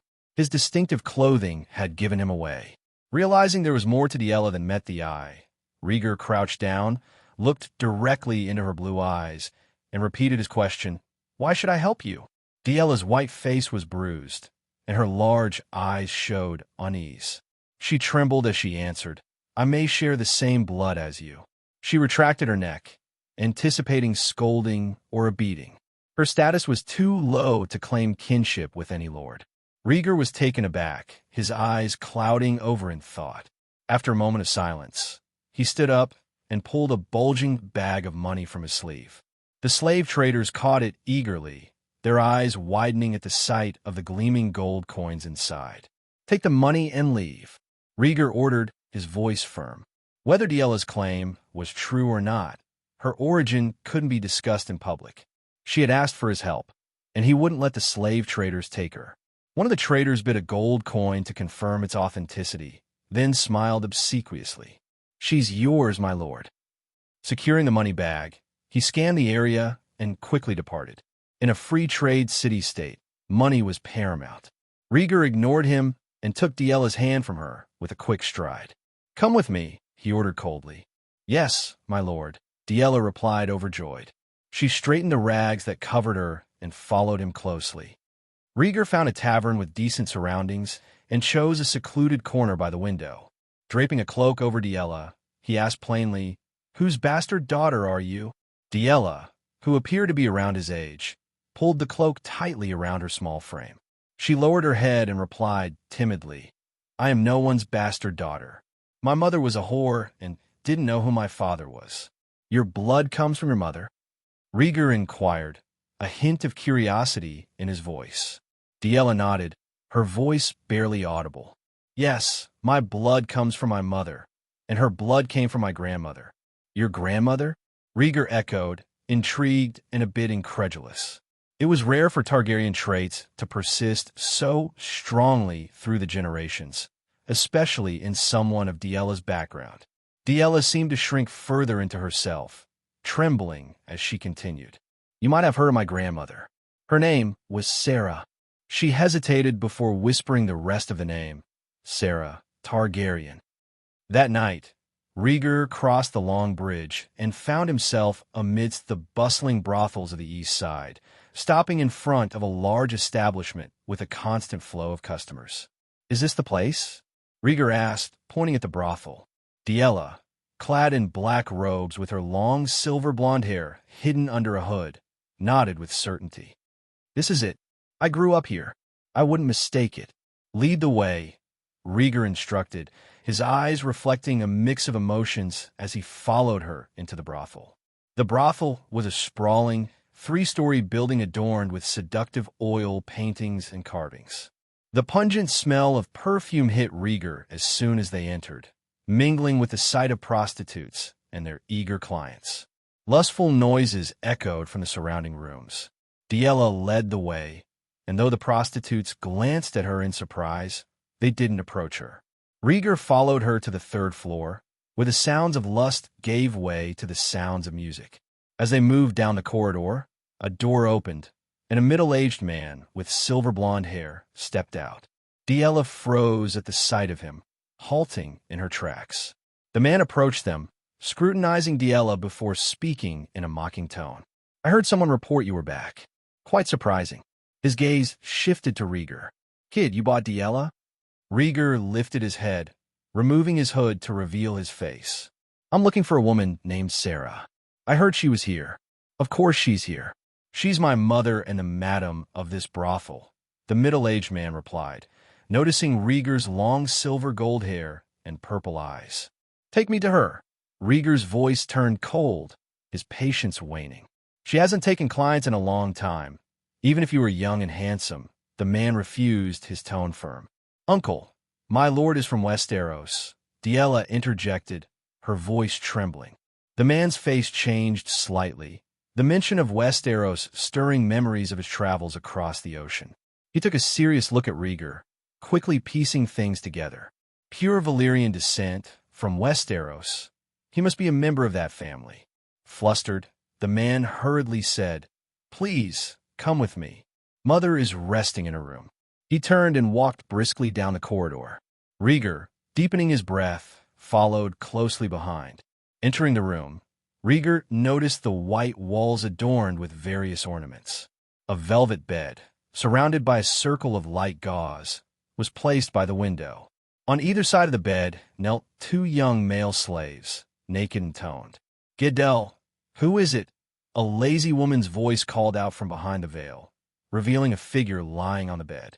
"Mother, a man with dragon blood is here," the middle-aged man, Giddel, announced hesitantly from the doorway. "Dragon blood? Targaryen." The woman's voice rose abruptly as she sat up from her bed, pulling back the curtains from the inside to reveal her face. Rhaegar remained silent, his gaze fixed on her. Half sitting on the bed was a woman in her 40s or 50s, with long silver gold hair and purple eyes. Her skin was very white, and she had taken good care of herself, still showing traces of the beauty she once possessed. The woman's expression was a mix of disgust, nostalgia, and indifference as she noticed the young man in the room. After a moment of silence, she pulled a thin quilt over her bare thighs and asked flatly, "Whose child are you?" If I remember correctly, there were only two male heirs left in Targaryen, Viserys and Daemon. "The boy in front of me must be the heir of one of them," she mused. "My father was Viserys, king on the Iron Throne," Rhaegar responded, his heart twisting. "My name is Rhaegar, Aunt Sarah."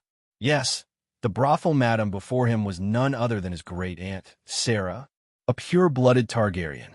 Sarah, the ninth child and fifth daughter of his great-grandfather, Jaehaerys I. Rhaegar knew well the history of his great-grandfather's 12 children, and Sarah was the one who had angered and broken his heart the most. Sarah had been a stubborn and rebellious child, often playing pranks on her siblings and courtiers. She was ostracized by her sisters, including Rhaegar's grandmother, Alyssa, and his great-aunt, Diella. As an adult, Sarah surrounded herself with multiple female and male companions, engaging in scandalous relationships. She even lost her virginity to one of her 3 male companions and had relationships with all 3. When the truth was revealed, Jaehaerys imprisoned her companions and even sentenced one to death in a trial by combat. In his anger, Jaehaerys banished Sarah to Old Town, placing her under the care of her sister, Septa Maegelle. After enduring a series of strict punishments, Sarah could no longer stand the nuns' beatings and ran away.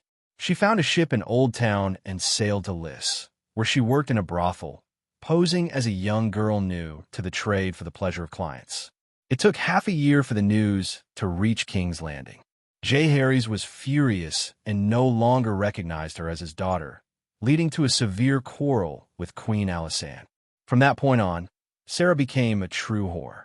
A few years before 99 AC, she left Lys and came to Volantis, where she opened her own brothel. During the Great Council of 101 AC, Jaehaerys, who had lost his heirs, sent for his remaining daughter to be brought back to King's Landing. Sarah refused, stating that she had her own kingdom in Volantis and did not need the Iron Throne. She had 3 bastards from different fathers, all of whom she sent to Westeros to participate in the Great Council. Naturally, none of them were chosen. No one would fancy a bastard born of a whore. Sarah straightened her silver hair, looking a little frazzled, and asked irritably, "Why did you come to see me?" It had been many years since she had contacted any of her relatives. Seeing Rhaegar brought back memories of the past. Facing Sarah's cold attitude, Rhaegar smiled non-committally, his hesitation vanishing. Her curt words confirmed the rumors from Westeros. His aunt indeed harbored little affection for her family. Without feeling awkward, Rhaegar said calmly, "As the only surviving heir of our great-grandfather, it's my duty to visit you." Regardless of her demeanor, Sarah was still his aunt. Knowing she was in Volantis, he felt compelled to meet her. "What do I have worth seeing?" "A disgrace that brings shame to the family," Sarah retorted, her face alternating between green and white as she suddenly coughed heavily. One of the male slaves kneeling beside her bed quickly stood up, fetched a bottle of wine from the bedside table, and poured it, presenting it respectfully. "Get out." Sarah took the wine, down a mouthful, and waved the slaves away in disgust. Rhaegar watched impassively, stepping aside to clear the doorway. Giddel, Sarah's son, whispered, "Mother is getting old. Her health isn't what it used to be." Rhaegar remained indifferent. At 54, Sarah was indeed aging. With a sigh, Rhaegar stepped forward, pulled a chair, and sat down. He voiced the question in his mind. Aunt, why didn't you return to Westeros? Sarah had many chances to go back, but she chose not to. I've made a life here in Volantis, Sarah said, forcing herself to stop coughing. King's Landing is a cesspool of rats. The thought of returning there gives me nightmares. Rhaegar frowned, sensing an underlying bitterness. Deliberately, he added, Great-grandfather cursed you, but he always longed for you. My stepmother, Alicent Hightower, tended to him in his final days, Rhaegar continued. He chose her because he often mistook her for you. He watched as Sarah's expression shifted. When he was dying, he held Alicent's hand, calling out your name, believing you had returned to see him one last time. Rhaegar wasn't lying. It was documented in the family history. Alicent had shared these stories during his childhood. He spoke with such sincerity that even a hardened heart might be moved. As expected, Sarah's face softened, and her breathing grew labored. Rhaegar pressed on. You are the oldest surviving Targaryen. Don't you want to return to the family? Don't talk nonsense. If I wanted to go back, I would have done so long ago, Sarah replied, her voice low, eyes wrinkling deeper with nostalgia. Out of all my siblings, only the most insufferable two outlived father. Great-grandfather was known as a wise and benevolent king, ruling during a time of peace, Rhaegar said, spreading his hands in a gesture of openness. When considering the continents of Westeros and Essos, it's evident that life expectancy wasn't particularly high. His great-grandfather's 69-year lifespan had spanned 2 generations. Sarah glanced at Rhaegar and murmured, Kid, don't you think it's strange? Rhaegar's curiosity was piqued, and his eyes showed a hint of intrigue. It was clear that Sarah's earlier words concealed a hidden truth. Sarah looked despondent, her voice distant. Targaryens originate from flames, and Westeros is too cold. Auntie, can you be more specific? Rhaegar asked, trying to piece together her cryptic statement. Stupid, Sarah snapped, her frustration evident. The land of Westeros does not welcome Targaryens. It's full of lurking predators. Rhaegar was taken aback by her bluntness, his eyes widening. Do you mean to say someone murdered great-grandfather's children? His great-grandfather had 13 children. Most of them died prematurely or under mysterious circumstances, leaving room for speculation. Sarah shook her head, her voice dry. I don't know for sure. There's no solid proof, just suspicion. Then why did you? Rhaegar trailed off, thinking of her years of indulgence in Lys and Volantis. I simply didn't want to be under my father's control. He was too overbearing, never valuing me as a daughter, Sarah admitted, her resentment clear. King's Landing is a nest of rats, unfit for a true dragon. Rhaegar remained silent, absorbing her words. With her defenses lowered, Sarah continued, her voice laced with bitterness. My sisters died in childbirth, fell from horses, drowned themselves. She listed off their fates, each one a grim tale. And then there were Aemon and Balon, father's favored heirs, both great dragon riders. And what happened to them? They all died, none of them ever sitting on the Iron Throne. Rhaegar listened intently, his mind racing. Sarah's words revealed that, despite her distance, she had kept close tabs on the family. Rhaegar's grandmother, Alyssa, died in childbirth, and his great-aunt Daella succumbed to puerperal fever. His other great-aunt, Maegelle, contracted grayscale while caring for infected children.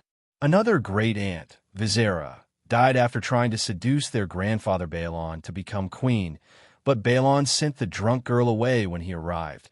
Not long after the incident with Balon, as arrangements were being made for Visera's departure to White Harbor, Visera traded clothes with one of her maids and escaped her guards. She slipped from the Red Keep for one last night of laughter with her companions at the foot of Aegon's High Hill. Visera's palfrey collided with the mare of one of her companions. Visera was thrown from her saddle into a wall, and she died of a broken neck at the age of 15. There's also the youngest. Princess Gael Targaryen was the 13th and last child of King Jaehaerys I Targaryen and Queen Alicent Targaryen. Gael had been seduced and impregnated by a traveling singer, Right after that, Gale had given birth to a stillborn son, and overwhelmed by her grief, she had walked into Blackwater Bay and drowned. Sarah's recounting left Rhaegar with a chilling realization. His great-grandfather's children had met untimely ends. Aemon assassinated, Balon suspected of being poisoned, and 3 more dying in infancy. Only Sarah and Vagon, the dragonless, survived. Rhaegar shuddered, understanding the weight of Sarah's words. The most repulsive had outlived their great-grandfather. If there was indeed a conspiracy, Sarah had been safer far from Westeros. Vagon, a renowned maester who distanced himself from the family, died of natural causes a year after their great-grandfather. Sarah continued to mutter, "My brother, a cold-hearted man who disliked his sister and dragons, had to become a maester." Rhaegar sat in silence, his mind racing with the implications of Sarah's revelations. Vagon Targaryen, the only surviving male heir of his great-grandfather. He had refused to marry his sister Della, who was intended for him, and disliked Sarah, who was closer in age, ultimately leaving for the Citadel. He died about a decade ago, I think. I haven't kept up with Westeros for a while, Sarah muttered, scratching her silver hair irritably. She started coughing again, but continued. We exchanged letters after the 101st Assembly. He was bedridden at the time. His health was poor. Don't waste time on me. Go to the Citadel and check out Vagon's research, she added, her voice strained. Rhaegar blinked, doubt creeping into his mind. Go to the Citadel.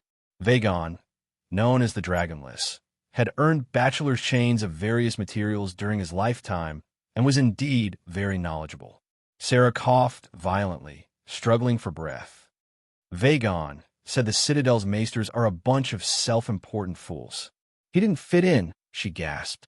Rhaegar twiddled his fingers under his gray robes and said seriously, I will go to the Citadel. Sarah wouldn't have mentioned Vagon without reason. There had to be something significant that even she didn't fully understand. Thinking about Sarah's earlier comment about Targaryens not being suited for Westeros, Rhaegar decided to visit the Citadel after returning. Cough, cough, cough. Sarah's coughing grew worse, and even after taking 2 gulps of wine, she lay on the bed, pounding her chest, her face flushed with discomfort. Seeing this, Rhaegar felt a pang of worry for his aunt's health. Gedel, Sarah's son, said softly, Mother's old illness is acting up. Let me arrange a room for you to rest. Rhaegar shook his head. No, you take care of Aunt. With that, he planned to leave. He had met his grandmother's blood relative and uncovered some little-known secrets. It wasn't a wasted trip. As Rhaegar walked out of the room, Gedel and Diella followed him. It's late outside. I'll find you some pretty girls to spend the night comfortably, Gedel offered curtly. Rhaegar's face turned cold, and he glanced at Diella without speaking. The thought of her being reduced to prostitution infuriated him, even though she was a bastard. Gedel quickly explained, Diella's mother was a whore, and after her death, she was kept in a brothel. But only 2 days ago, she was purchased at a high price by a Lycene merchant. Rhaegar looked at Diella inquiringly. Diella bowed her head and nodded. I didn't want to be a whore, but that Lycene merchant gave my grandmother a lot of gold. She was making it clear that she had been forced into prostitution. Rhaegar, still displeased, said coldly, She was sold like cattle. Attribute it to your greed. Gedel was speechless, unable to defend himself. The price the Lycene merchant had paid was indeed too high.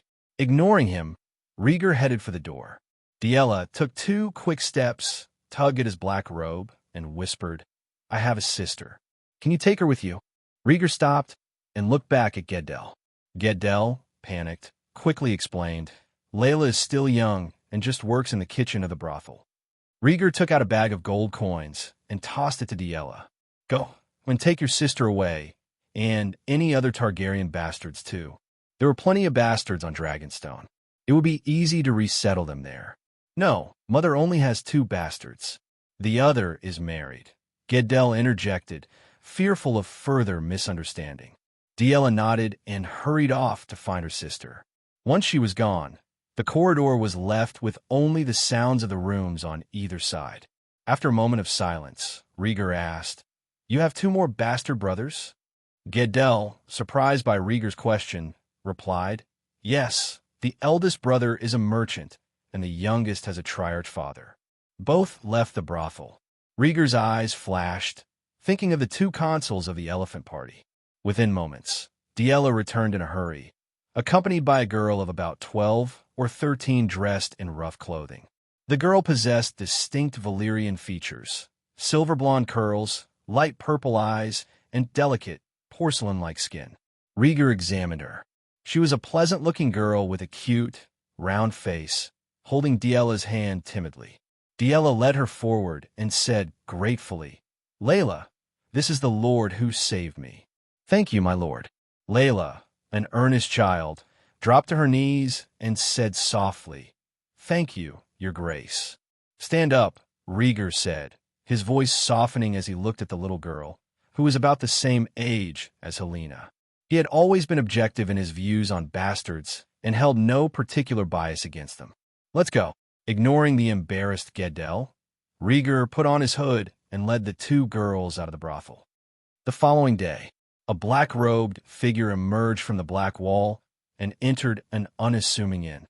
Ascending to the second floor, he pushed open a door, and a young girl's surprised voice immediately came from inside. "My lord, you're back." Diella's face lit up with joy as she held a rag for wiping the table in her hand. She hurriedly brought a clean stool and said, "My lord, please rest. I'll go order food." "No need. I brought it back," Rhaegar replied, removing the hood that hid his face and setting down the purchased food on the table. Diella and Layla didn't dare to take it and looked timidly at Rhaegar. "I've already eaten," Rhaegar said, waving his hand. "You two eat." The two girls, having grown up in fear and deprivation, respected and feared him. Diella murmured her thanks and took the food, sharing it with her sister. As she chewed the bread, Diella whispered, "My lord, did you not see the triarch?" She knew Rhaegar's purpose for the morning journey, but seemed to have yielded little success. Rhaegar nodded. Neither of the two leaders of the elephant party were at their residence. Last night, he had learned from Gedel about the residence of the two elephant party leaders, but it was unfortunate that he was in a hurry and missed them. "The triarchs are abominable," Layla muttered softly, nibbling on a piece of ham and bowing her head timidly. "Because they encourage the slave trade?" Rhaegar asked. Layla nodded vigorously, her thin body leaning against her sister. Her heart ached for Diella, who had been trafficked. "Eat up. I have to go out later," Rhaegar said, rubbing Layla's head, seeing a resemblance to Helena in her. "Can we follow you out?" Layla tilted her little face up and asked miserably, "My sister and I have been working in the brothel. We haven't seen what it's like outside." "Layla, stop it." Diella was startled and scolded her bold sister. Rhaegar laughed. "It's all right. Let's go out for a while. It's no big deal." Saying that, he took out a black robe for Layla. Without seeing the elephant party's consul, he didn't intend to waste time waiting. After taking in the sights of Atlantis and buying some local specialties as gifts, it will be time to return, he thought. The two sisters, excited to hear they could go out, quickly gulped down their food. At noon, the sun was shining brightly. 3 black-robed figures walked through the streets of the Eastern District, drawing curious glances from passers-by. As they strolled, the voice of a woman preaching the faith of the Lord of Light reached their ears, her fervent words echoing through the crowd. Rhaegar pulled down his hood to see the same red-robed woman from the long bridge the day before, passionately preaching to a group of commoners and slaves. "Let's go around," he said, repulsed by the sight of the red-robed woman, and led his companions into a nearby alley. Emerging from a narrow passageway, they found themselves in front of a tall building that resembled a temple. Its white walls were decorated with small pieces of red cloth painted with flames, and 2 stone torches flanked the entrance, their flames flickering brightly. Rhaegar glanced around and noticed a group of warriors in red robes, armed with short sticks and spears, standing guard near the temple. "My lord, this is the temple of R'hllor. These are the guards of the Lord of Light," Diella explained quietly. "I can't believe we've ended up at the doorstep of the Lord of Light," Rhaegar muttered, shaking his head and turning to leave. "Wait, esteemed guest," a woman's magnetic voice suddenly called out. Rhaegar stopped and looked around cautiously. There were few pedestrians near the temple entrance, so it was clear that the voice was directed at him. A red-robed sorceress with a slender figure and a dignified presence approached him from the temple. She had a striking appearance and moved with grace, her red lips parting as she spoke. "Honored guest, the High Priestess invites you to the temple." "Invites me?" Rhaegar's eyes narrowed as he asked cautiously. "Who is your High Priestess, and how does she know who I am?" The followers of the Lord of Light always seemed a bit mystical, and he was reluctant to get involved. The red-robed sorceress smiled softly. The high priest foresaw the visit of an honored guest, and was guided by the Lord of Light to recognize you. "Speak plainly," Rhaegar replied, unimpressed by the talk of oracles. The sorceress's smile faltered slightly. "I saw your image in the flames. It must be you." Rhaegar frowned, recalling how a red-robed woman at Stonehenge had used flame illusions to deceive House Bracken 3 years ago. He had learned of the deception from the soldiers afterward. Suddenly, he felt a gaze upon him. Looking up, he saw an old man in a red robe standing at the temple entrance, watching him calmly. The sorceress followed his gaze and said respectfully, "Esteemed guest, that is High Priest, the one who wishes to see you." "I see," Rhaegar responded indifferently, striding toward the temple. The High Priest had revealed herself, so he had nothing to fear. Worst case, he could call upon Cannibal, and there was little a dragon's fire couldn't resolve. Shortly after, Rhaegar entered the temple.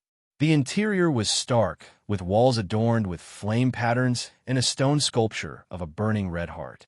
Fire pots scattered around the space cast a flickering glow, illuminating the dark hall. The red-robed old man had returned to his place, kneeling by a central bonfire, his hands extended toward the flames. Rhaegar approached, examining the intricate carvings on the walls. "Great Dragon Lord, I have seen you in the flames," the old man intoned, opening his cloudy eyes. Rhaegar's face remained impassive. "What message has the Lord of Light given you, and how does it concern me?" The old man, with a kind face and a white beard, shook his head. "The Lord of Light did not send an oracle. It was I who saw you in the flames." Rhaegar sat down by the fire, listening intently. "The tides of magic are surging," the old man said slowly. "In recent years, these waves have brought me confusion." "Tides of magic?" Rhaegar's interest piqued. He had heard this term before from the head of the Shadowbinder. "Yes, magic exists in the world, as unstable as the tides," the old man explained. "The flames foretell that the tides of magic will be imprinted on your family. The Targaryens do not have a legacy of sorcery from the time of the Freehold," Rhaegar murmured, thinking of the 40 Dragon Lords' houses, known for their pyromancy and blood sorcery. The Targaryens, being lesser lords, had not inherited such knowledge. Dragons are the strongest magical creatures. They carry part of the magic, the old man said calmly. Rhaegar fell into thought. It was true that dragons were inherently magical, which explained their immense power. "Is the number of dragons related to the magic tides?" he mused aloud. The Targaryens currently had 14 dragons, both adults and juveniles. "I don't know. I have never encountered a dragon before," the old man admitted hesitantly. "Since the fall of Valyria, the magic tides have been in decline. In recent years, they have begun to rise again. So, it's not the dragons that influence the magic tides, but the magic tides that influence the dragons." Rhaegar guessed. When the Targaryens first migrated to Dragonstone, they brought 6 dragons with them. 5 of these dragons died under mysterious circumstances, leaving only a young Balerion, the Black Dread. Over the next decade, Meraxes and Vhagar hatched. It took several more decades before the 4th dragon, Silverwing, hatched. The hatching and survival rates of dragons were incredibly low. Starting from the reign of his great-grandfather Jaehaerys, the number of dragons began to increase slowly. Dragons such as Cannibal and Dreamfire hatched on Dragonstone, while Vermithor and Silverwing emerged from eggs in the cradle. 20 years later, Sheepstealer, Malaise, and Caraxes were hatched. In recent years, Syrax, Sunfire, Seasmoke, and Grey Ghost joined the ranks. It took over 100 years from the time of Aegon the Conqueror for the Targaryens to breed 14 dragons. It was believed that the surging magic tides increased the dragon's hatching rate. The red-robed old man sighed and said, "The magic tides are extremely unstable. The current high tide may soon give way to an even greater low tide." In his perception, the magic tide was already weak. If it continued to drop, magic might dry up completely. This would prevent the oracles of the Lord of Light from descending, a terrible tragedy for his followers. Rhaegar understood the gravity of the situation. The Targaryen dragons depended on magic for their existence. The receding tide of magic would hit them hard. Is there any way to stop the receding of the magic tide? Rhaegar asked.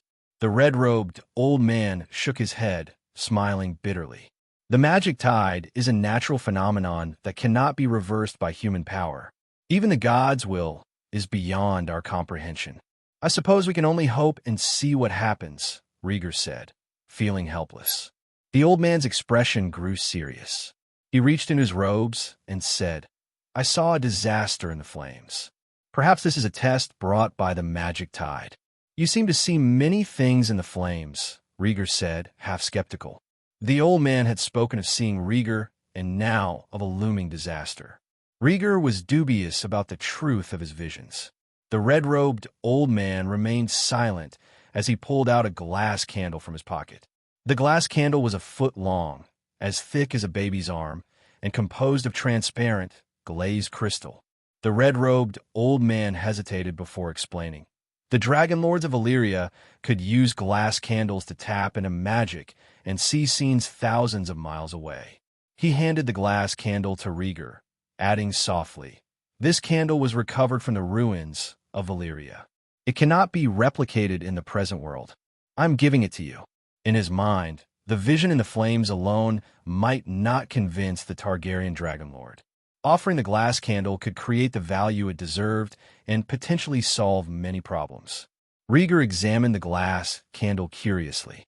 "How do I use this thing?" He had heard of glass candles before. The Citadel in Old Town had such alchemical artifacts.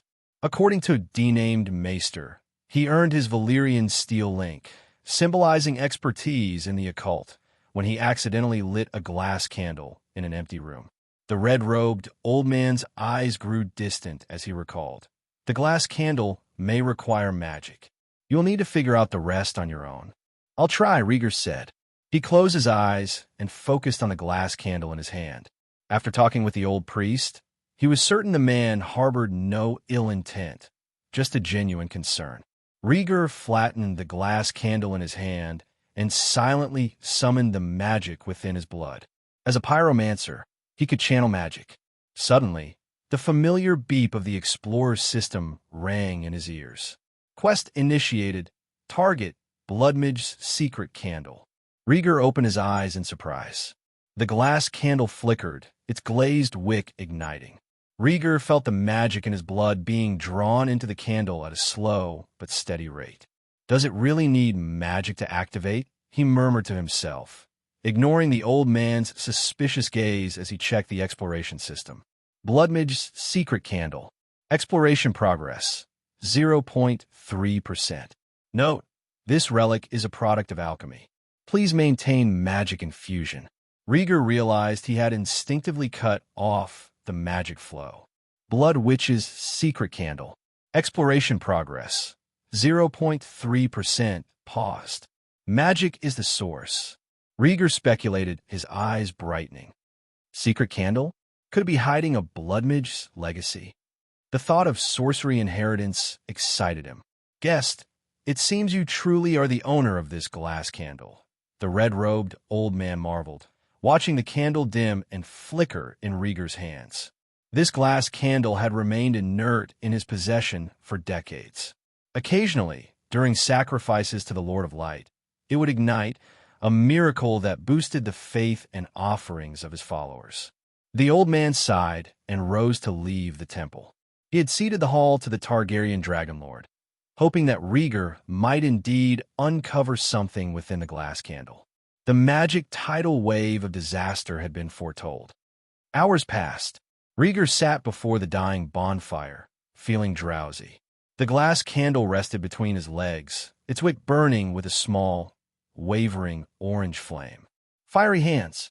Protect the temple. The tiger cloaks have gone mad. Hide in the temple. A terrified woman's scream suddenly pierced the calm, echoing from outside the Lawler temple. Rhaegar snapped awake, confused. Everything had been quiet. Why the sudden chaos? As he lifted his head, a dozen red-robed priests and women rushed into the temple. The priests of various ages, all had shaved heads. The women were young, dressed in revealing clothes, with tattoos of tears or flames on their cheeks. Rhaegar knew the temple of Rollo included slaves. The red-robed guards, called the Fiery Hands, were slave soldiers trained from a young age. Additionally, young girls were purchased to serve as lifelong slave girls, with the most devout becoming red priestesses who spread the faith of the Lord of Light. Honorable guest, please come with me. There's a rebellion within the Black Wall. The rebels have invaded the entire East City District. The red priestess who had invited Rhaegar earlier now ran towards him, panic evident in her voice. Rebellion? What's going on? Rhaegar frowned, his eyes scanning the Fiery Hands gathering rapidly outside the temple. Hundreds of them surrounded the temple entrance, their spears pointed at the chaotic streets. The priestess's voice trembled with fear, but she spoke quickly. The two triarchs of the Elephant Party assassinated the Tiger Party's triarch. The commander of the Tiger Army has led a riot. As she spoke, she ran ahead of Rhaegar, her loose sash flying open, revealing bouncing snow-white curves. She seemed oblivious to it. Rhaegar averted his eyes, dismayed. Volantis is in chaos. No wonder he hadn't found the two Elephant Party triarchs earlier. They'd been plotting an assassination. The priestess, still in a hurry, continued. The streets are filled with tiger, cloaks burning and looting. Many slaves have joined in. You and I must hide in the temple cellar. Rhaegar hesitated, glancing at the glass candle. Should he follow her or deal with the chaos outside? Rhaegar checked the status of the glass candle. Bloodmage's secret candle. Exploration progress, 56%. Note, this relic is a product of alchemy. Please maintain magic infusion. The glass candle was halfway through its exploration and needed more time to complete. Rhaegar rubbed the candle, deep in thought. He wasn't afraid of the chaos outside, but he had come to Volantis with specific goals, to understand Volantis' stance towards the Triarchy and to establish initial diplomacy with the three Triarchs. The assassination of the Tiger Party's Triarch complicated matters. The Tiger Triarch, a hardliner, had shared common ground with the Targaryens. With the Tiger Party's leader gone, their initial efforts seemed wasted. The two Triarchs of the Elephant Party, clearly opposed to the Tiger Party's policies, were likely responsible for the upheaval. Rhaegar had to decide his next move. Ignoring the Red Priestess's urging, he noticed the glass candle had extinguished. The Triarchy was always an enemy of the Targaryens. Volantis, under the Tiger Party, also despised the Triarchy, aligning with Targaryen interests. But now the Tiger Party was in disarray. Rhaegar muttered to himself, uncertain of his next step. Suddenly, a thunderous explosion erupted at the temple entrance, followed by screams. A burning stake hit a large torch in front of the temple, igniting a raging fire. The Fiery Hands guarding the entrance were caught in the flames, their screams piercing the chaos. Rhaegar's gaze turned cold as he asked, "Where are the two girls who came with me and the high priest of the temple?" Only the red-robed priests and women had entered the temple. Diella, her sister, and the high priest were missing. The red priestess replied quietly. The high priest led the believers to preach, and the two girls followed. Rhaegar cursed under his breath. What terrible timing. I'll go find them. You all stay hidden. Ignoring the fierce flames at the temple entrance, Rhaegar tucked the glass candle into his sleeve and walked out without looking back. He intended to understand the situation outside and find the Diella and Layla along the way. The Red Priestess, wanting to stop him, heard the screams of the Fiery Hands and instead knelt before the bonfire to pray to the Lord of Light. The east side of Volantis was in chaos. The tiger cloaks, identifiable by their tiger tattoos, had revolted and were robbing civilians. Among their ranks were stone-throwing vehicles aimed at wealthy merchants' residences. Their focus was clear: target the rich, without concern for collateral damage. Run! Hide in the cellar. Rhaegar, dressed in black robes, moved against the flow of fleeing civilians. After a short distance, he encountered a group of well-equipped mercenaries. Their mismatched armor indicated they were hastily assembled. As soon as they appeared, they clashed with the Tiger Cloak army. Rhaegar took cover behind a stone pillar, listening to the curses from both sides. Damn elephants! Assassinating our triarch. You betrayed Volantis. The Tiger Party tried to start a war and deserved it. Our consul is dead. Kill the Elephant Party triarch too. We'll take control. The conflict was irreconcilable. Volantis is going to be in complete chaos, Rhaegar thought, summoning the cannibal dragon in his mind. Avoiding the fighting, Rhaegar headed towards the long bridge. The high priestesses were spreading their faith in this area, rallying the slaves. Boom! A flaming stake flew in, destroying a distant house. The heat wave knocked Rhaegar off his feet, sending him flying backwards. Ahem! Damn tiger cloaks. Struggling to his feet, Rhaegar coughed, his arms sore from the impact. Run! Around the corner, a group of fleeing slaves appeared, pursued by tiger cloak soldiers wielding scimitars. One soldier spotted Rhaegar and sneered, a Balerion-blooded boy with no tattoos. He must be rich. Rhaegar's hood had slipped, revealing his long silver-gold hair. Grab him. It's not every day we get rich. The tiger cloak soldiers, eyes filled with greed, surrounded him. One rushed forward, machete in hand. Clang! Rhaegar dodged and drew his dragon claw sword, slicing through the approaching machete. You've got guts. With cold eyes, Rhaegar swung his sword horizontally. Swoosh! The sharp blade of the dragon claw cut through the tiger cloak soldier, bisecting him before he could react. It's a Valyrian steel sword. Let's take him down together. Recognizing the material of Rhaegar's sword, the soldier's greed intensified. Oh, I really don't have any luck with the free cities. Facing 10 times his number, Rhaegar showed no fear, a sneer playing on his lips as he twirled his sword. Believing he was scared, the soldiers charged even more fervently. Suddenly, a shadow darkened the sky, enveloping the broken city. Roar! The dragon's roar echoed through the chaotic city, and a torrent of green dragon fire descended from the sky. In an instant, it engulfed the alleyway where Rhaegar stood. Under the intense heat of the dragon fire, the rebels couldn't even scream. Their flesh and bones incinerated instantly, leaving behind only ashes. Above, the cannibal dragon circled, its enormous, charcoal-black body looming like a mountain in the sky. The green dragon fire slowly lost its intensity and extinguished. Cough! The storm is getting worse, Rhaegar muttered, covering his mouth and nose. He walked out of the ash-covered alley, his black robe peppered with burn holes. All around him, the eastern district of the city was ablaze. The air was filled with the sound of screams and wails. Rhaegar shook his robe to extinguish the remaining sparks and muttered, Volantis is in complete chaos. Chaos was good. He would add more fuel to the fire. Roar! High above, the cannibal roared, its green eyes surveying the turmoil below. The dragon had been roaming the wastelands outside Volantis for days and was finally releasing its pent-up energy. After a couple of circles, Cannibal found a clearing and landed with a thunderous boom. The impact shattered the ground and sent sparks flying. Cannibal, let's go. Rhaegar called out, his black robe billowing in the wind. He hurried forward and climbed up the dragon's back using a ladder. Reunited with his dragon, Rhaegar felt his heart pounding with exhilaration. Roar! Cannibal roared, stamping the ground with its claws before launching into the sky.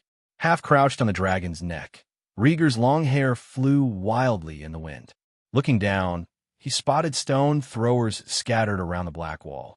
Cannibal, destroy those stone throwers, he commanded. Cannibal, highly intelligent, understood. Its green eyes flashed with a ferocious light as dragon fire erupted from its mouth. The chaotic army below heard the dragon's roar and saw the dragon fire, descending upon them. Fire! Dragon fire! It's the dragon that burned the Triarchy. As the stone throwers were engulfed in flames, the surrounding tiger-cloaked soldiers were caught in the inferno, their screams lost in the sea of fire. Volantis, with its Valyrian traditions and culture, was no stranger to dragons. The moment the massive cannibal appeared, everyone trembled in fear, their cries filling the air. Rhaegar, atop his dragon, heard the distant screams and smiled coldly. He would have preferred to keep a low profile, but circumstances didn't allow it. Cannibal, sensing his thoughts, roared as they flew toward the long bridge over the Rhoyne. Rhaegar remembered his mission. First, he needed to find his lost companions. Meanwhile, the bridge was in chaos. Brothels and stores on both sides of the bridge slammed their doors shut, sending slaves to barricade them. Hearing the news of the Triarch's assassination, the Tiger Cloak army from the west side rushed onto the bridge, heading toward the east side, the epicenter of the chaos. As they charged forward, stalls were overturned and barriers were violently broken down. Some slaves, still tied to stakes, couldn't be led away in time. They fell to their knees in fear, holding their heads and trembling. A stall was knocked over, and coins from its drawers spilled onto the noisy bridge, their clanking echoing through the chaos. In an instant, the coins caught the attention of the tiger soldiers. The air seemed to freeze. Moments later, an agitated shout rang out. Gold! The leaderless Tiger Cloak army descended into chaos, scrambling for the fallen coins. The few coins weren't enough to satisfy them, so their eyes turned to the stores lining the bridge. With the chaos in the eastern city center spreading like wildfire, the situation grew worse. Volantis, with its stark divide between rich and poor, was ripe for pandemonium. Loot! The long bridge erupted in violence as stores were broken into, smashed, and robbed. A while later, a thunderous roar filled the air. Cannibal, a majestic dragon, swooped down toward the flaming long bridge like a dark cloud blocking the sun. Seeing the chaos below, Rhaegar's heart pounded. His voice turned icy. Cannibal Dracarys. To find his companions, he couldn't afford to waste time with the chaotic soldiers. With a rumble, Cannibal flung its thick neck, unleashing a torrent of dragon fire that swept from the east side of the bridge to the west. The powerful flames lifted debris and sent blazing heat in their wake. In mere moments, the long bridge was engulfed in green fire, the flames sweeping across like a wave. None of the Tiger Cloak soldiers caught in the dragon fire survived. They were reduced to ashes. Those who hid in the stores were too terrified to come out. My lord, Lord Rhaegar. As cannibals circled over the long bridge, a small girl with silver blonde, slightly curly hair emerged from a hidden stable. Rhaegar looked down at the sound of his name and saw Layla, wrapped in black robes. Relief washed over him. At least she was safe. As Layla appeared, many half-dressed slaves ran out from stables, warehouses, and corners, falling to their knees and kowtowing on the boiling hot bridge. Lord Dragonlord. Cannibal ignored the small group of people below, its pitch-black wings casting a vast shadow over the long bridge. Kneeling and looking up at the dark dragon, both civilians and slaves, their faces flushed with a mix of fear and reverence, cried out, Dragonlord. Cannibal land, Rhaegar commanded, moved by the sight below. Obeying his voice, Cannibal descended, its claws crushing buildings on either side of the long bridge, and its body landed with a resounding crash. The long bridge, wide enough for 2 wagons to pass side by side, seemed narrow under Cannibal's massive claws. Rhaegar slid down the dragon's neck and headed straight for Layla. Where's your sister and the high priest? Layla, anxious, pointed towards the stables behind her. My sister is in the stables. The old priest, he's hurt. I'll go and see, Rhaegar said, his eyes darkening with concern. Pushing open the bar door of the stables, he saw horses paralyzed with fear, shitting and pissing themselves. In the corner, Diella sat on her knees, holding a bloodied old man. Rhaegar stepped forward to examine the wound. There was a sword cut through his abdomen, and his intestines were exposed. He can't be saved, Rhaegar sighed. The damage was too severe for any healing magic to work. Diella, teary-eyed, explained, "The Tiger Cloak army is looting everywhere." Rhaegar didn't need further details. The old priest and his followers had been caught in the violence. Cough! The red-robed old man stirred, coughing up blood. Seeing Rhaegar, he strained to speak. Rhaegar crouched closer, hearing the old man repeat, "The flame foretells disaster. The flame is accompanied by winter." "Song of ice and fire?" Rhaegar asked, his eyes narrowing. "Flames, the long dark night." The old man gasped out his final words, then slumped dead. "The long night. It really is ice and fire," Rhaegar murmured, feeling a chill. The old man's prophecy matched what Aegon the Conqueror had foreseen. "My lord, the city-states are at war. What should we do?" Diella, her hands covered in blood, trembled. "Don't be afraid. It's just a delay in our departure," Rhaegar reassured her, though his mind was racing. He called for the slaves to remove the old man's body. Mounting Cannibal once more, Rhaegar addressed the civilians and slaves below, who looked at him with fear, reverence, and hope. Drawing his sword, Rhaegar stood tall on Cannibal's back and shouted, "Those who want to live, go to the temple of R'hllor. The dragon will quell the war."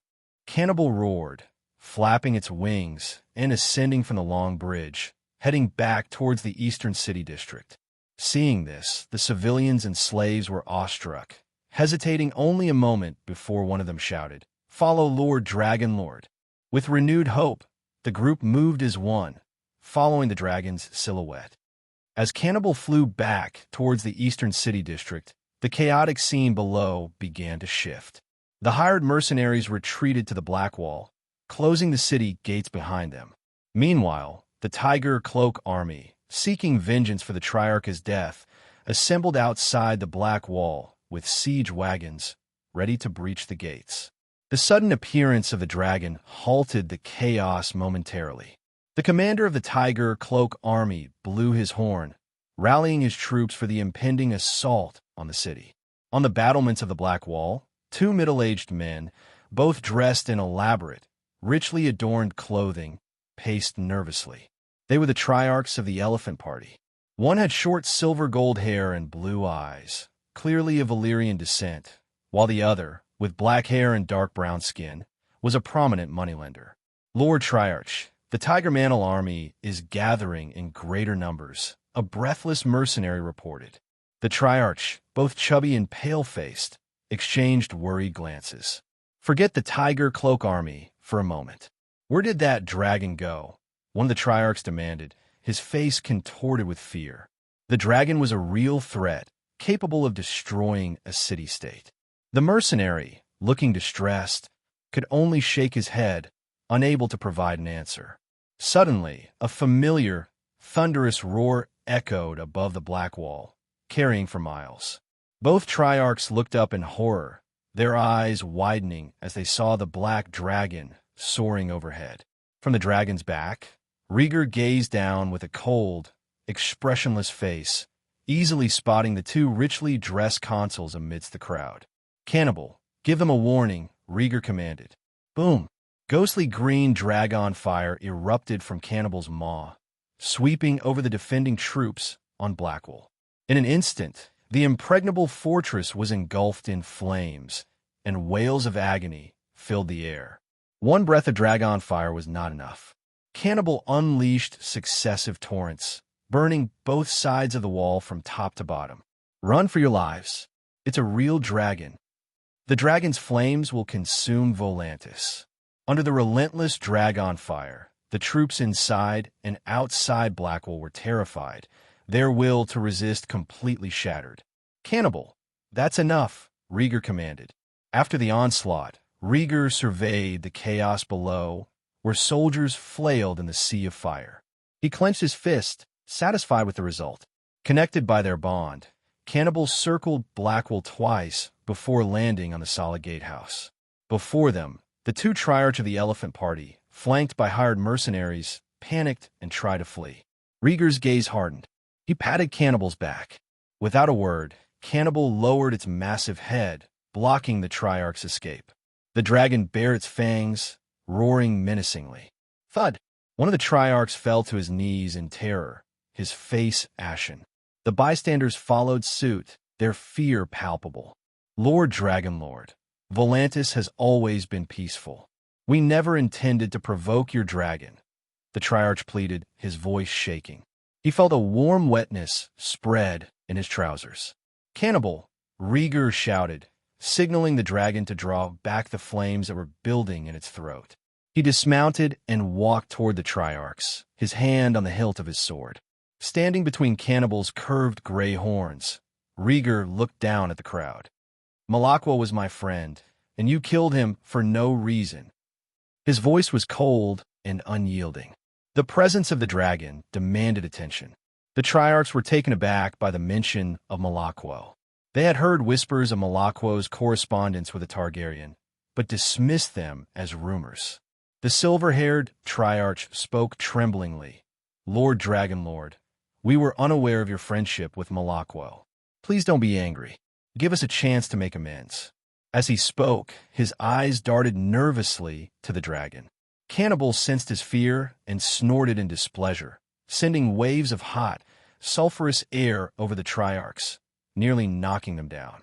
Lord Dragonlord, I have connections with the Targaryens. Please, spare me, the dark-skinned Triarch pleaded, his voice desperate. Rhaegar's face darkened. He remembered Gettel's complaints in the brothel about this Triarch who had taken Sarah as his mistress. Oh, you dare mention that, Rhaegar said icily. He slapped Cannibal's rough horn and commanded, Cannibal. In a flash, Cannibal's vertical pupils gleamed with malice. The dragon lunged, its fangs piercing the Triarch's body. With a swift motion, it flung the Triarch into the air, tearing him apart. No, have mercy, the Triarch wailed, but his pleas were cut short as Cannibal devoured him piece by piece. Rhaegar watched coldly, a hint of satisfaction playing at the corners of his mouth. Finding a Targaryen princess as a mistress and then mentioning it in front of him. Such insolence deserved a brutal end. Spare me, Dragonlord. Spare my life. The remaining Triarch collapsed, his mental defenses shattered. He cried out, begging for mercy. He was a moneylender, not a warrior. He had bought his way into power, and he knew better than to challenge a dragon. The hired mercenaries, equally terrified, dropped their weapons and fell to their knees. Rhaegar ignored them. He turned Cannibal's attention to the tiger cloak army below. Cannibal's maw opened slightly, and green dragon fire began to gather. The next day, just at dawn, the sun rose in the east, casting its light on the rapids of the Roine River and illuminating Volantis after the tumultuous night. Beneath the black wall, a black dragon lay prostrate, its thick, long tail coiled under its head, wings spread out like a vast curtain. Seated cross-legged atop the dragon's head, a young man in black robes leaned against the dragon's slender, pillar-like horns. In front of the dragon and its rider, a diverse crowd had gathered. The black wall was surrounded by layer upon layer of people, extending as far as the eye could see. Gorgeously dressed merchants, armor-clad warriors, wealthy commoners, and tattooed slaves. All stared in awe at the formidable dragon and the young Dragonlord. My lord, the prisoners have all been escorted here, announced a red priestess, leading a group of prisoners bound in chains through the crowd. The masses parted, creating an open space in front of the dragon. Anyone observing closely would notice that the prisoners were prominent figures of Volantis. Moneylenders, merchants, slave owners, and even a Triarch. Among them was a military officer with a tiger tattooed on his face. As the Dragonlord remained silent, the Red Priestess stepped forward into the clearing and addressed the assembly. People of Volantis, she began, using the persuasive rhetoric she had honed in spreading her faith. Her impassioned speech outlined the crimes of the Elephant Party Triarch, who had secretly incited war and assassinated the Tiger Party Triarch. She identified the prisoners as the culprits involved. The Dragonlord of Targaryen, she explained, was a close friend of the slain Tiger Triarch and had come to Volantis to seek peace. Upon encountering the chaos, he had used his dragon to quell the unrest and save the people from their suffering. Now, under the guidance of the Lord of Light, he was ready to judge the sinners. She spoke of the friendship between the Targaryens and Volantis, the king's mercy, and his accomplishments, embellishing her narrative with mythological hues. The commoners and slaves, who had endured plundering and fear the previous day, were won over by her words. Long live the Dragon Lord! Long live the dragon! The cries of the crowd grew louder, reaching a fervent pitch under the black wall. In front of the masses, some of Volantis' old nobility and warrior class exchanged glances and joined the chanting. Soon, even the moneylenders, merchants, and slave owners of the Elephant Party, seeing the tide turning, began to chant as well. The previous night, the Dragon Lord had summoned all prominent figures of Volantis into the Black Wall for a grand council under the dragon's watchful eye.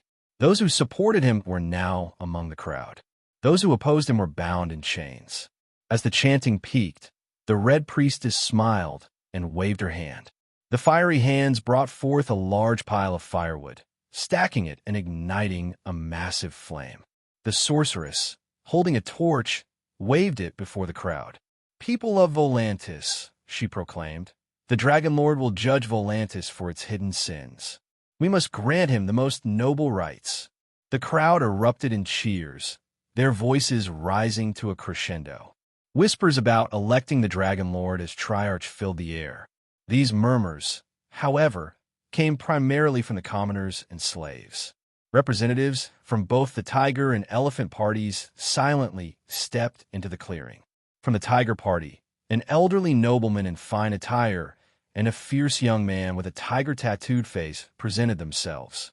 The old nobleman trembled as he knelt before the dragon, fumbling in his pocket before producing a golden crown.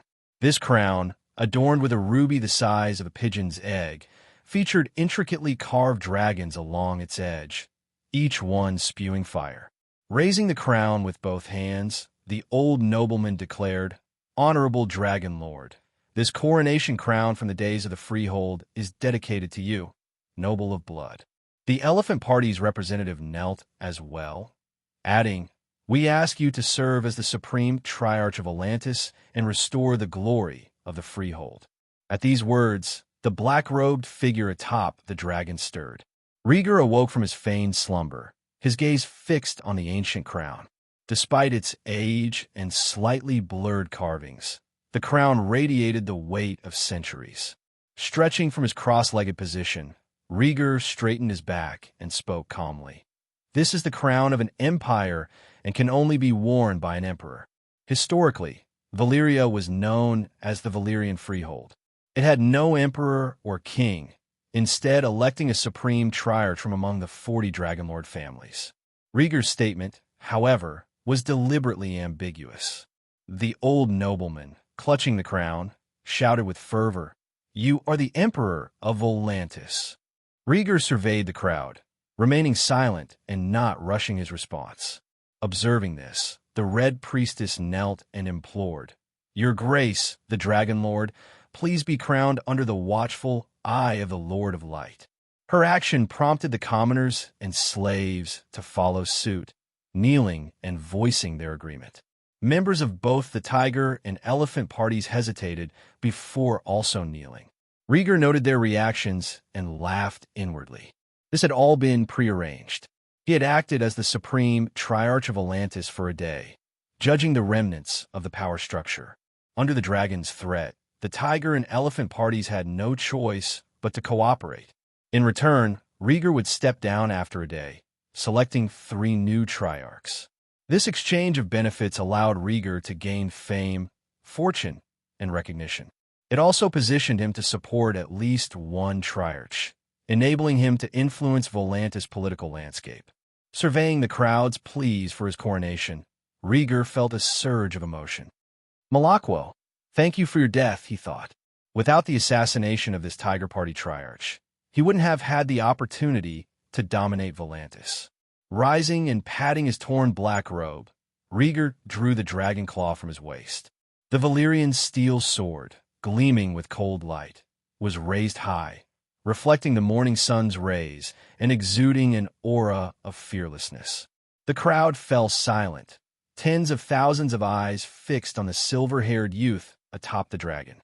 Gentlemen, thank you for your trust, Rhaegar began, his violet eyes sweeping over the assembly. But I am from Westeros, and there is a real kingdom waiting for me to rule. I cannot fully protect Volantis. A murmur of disappointment rippled through the crowd. Who wouldn't want to live under the rule of a powerful, benevolent dragon lord? But Rhaegar's voice, filled with precise emotion, regained their attention.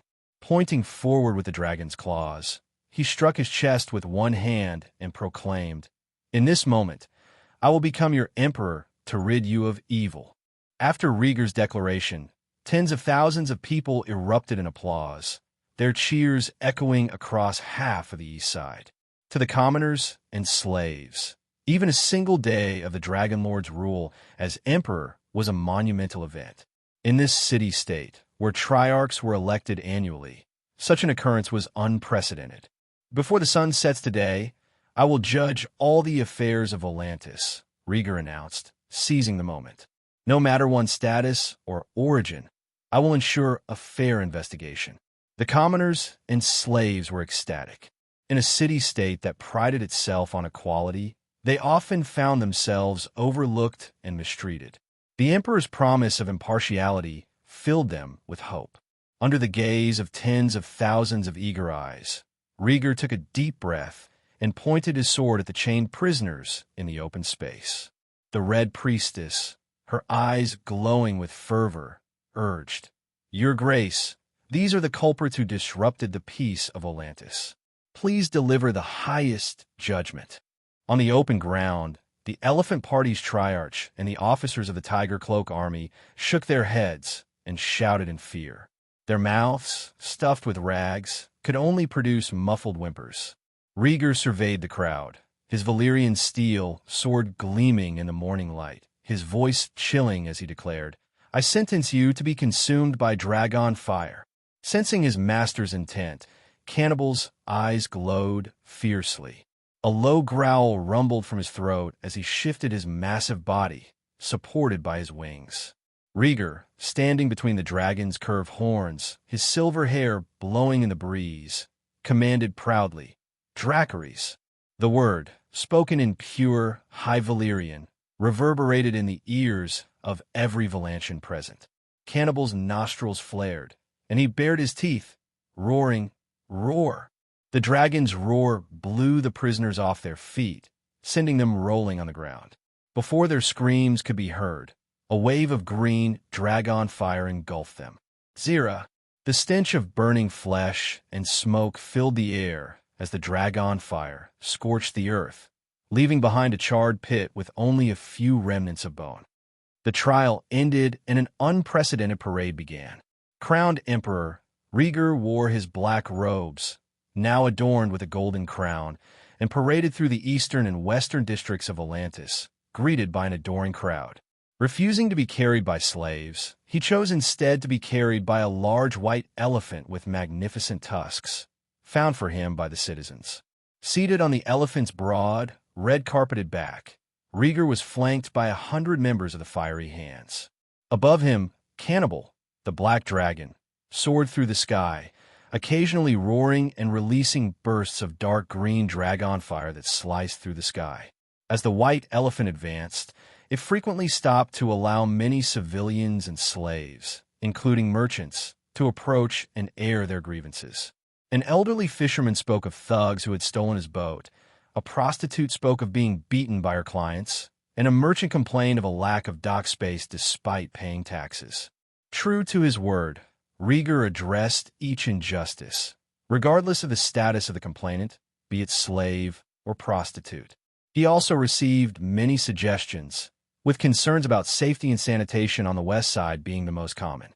Rhaegar had noticed the poor conditions of the west side on his first day in Volantis. After much deliberation, he assured the people, "I will formulate a plan to improve the West City District. Even if I step down tomorrow, the new Triarch will ensure its implementation." "Thank you, Emperor," the citizens replied, kneeling in gratitude. Who wouldn't want to live in a cleaner, safer environment? Rhaegar's willingness to accept suggestions and guarantee their implementation showed his wisdom as Emperor of Volantis. Time always precious, passed quickly. As the sun dipped below the horizon, its red glow painted the sky. The patrol left the west side and returned to the mouth of the Rhoyne River near the Long Bridge. Rhaegar rode the majestic, tusked white elephant, cutting a regal figure against the setting sun. His violet eyes were calm, a faint smile playing at the corners of his mouth. After serving as emperor for one day, he had cemented his reputation as a wise and brave leader in Volantis, a reputation that would surely reverberate throughout the 9 free trade city-states. Following the white elephant was the red priestess on a white horse. 3 others, surrounded by the crowd, accompanied her: the old nobleman who had offered the crown, the fierce young man with the tiger tattoo, and a handsome middle-aged man with Balerion features. These 3 were the Triarchs Rhaegar had carefully chosen for Volantis. The old nobleman represented the noble power and had been instrumental in securing the agreement with Rhaegar. The fierce young man, Tezrio, was a rising star in the Tiger Cloak Army, renowned for his exceptional martial prowess. Upon being chosen as a Triarch, he immediately pledged his loyalty to Rhaegar. The last man, Varos, had a unique background. He was the 3rd illegitimate son of Sarah, and his father had been the executed Triarch of the Elephant Party. As a bastard, Varos had received little attention from his father, leading to a strained relationship. Rhaegar's decision to kill the Elephant Party Triarch and appoint Varos as the new Triarch won the immediate loyalty of the Elephant Party faction, which was eager to stabilize under new leadership. As the sun set, the 3 new Triarchs of Volantis officially took office. The old nobleman and Tezrio were from the Tiger Party, while Varos represented the weakened Elephant Party. This strategy was a calculated move on Rhaegar's part. The Tiger Party, allied with the Targaryens, could generate more value and maintain stronger ties. Once Varos stabilized the remnants of the Elephant Party, the old nobleman and Tezrio could effectively control the situation in Volantis. In this intricate power play, Rhaegar ensured that he would reap the benefits. The procession moved slowly as the white elephant carried Rhaegar through the bustling port. Suddenly, a loud commotion erupted nearby. Rhaegar turned to see a group of launchers in disarray on a ship moored in the harbor. "Capture him quickly. He's infected with grayscale. We can't let him go ashore," someone shouted. "Throw him overboard, but be careful not to let him touch anyone," another voice added. At the mention of grayscale, Rhaegar's expression hardened. "Let's go see what's happening," he ordered. "Yes, Your Grace," replied one of the fiery hands, leading a group toward the ship. The Red Priestess, now presiding over the Temple of R'hllor, saw this as an opportunity to spread the faith of the Lord of Light and supported Rhaegar's actions. Not long after, the fiery hand returned with the ship's captain, a sailor, and a broken black tablet. The fiery hand explained the situation. The ship was a smuggler's vessel that had encountered a storm and drifted into the smoky sea near the ruins of Valyria. There, they discovered a subterranean cave along the coast and retrieved an ancient relic, a broken stone tablet with carved inscriptions. During their exploration, they were attacked by stone men, monstrous figures infected with grayscale. Several sailors were scratched and contracted the disease. When the ship docked, the infected sailors were prevented from disembarking. The Red Priestess approached Rhaegar on her white horse, her voice filled with concern. "Your Grace, grayscale is extremely dangerous. They must be banished immediately." Rhaegar nodded thoughtfully.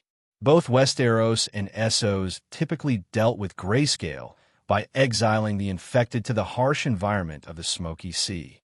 "First, imprison them under strict guard," Rhaegar commanded. He then instructed the fiery hands to bring the broken stone tablet closer. The tablet, made of black dragonstone, was heavily damaged, with a rectangular shape that was split in the middle and crushed around the edges. Valyrian script was faintly visible on its surface. Rhaegar examined it closely, silently reading the fragmented inscription, "Beller's High Tower Nest." Despite the erosion of time, he managed to recognize a few words. His eyes widened in surprise. "Beller's family," he exclaimed. The Beller's house was one of the 40 Dragonlord families that had once lived on the 14 Flames. They were renowned for their immense power, far surpassing House Targaryen, which ranked lower among the Dragon Lords. Realizing the gravity of this discovery, Rhaegar decided to keep it discreet. "Carry the stone tablet away. I will deal with this privately," he ordered, aware of the potential complications involving a prominent Dragonlord family. As the sun set, the crowd looked up at the sky, their faces reflecting a mix of emotions: loss, regret, and joy. Rhaegar felt a deep sense of satisfaction. He had already achieved much in his brief tenure as Emperor of Volantis. Holding onto the title any longer would only invite unnecessary trouble. Night descended upon the city. Within the Black Walls and what used to be the residence of the Tiger Party, now repurposed by the Dragon Lord, a quiet mist filled the air. Steam billowed from a cracked window in a courtyard bathroom, accompanied by the gentle sound of flowing water. A tattered black robe hung over the door, signifying the identity of the occupant. Inside, the bath was elegantly designed, with cobblestones lining the floor, flowers adorning the corners, and hot water cascading from a bamboo tube into the bath. Rhaegar was completely submerged in the warm water, his body relaxed and his mind at ease. At the edge of the bath, the ancient stone tablets lay flat, their surfaces meticulously cleaned. Resting his head on the edge of the tub, Rhaegar's face reflected serene exhaustion. The relentless events of the day had taken their toll, and now was his moment of rest. He drifted off into a deep, unguarded sleep, his long hair fanning in the water, the soothing sound of the flowing water in his ears. In his hand, close to his chest, was a glass candle. Even in his sleep, Rhaegar's dedication to uncovering the secrets of the relics remained. As night fell, a faint beep sounded. "Exploration complete. Please retrieve the lost treasure." Rhaegar, still deep in slumber, stirred slightly but did not awaken. The system automatically resumed its task. Bloodmage's secret candle. Exploration progress, 100%. A small purple orb appeared above the water and gently descended. As it made contact with Rhaegar's arm, it burst into a soft glow, infusing him with its light. Relic picked up successfully detecting. Detection successful. Recognized as an epic relic, Bloodmage treasure. The messages continued, but Rhaegar remained undisturbed, his fatigue too deep to be shaken. With the glass candle near his ear, another beep sounded. "Congratulations, Bloodmage treasure has been activated. You have obtained." The exploration mission concluded, and the knowledge of the enchantment magic spell quietly seeped into Rhaegar's mind. Each infusion of knowledge sent shivers down his spine, eliciting a moan of pleasure. His hands fell naturally by his sides as he drifted deeper into sleep. Gradually, Rhaegar entered a peculiar dream. The dreamscape was shrouded in mist, with fine dust floating in the air, making visibility extremely poor. In this misty environment, a lone boat floated on a calm sea. Rhaegar found himself on a narrow wooden boat, his hands gripping the oars as he drifted slowly down a winding tributary. Lush bushes lined the shore on either side, adding a splash of color to the dull surroundings. "Where is this?" Rhaegar wondered aloud, paddling in a daze. He was unaware that he was dreaming, his consciousness confused. Suddenly, a massive, partially collapsed stone bridge loomed before him. Rhaegar was startled, but remained calm. The bridge, once arched, now stood as a mere frame on either side, its center reduced to ancient ruins. As the wooden boat slid beneath the remains of the arched bridge, Rhaegar looked around in wonder. Crack! A bolt of lightning pierced the dark sky, illuminating the scene for a fleeting moment. Rain. Almost immediately, a downpour began, drenching Rhaegar within moments. He sighed helplessly, paddling on as the rain soaked him through. Then the scene changed dramatically.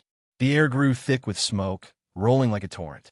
Rhaegar wiped the rainwater from his face, only to find himself sweating profusely. The oppressive heat made it hard to breathe. Looking back, he saw volcanoes lining the shore, spewing rivers of reddish magma. "No wonder it's so hot," he thought in amazement. But the chaos didn't stop there. The heavy rain, smoke, and volcanic eruptions were followed by another change. The sky, swirling with smoke, revealed a strange red light that pierced the haze and cast an eerie glow. Rhaegar lifted his head and muttered, "What is that?" Boom! A red meteorite pierced the haze, slicing through the dark sky before crashing into the sea. Rhaegar's eyes widened in horror as he watched the densely packed points of red light, resembling a chaotic display of fireworks. Within moments, one meteorite after another began to fall, transforming into balls of fire as they plummeted toward the sea. Realizing that he felt no pain when he pinched his face, Rhaegar understood that he was in a dream world. This realization caused the dream space to waver and crack slightly. He reached out his hand reluctantly and muttered, "I still don't understand what this dream means." As the meteorites continued to fall, the sea rippled violently and the wooden boat rocked violently. The dream began to fade.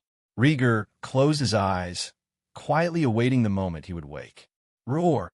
At the last second before the dream shattered completely, a loud and rough dragon's roar echoed through the sky, filled with a sense of ominous danger. A dragon? Rhaegar's heart tightened. He tried to open his eyes to see. Suddenly, a massive wave surged, instantly sinking the wooden boat. Rhaegar woke abruptly, water splashing as his long hair slapped against his face. Oh! He exhaled heavily, heart pounding. "There's a dragon," he murmured in a trance. The dragon's roar from his dream lingered in his mind. "This isn't normal," he muttered, rubbing his face. As he calmed down, his gaze fell on the broken stone tablet, an artifact from the smoking sea ruins, potentially linked to the Balerion family. Daydreaming and night dreaming. He shook his head, still puzzled. Rhaegar had interrogated the smugglers. They had found the relic in the fog-shrouded smoking sea, likely part of the ancient lands of the long summer. Navigation was treacherous there, but the old sailor managed with ancient charts. The real danger was the stone men, irrational, cruel, and bloodthirsty beings who knew the terrain intimately, hunting any who strayed into their domain. Their attack had decimated the smuggling crew. The sight of the Balerion family is too tempting, Rhaegar mused. The Dragonlord families were powerful, especially one like the Balerion. The ancient knowledge he had from other sources was invaluable, but finding dragon-taming lore could significantly strengthen House Targaryen. "I have to plan well," he thought. Balerion ruins are dangerous, and the smoking sea even more so.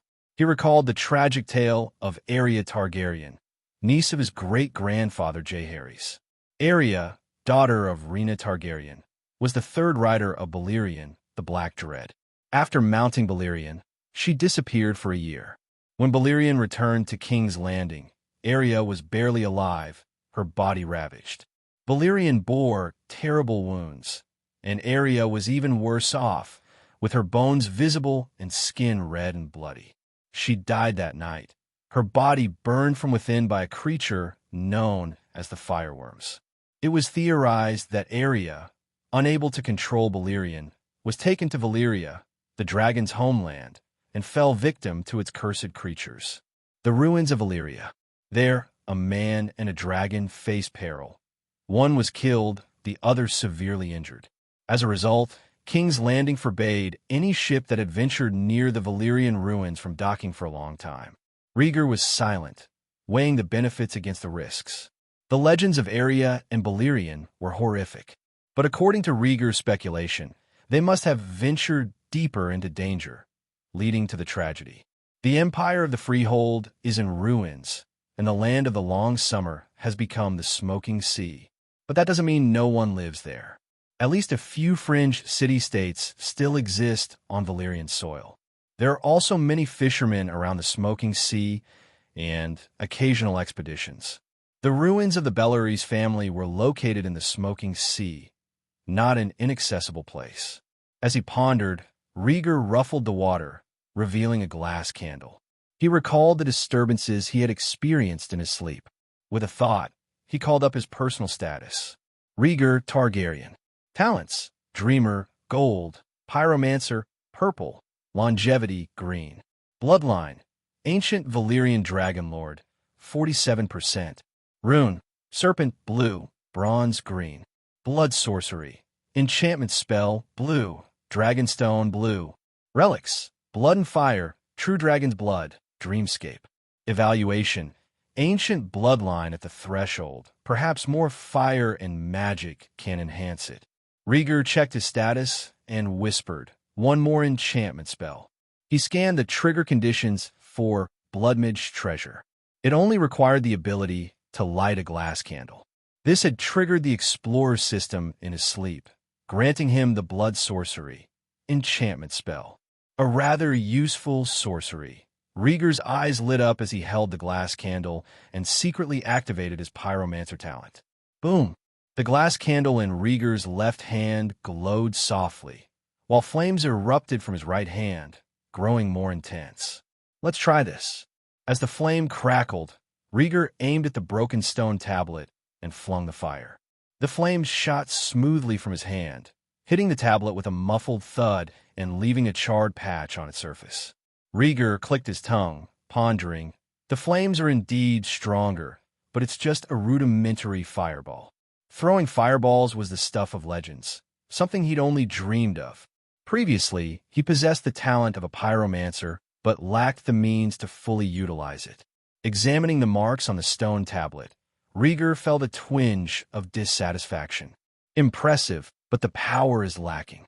One fireball drained 1/10 of his magic power, enough to potentially kill an ordinary person. Yet, he assessed it wasn't as effective as drawing a sword and striking directly. Turning the glass candle in his hand, Rhaegar's curiosity got the better of him. He decided to try a few more fireball spells. Aiming at the broken stone tablet, he launched a series of fireballs with loud thuds. Before long, his head pounded and dizziness set in. His legs weakened, and he sank into the pool. He had experienced this before. Enduring the dizziness, he muttered, insufficient mental power. Casting magic required not only magical power, but also strong mental strength. Excessive use of enhanced fire spells had depleted his mental energy. Crunch! The bathroom door creaked open, and Diella hurried in, looking around nervously. My lord, I heard strange noises. Is everything all right? The loud fireballs had startled the girls downstairs. Embarrassed by the sudden intrusion, Rhaegar turned his back, saying, It's nothing, you can leave now. He shook his head, the dizziness intensifying. My lord, you seem to be in pain, Diella said worriedly, moving closer. She closed the bathroom door behind her. Rhaegar covered his forehead, vigorously rubbing his temples. Let me help you, Diella offered. Rhaegar's headache was severe, his agitation growing.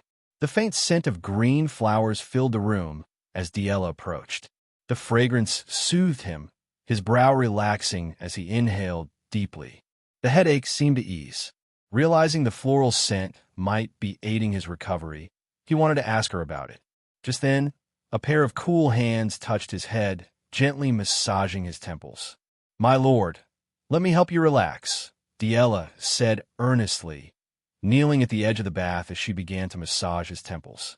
Rhaegar hesitated for a moment, then accepted her offer and asked bluntly, What is that scent you're wearing?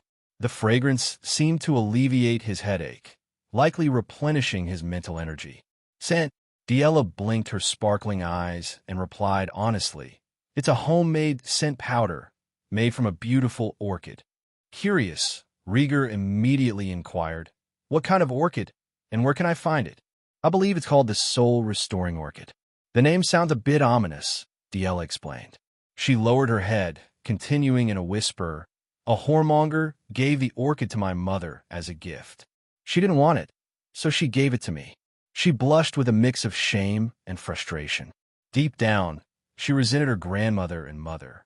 Even as a bastard, she wished she hadn't been born in a brothel, surrounded by chaos. The orchid is a rare flower with a Valyrian name. It grows in the smoking sea and is occasionally brought back by expeditions as a souvenir, Diella added. She had come by the orchid a few years ago by chance. She crushed it into powder and stored it in a discarded powder box, using it sparingly because of its rarity. Rhaegar listened quietly, feeling the headache ease under Diela's massage and the soothing effects of the flower. "Later, bring me the pollen, and I'll give you a bag of gold coins," he said. The soul-restoring orchid was rare, but incredibly useful. It was worth spending money to obtain more. Diela shook her head, refusing the offer. "My lord, you saved me. I can't accept your money." Rhaegar didn't insist. "As you wish." Diela smiled and increased the pressure of her massage. After a while, Rhaegar felt drowsy, his eyes growing heavy. As he drifted towards sleep, he heard a rustling sound behind him. Then, a soft touch on his back made him open his eyes in confusion. The touch became a gentle, fluffy rub. Rhaegar froze, quickly realizing what was happening. He tried to move away, but Diela's hand slid down to encircle his waist, preventing him from escaping. "My lord, let me serve you in your rest," Diela whispered shyly, her face flushed. Rhaegar's eye twitched, and he said breathlessly, "Let go, I'm not sleepy yet." He was acutely aware of the fierce female dragon waiting for him back in King's Landing. He couldn't afford to be unfaithful. Diela tightened her grip, her voice trembling. "My lord, you are a noble dragon lord. Please don't disdain me for my lowly origins." In her heart, she felt honored to serve a true dragon lord. The scent of the orchid filled the air, and Rhaegar leaned back with mixed feelings. The water in the pool began to ripple gently. 3 days later, at the harbor of the Rhoyne River, a beautifully shaped three-masted sailing ship was docked, proudly flying the flag of the 3 red dragons. Sailors bustled about, loading goods onto the ship, while a team of 100 well-equipped mercenaries maintained order. Rhaegar, dressed in black, stood on the shore, gazing out over the blue sea. "Prince, we will strictly handle the affairs you left behind," one of the 3 new Triarchs assured him. "The smoking sea is dangerous." "Be careful, Prince," another Triarch added. The 3 Triarchs stood respectfully behind Rhaegar. The old nobleman wore a solemn expression, his eyes shrewdly observing the sailboat. Tazrio remained expressionless, like a stern wooden figure. Varos, with a flattering demeanor, showered Rhaegar with pleasantries, expressing his reluctance to see him leave. After days of contemplation, Rhaegar had decided to explore the smoking sea ruins. To prevent worry in King's Landing, he had sent a raven explaining his plans. He promised to return within a month, confident in his preparations and strategy. Rhaegar had hired the best helmsmen and sailors in Volantis, along with a team of elite mercenaries to ensure his safety. Half of these men had previously ventured into the smoking sea and returned safely, significantly reducing the trip's danger. Once the goods were loaded and preparations complete, Diela approached timidly, bowing her head in farewell. "My lord, you must return safely. I will be waiting for you." Layla stood beside her, eyes slightly red and swollen. The sisters, deeply grateful for Rhaegar's favor, were reluctant to see him go. Rhaegar smiled softly. "Take care of yourselves. The voyage won't be long." He then bid farewell to the 3 Triarchs, entrusting the governance of Volantis entirely to them. Boarding the ship, Rhaegar ordered the mercenaries to escort sailors infected with grayscale disease into the bilge. These patients could not remain in the castle and were to be deported to the smoking sea along the way. Roar! A black dragon's shadow flashed overhead, its presence stirring a gale that billowed the ship's sails and soared towards the high clouds. From the deck, Rhaegar watched the mighty figure of Cannibal, feeling a surge of energy and confidence. The smoking sea was perilous, and Rhaegar wasn't going alone. He would sail using the traditional routes taken by fishermen and explorers, while Cannibal would provide aerial escort and support, ready to intervene at any sign of danger. This strategy minimized the risks, allowing 1 man and 1 dragon to navigate the treacherous journey safely. The sailboat set off, disappearing over the horizon. That night, under the cover of darkness, a massive fire broke out in Volantis. The flames originated from a prestigious brothel, quickly engulfing the entire establishment. None of the prostitutes or patrons managed to escape. The fire spread rapidly, prompting the Tiger Army to intervene. A mile away, in an inconspicuous attic, a black-robed figure stood by a window, watching the inferno. The sounds of panicked shouts reached his ears, and he chuckled, "Good job." It burned very cleanly. It was evident that he had orchestrated the blaze, and he was quite pleased with the outcome. "My lord, Varos was also in the brothel. He may be discovered by morning." Another voice spoke from the shadows. The black-robed figure turned to face a fierce young man with a tiger-like visage. It was the new Tiger Party Triarch, Tezrio. He stared at Tezrio for a moment before speaking in a bored tone. "Go down. The commander of the guards should be present at the fire scene." Tezrio hesitated briefly, then replied, "Yes, my lord." He quickly exited the attic, his eyes flickering with a touch of malice. The black-robed figure watched him leave, then removed his hood, revealing Demon's handsome face in the firelight. "A poorly trained dog can still be useful," Demon muttered coldly, assessing Tezrio. He had a history with Malakwo and had long been in secret contact with his men. With Malakwo dead and Tezrio in power, Demon found it easy to manipulate him, knowing his vices well. Rhaegar's hurried selection of the Triarchs had left little time for thorough vetting. Demon, however, did not aim to control Volantis completely. He only sought to exploit it for his benefit. Demon tapped his fingers on the window frame, sneering, a temporary emperor playing a child's game. In a trading city-state like Volantis, where power and money ruled, trust was a rare commodity. The presence of a dragon could enforce order for a day, but it would eventually leave. Demon intended to extract as much value as possible, taking advantage of the chaos. "Put out the fire! Put out the fire!" Heart-wrenching cries echoed from the streets, but the attic remained calm.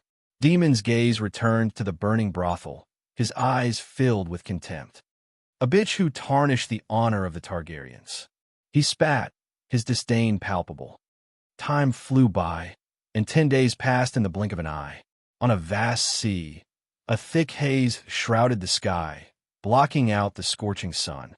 A 3-masted sailing ship drifted alone. Rhaegar stood on deck, gazing at the foggy sky with a slight frown. There seemed to be small ashes floating in the air, making it somewhat uncomfortable to breathe. "My lord, we've entered the smoking sea," a middle-aged sailor with one blind eye and a short, sturdy build reported as he approached. Rhaegar nodded lightly, then said cautiously, "Robert, lower a boat and send a few mercenaries ahead to scout the area." "No problem, my lord," Robert replied, thumping his chest in assurance before issuing the order in a loud voice. He was one of the best sailors in Volantis, having survived numerous sea storms. His commanding skills and passion had earned Rhaegar's trust. With a splash, a small wooden boat was lowered into the sea, and several mercenaries jumped in, holding torches and rowing forward. Rhaegar watched silently. It was a simple but effective strategy. The smoking sea was perpetually shrouded in smoke, reducing visibility to almost nothing. Sending scouts ahead was safer than venturing into the depths blindly. Seeing Rhaegar's concern, Robert grinned broadly. "My lord, I've navigated the smoking sea before. As long as we find the right direction, there won't be any accidents." "I hope you're right," Rhaegar responded, his tone reserved. He then took out a rough chart and searched for a red cross marked on it. That was the location identified by a smuggling ship. First, they would encounter the ruins of a long stone arch bridge. After sailing along the ruins for a certain distance, they would reach a remote rocky beach. The site they sought was in a cave on that beach. 2 hours later, a cluster of torchlight emerged from the haze as the scouting boat slowly returned. Robert leaned over the railing eagerly. "Anything ahead?" "All is clear, just thick smoke," the lead mercenary shouted back, waving his torch. Robert beamed, turning to Rhaegar. "My lord, shall we set out?" Satisfied with the report, Rhaegar mused, "Sail for an hour first. Let's find the bearing on the chart before proceeding further." The smoking sea did not cover a large area. The real danger lay in the old Balerion ruins along the northern and southern shores. Their destination was marked near the northern shore, likely a fragmented piece of land rather than the mainland itself. Time passed quickly.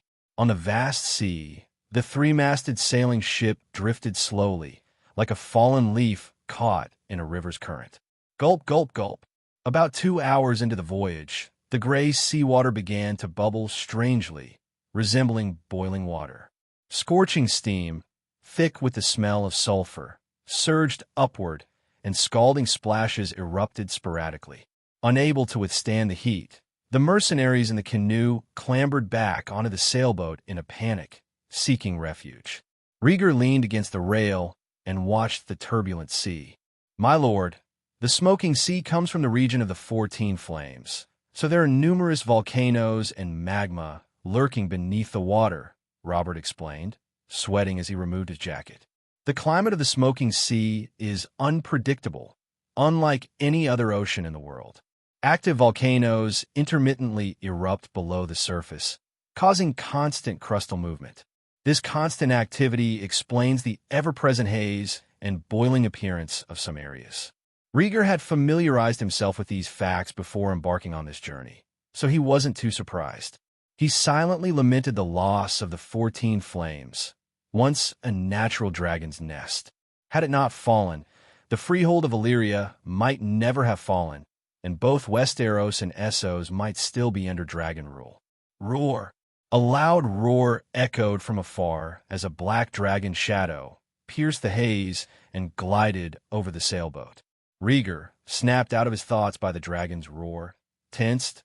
"Look out! There's movement!" Swish! The hired mercenaries quickly gathered at the bow, torches in hand, staring intently into the misty waters. Robert, startled and nervous, asked, "My lord, why is the dragon roaring? What has happened?" The pitch-black cannibal hovering above the ship had roared for the first time, signaling something unusual. "Not sure. Anything can happen on the smoking sea," Rhaegar replied with a slight frown. Cannibal was responsible for surveying from a medium to long distance to prevent the ship from encountering unavoidable dangers. Rhaegar sensed a warning in its roar. Something nearby had caught its attention. Rumble! A thunderous explosion echoed from afar. Rhaegar looked up in surprise, seeing a column of fire piercing the sky and splattering like fireworks through the indistinct haze. Though the haze obscured the view, it was evident that a volcano had erupted. "My lord, it's an active volcano. There's a volcano erupting in the distance." Robert trembled, his one remaining eye wide open. Rhaegar hastily consulted the map, comparing landmarks to determine their position. Moments later, he sighed in relief and said, "This active volcano is not on our route. It's a random eruption." From a distance, the eruption site was several dozen miles away. The eruption was so powerful that the magma broke through the surface and could be seen from afar. Roar! A gust of wind rocked the ship as cannibals swooped overhead, roaring sharply. Rhaegar grabbed the railing to brace himself against the wind. Cannibal's roar echoed in his ears, and he snapped to attention, yelling, "Alert, enemy!" Cannibal's roar was usually thick and heavy, but this one was different. It signaled the approach of an unknown enemy. Volantis.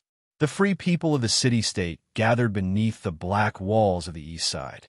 10 nights ago, Varos, the new leader of the Elephant Party, was killed in a fire.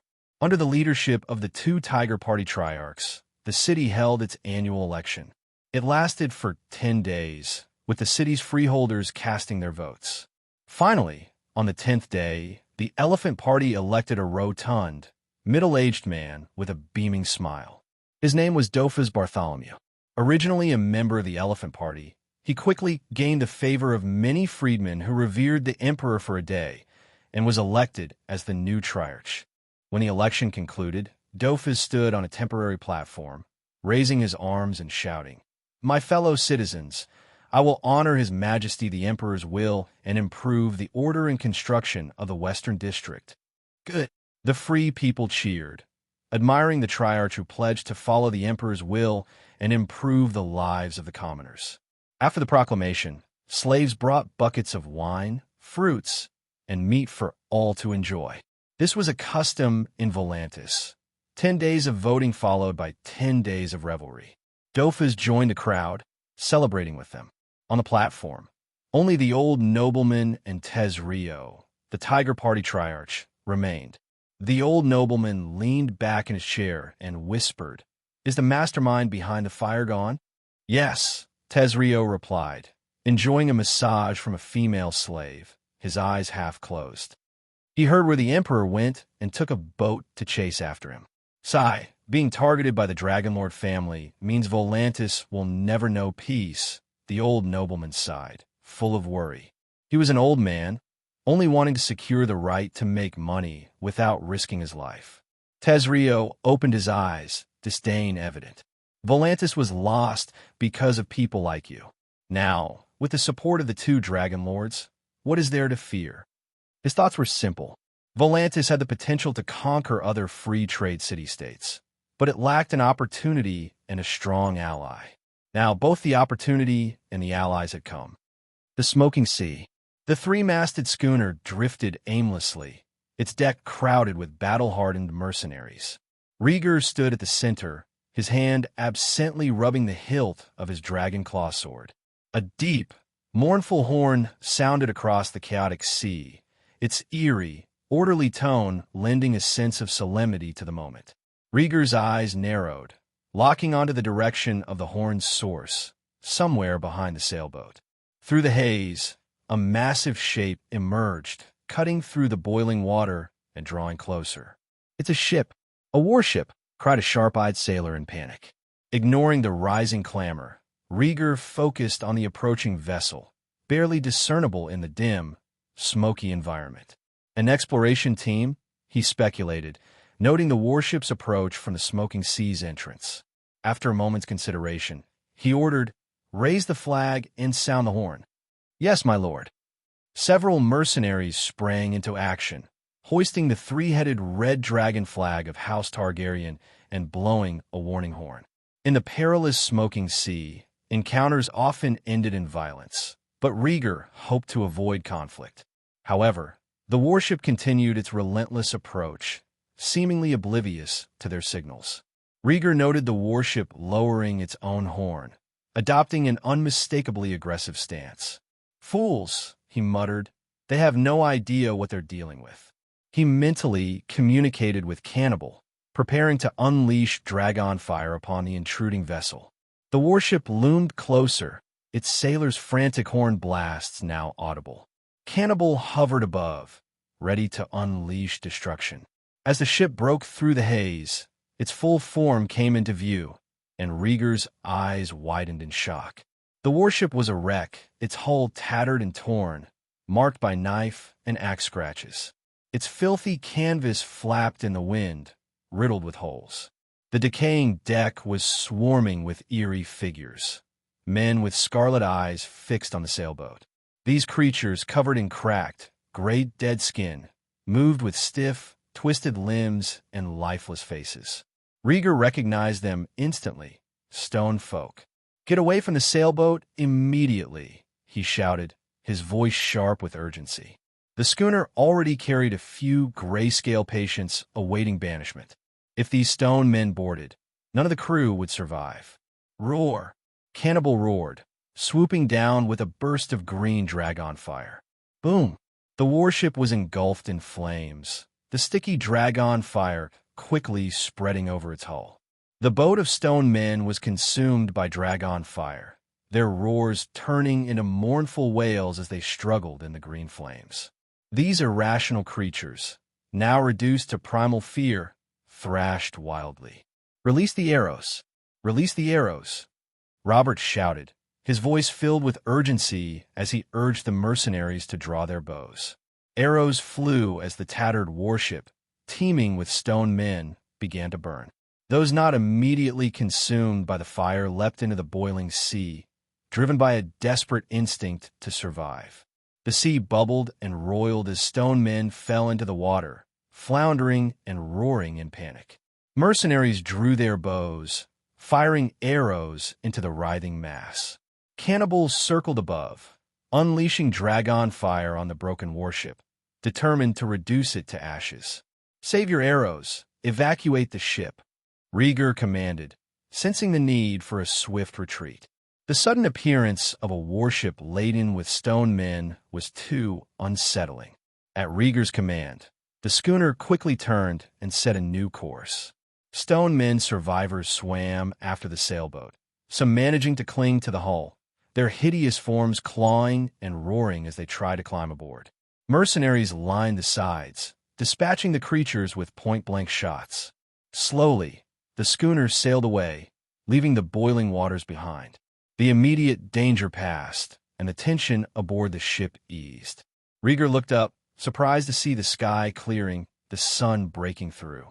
Turning back, he saw the haze of the smoking sea still hanging in the distance.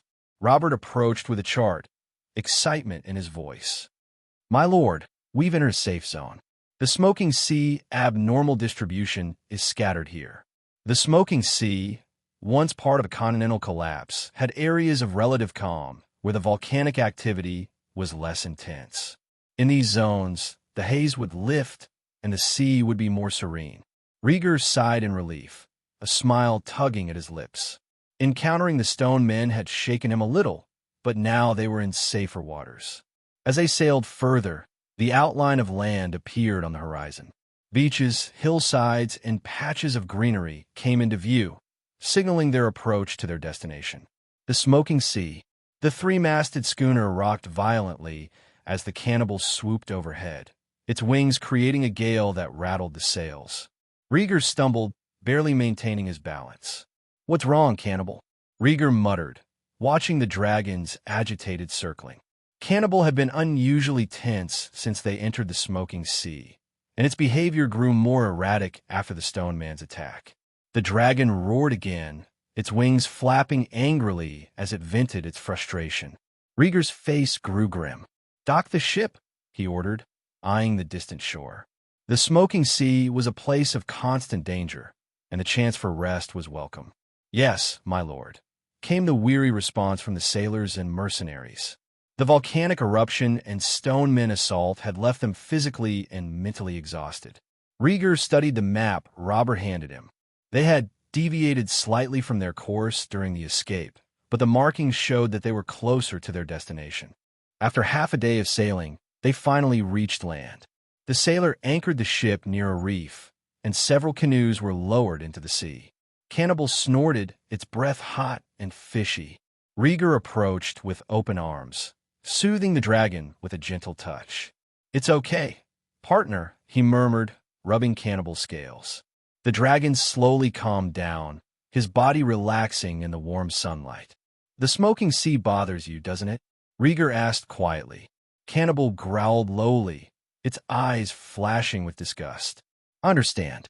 Just hold on for 2 more days," Rhaegar said, recalling similar behavior when he had first tamed the dragon near the toxic swamp. Satisfied that Cannibal was settling down, Rhaegar turned his attention to the beach. Mercenaries were pushing back a group of sailors infected with grayscale. Recognizing them as patients from the smuggling ship, Rhaegar ordered, "Drive them away. This land is already a gift to them." The mercenaries complied, herding the grayscale patients to a hillside behind the beach. Rhaegar instructed, "Rest here for the night. We depart tomorrow." "Yes, my lord," the men replied, grateful for the rest. At noon the next day, the sun shone brightly in a clear azure sky. A pitch-black dragon soared above the sea, its hind legs clutching a large fish, which it tossed into its mouth with a snap of its jaws. Behind the dragon, a 3-masted sailing ship slowly entered a narrow tributary. On deck, Rhaegar gripped the boom and closed his eyes, letting the sea breeze wash over him. After a while, Robert's excited voice broke the silence. "My lord, the ruins of the stone bridge are in sight." Rhaegar opened his eyes and looked ahead. The tributary narrowed, green ridges lining the north and south banks. In the distance, a mass of boulder-strewn ruins came into view. The ruins were vast, stretching across the sea for more than 10 miles.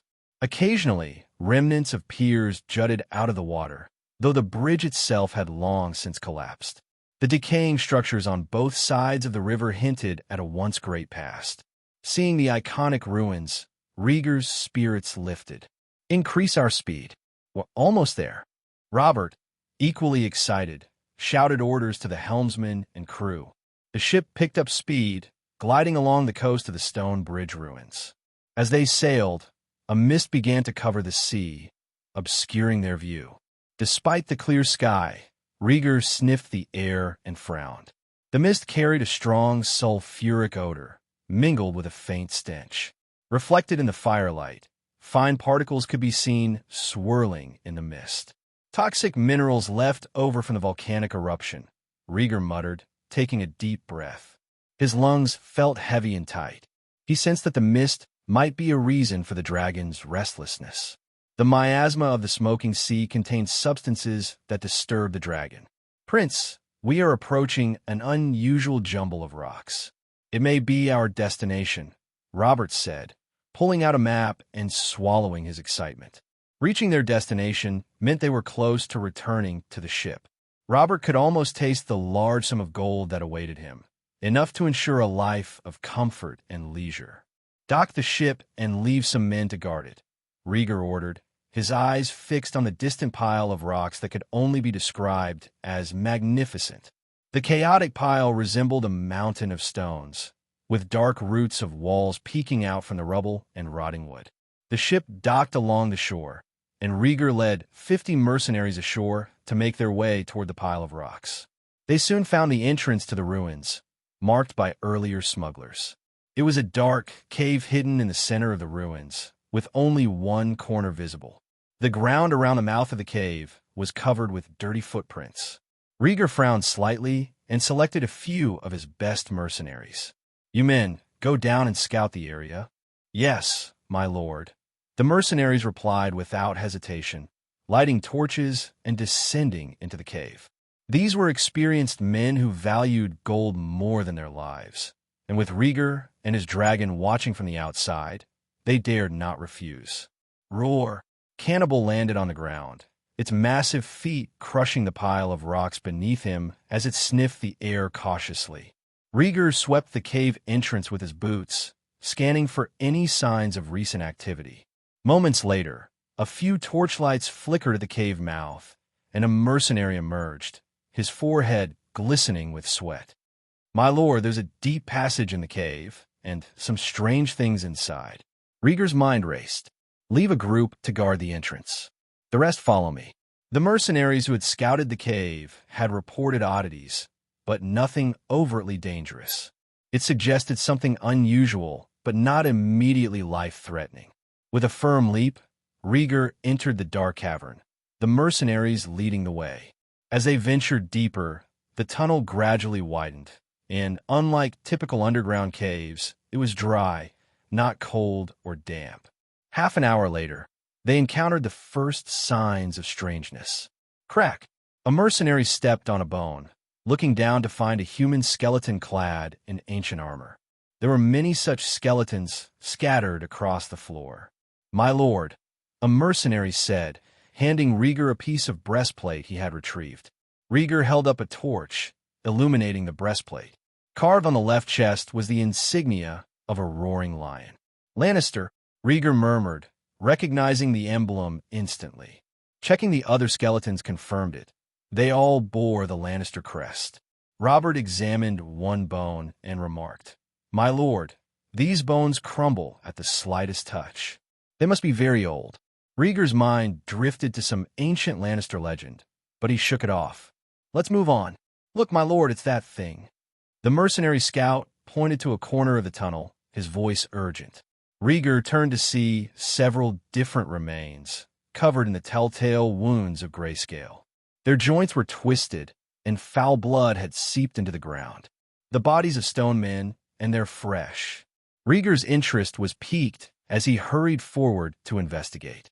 Each of the stone men was skeletal and emaciated, their eyes wide open in death. Dirty blood spurted from their mouths, and their bodies bore fatal wounds to the chest, neck, and skull, clean, round holes that seemed too precise for a spear. This is not spear work, Rhaegar remarked, his eyes narrowing. As a skilled spearman, he knew what spear wounds looked like. These wounds were different, smooth, large, as if pierced by something unnatural. He'd seen similar wounds before, inflicted by the shadow creatures of the Shadowbinders, who attacked with tentacle-like appendages that pierced their victims. Alarmed, Rhaegar ordered, "Keep all the torches burning and light the tunnel as much as possible." The bodies of the stone men were fresh, their blood barely dry. The tunnel might harbor unknown creatures, perhaps shadow creatures. Fire would be their best defense against whatever lay ahead. King's Landing. Red Keep, King's Bedchamber. Cough, cough, cough. Viserys lay on his bed, his face gaunt and pale, each cough racking his frail body. Grand Maester Melas stood nearby, speaking in a measured tone. "Your Grace, you have contracted a cold. Rest is imperative." "I can't afford to rest. There's too much to be done." Viserys struggled to suppress another coughing fit, his breath coming in labored gasps. "How are the preparations for the tournament? The nobles in the north must be notified. I want an event that will be remembered throughout the 7 kingdoms." The tournament was approaching quickly, and Viserys was determined to make it an unprecedented spectacle for his eldest son's rite of passage. "With all due respect, Your Grace, you should leave these matters to the Queen and the Princess," Melas suggested gently. "No, they are women. They cannot grasp the significance of a tournament," Viserys retorted, dismissing the idea without hesitation. Melas sighed and shook his head. "Even so, Your Grace, you must take care of your health. I doubt the prince would want you burdened by mundane concerns." Viserys forced a smile through his discomfort, his thoughts drifting. Rhaenyra and the girls are back. But Rhaegar, he went to Volantis. What is taking him so long? Rhaenyra had mentioned that Rhaegar's trip to Volantis was for diplomatic purposes. It had been over 2 weeks with no word from him, and Viserys couldn't help but worry. "The people of Volantis are known for their hospitality," Melas said, his tone non-committal. "The prince is likely being treated with great warmth." Viserys chuckled weakly. With the cannibal at his command, no one would dare treat him otherwise. He had heard the tales of his eldest son's exploits in the Riverlands and wanted to discuss more, but another bout of coughing seized him, leaving him breathless and red-faced. "Ahem, I'll take the medicine later. You may leave now," Viserys managed, waving a hand to dismiss the Grand Maester. Satisfied that the king's condition was stable, Melas gathered his belongings and quietly left the chambers. The door closed with a thud, and the sound of coughing echoed from within the chambers. Melas didn't return to his attic for rest. Instead, he walked to the open-air promenade of the Red Keep. Rhaenyra, dressed in a red gown, sat on a bench, gazing into the distance. At the sound of footsteps, she returned to her senses, clutching a piece of letter paper in her hand. "Princess," Melas greeted with a respectful bow. "Thank you, Grand Maester," Rhaenyra responded with a smile. "The king's health is stable, but he mustn't overexert himself. You need to advise him and share his burdens appropriately," Melas urged. "I will," Rhaenyra promised, then hesitated. "Regarding Rhaegar's news, do not inform my father yet." Rhaegar's personal letter had arrived from Volantis the previous day. With Viserys preoccupied with tournament preparations, Melas had delivered it to Rhaenyra instead. The letter had left her both anxious and annoyed. The Smoking Sea was no place for a Targaryen to venture. Given her father's fragile health, she wanted to keep this matter secret to avoid additional stress. Melas understood her concern and didn't object outright. The prince wrote that he would return within a month. "But the situation is unpredictable," he murmured. As a Grand Maester, he knew well the perils of the Smoking Sea. History recorded that even a powerful dragon lord of the Freehold, with a vast army and a giant dragon, had vanished without a trace after entering those cursed waters. Rhaegar's journey carried immense risks. Rhaenyra's eyes dropped as she said solemnly, "Rhaegar is not impulsive. He mentioned in his letter that he has maps and the location of the ruins. He will return in time." "I hope so. Legendary people often have legendary experiences," Melas remarked, his expression stoic. Since the conquest, few had achieved true legendary status. Rhaegar's exploits, taming the king of the wild dragons, burning the 3 daughters, reigning briefly as emperor, were already the stuff of legend for one so young. Rhaenyra sighed, rubbing her forehead, and signaled for Melas to leave. "I'll keep it a secret," he promised, and departed quietly. "Rhaegar, you must return soon," Rhaenyra murmured, feeling a deep sense of foreboding. King's Landing was rife with intrigue, and secrets couldn't be kept for long. After her recent trip to Storm's End, she sensed a brewing storm in the court. She needed Rhaegar to quell it. Meanwhile, Melas reached the door of the Queen's chambers. He knocked softly. Smoking sea, underground ruins. Rhaegar and his party advanced through the dark tunnels, their path lit by dozens of torches. Soon the sound of rushing water reached their ears. "Is there a water source?" Rhaegar cocked his head, listening intently. Robert whispered, "My lord, there are green plants on the bank. There may be an underground stream." "Makes sense. Let's investigate." Leading the way, Rhaegar led the group through the dimly lit tunnel. Eventually, a winding, dark river appeared before them. Rhaegar's gaze bypassed the slightly turbulent river, focusing instead on the jagged black rocks along its banks. He knelt and touched one of the rocks, feeling its brittle texture. Crushing some of the fragments between his fingers, he sniffed them and detected a sulfurous odor. Looking around, Rhaegar noticed that the area around the dark river, including the nearby cave walls, was covered with similar rocks. "This is gray rock from dried magma. There must have been underground lava flows here once." "What about the dark river?" Robert asked, perplexed. Rhaegar stood and dusted his hands. "The doom probably altered the crust, creating this dark river. The cataclysm probably changed the flow of water underground. Otherwise, there wouldn't be tuff in the crypts and the tunnels wouldn't be so dry." With renewed purpose, the group continued downstream along the dark river. According to the information from the smuggler's ship, the broken monolith was at the end of the tunnel. The smugglers had been attacked by the stone men and had fled, leaving the relics unexplored. As they walked, the crypt gradually widened. The dark stream widened, flowing through channels littered with gray rock. The space opened up, a stark contrast to the claustrophobic tunnels of the past. Rhaegar observed his surroundings closely, feeling a sense of familiarity. The crypt reminded him of the Dragonmont on Dragonstone and the underground beneath the Dragon Pit. Suddenly, a massive claw mark appeared on the cave wall. Rhaegar's eyes narrowed as he compared it to the cannibal's claw marks in his memory. "That's a dragon's claw mark." Silently contemplating, Rhaegar suspected the relic might have originally been a dragon cave of the Balerion family. The claw marks on the cave wall were unmistakably made by a dragon, though they were not as large as the cannibals. They seemed to be from an adult dragon of a size similar to the Red Queen Malaise. Caraxes, known for its unique breed with small hind feet and membranous wings, couldn't have left such deep marks. Moments later, the group rounded a corner, moving cautiously and quietly. The sound of clattering stones reached their ears, lifting Rhaegar's spirits. He signaled the mercenaries with a subtle nod. Understanding his intent, the mercenaries slowed their movements and quietly dispersed to either side of the corner, cutlasses at the ready.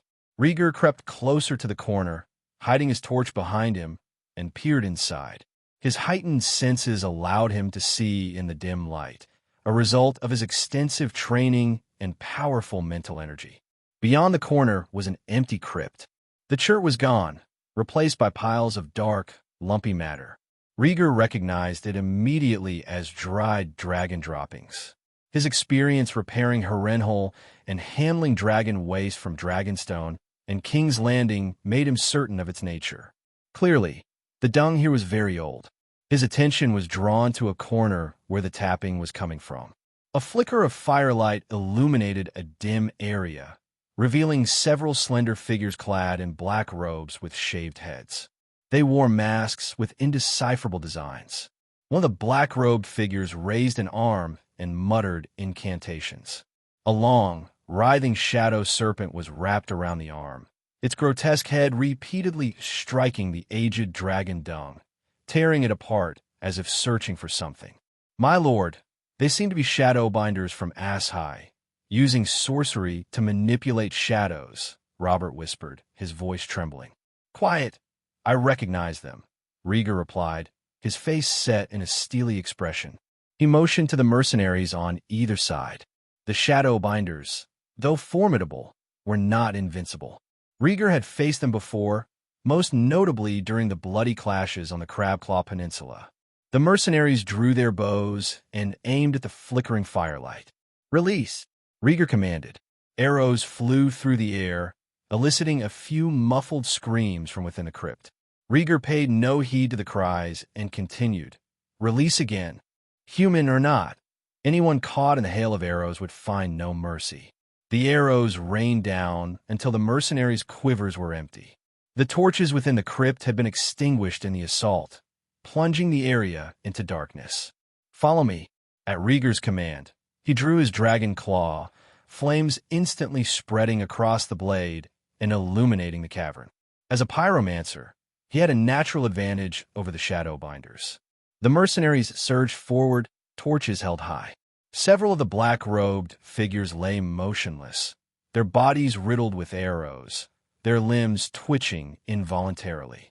Rhaegar approached the fallen, noting the painted masks each wore. They were indeed Shadowbinders. One of the fallen Shadowbinders, still alive, gasped and glared at Rhaegar with burning eyes. I curse! Before he could finish, Rhaegar's sword descended and severed his head.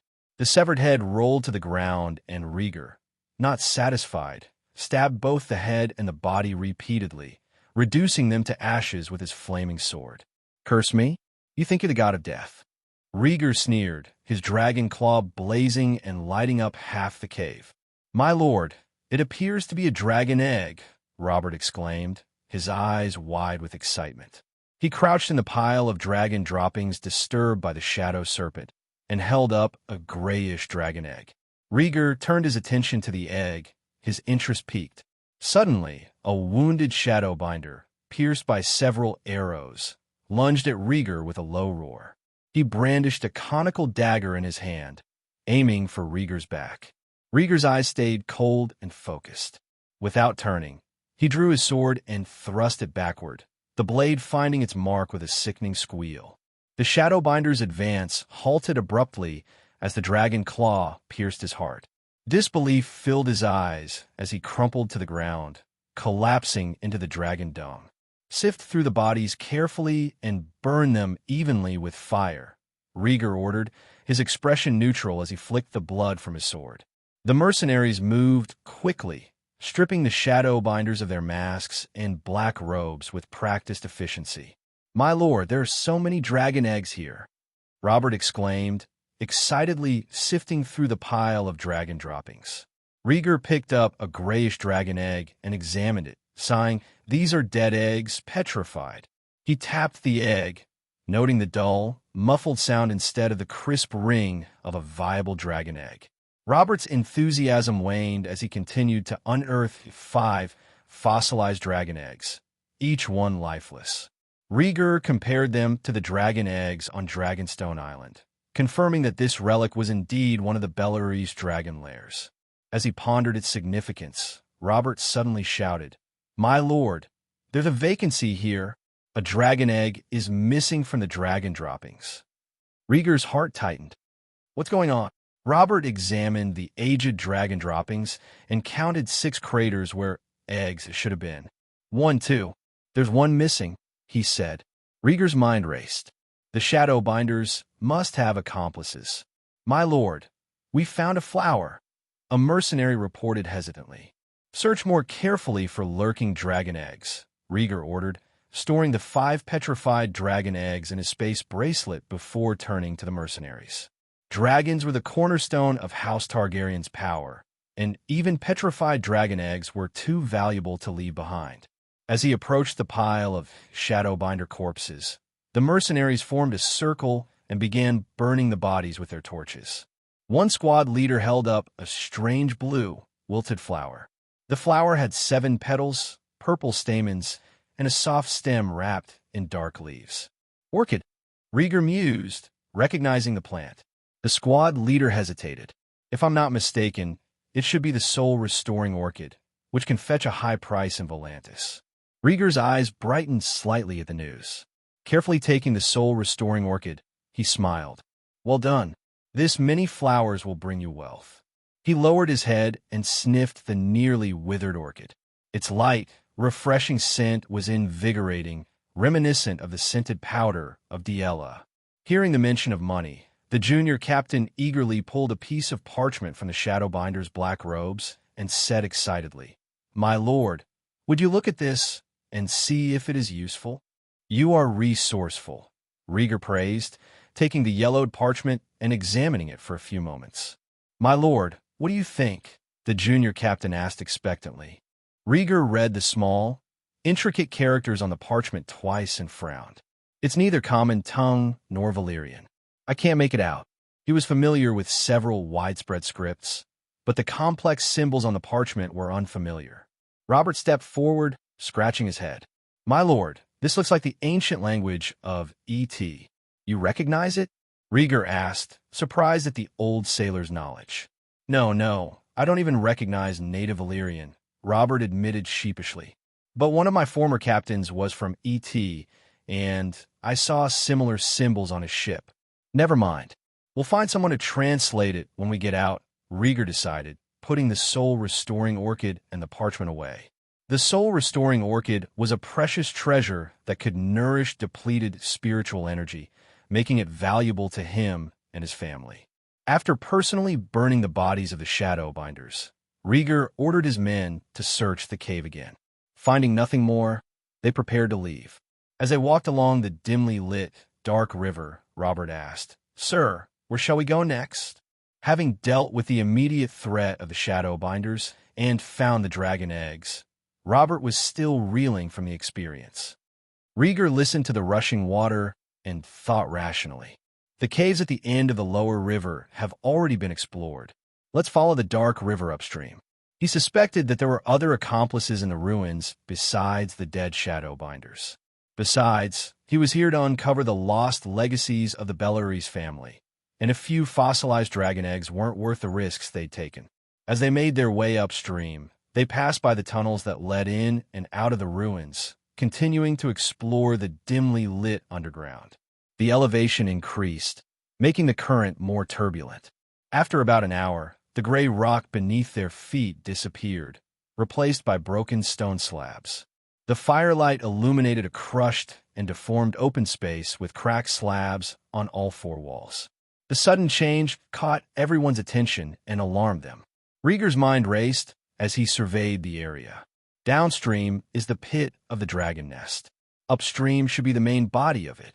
Considering the structure of the dragon pit and the dragon's nest, he hypothesized that this dragon pit was similar before it was destroyed. From the pile of rocks outside, he estimated it was about the same size as the dragon pit in King's Landing.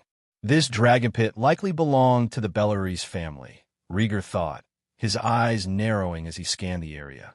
It's unlikely that something important would be hidden in an unimportant part of the dragon pit.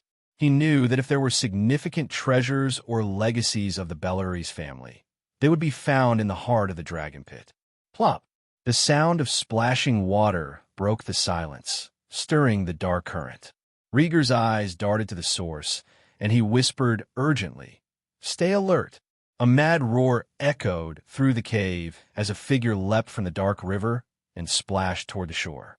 "It's the Stone Man. Prepare to attack," Rhaegar shouted as he recognized the hideous silhouette. Splash, splash, splash. More sounds of falling water followed, indicating the presence of numerous stone men emerging from unknown underwater caverns and swarming over the ruins. These creatures, with no apparent weaknesses, crawled beast-like on hands and knees, their fierce eyes fixed on the living as they pounced with teeth and claws. "Squad 1, move up to block.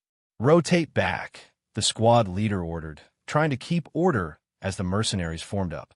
10 men formed a line along the riverbank, their curved swords slashing fiercely to keep the stone men from coming ashore and to ensure that the main group could retreat. "Grab what you can and go. Don't get bogged down," Rhaegar urged, leading the mercenaries upstream. No one wanted a protracted battle with the unintelligent, contagious stone men. The stone-paved tunnel narrowed, evidence of the room's tragic collapse under pressure. Moments later, two dark holes appeared ahead. "My lord, which way?" the commander asked, panic in his voice.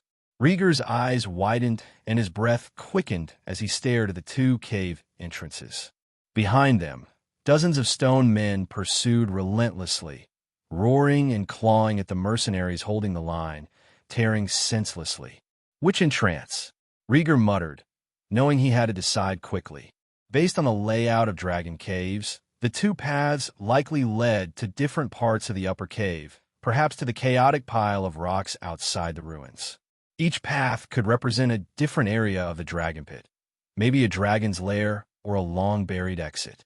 His eyes settled on the right entrance near the dark river, noting a large, gaping hole that appeared to have been smashed open.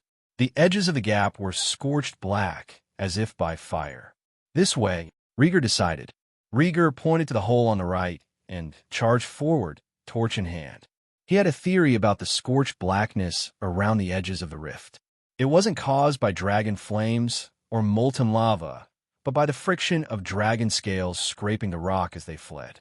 The scales of adult dragons were as hard as iron, capable of generating high temperatures under violent impact.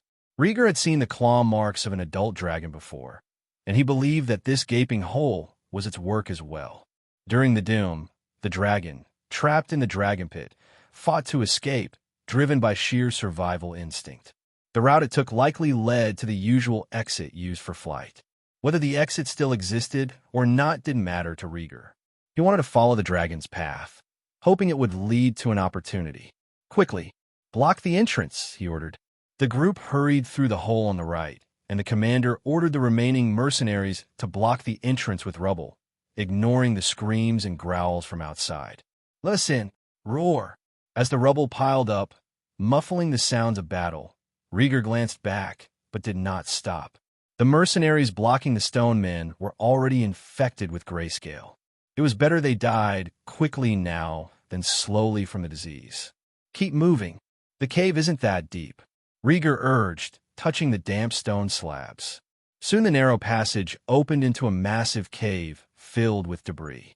Water trickled from cracks in the rocks above, flowing into a deep spring that joined the dark river.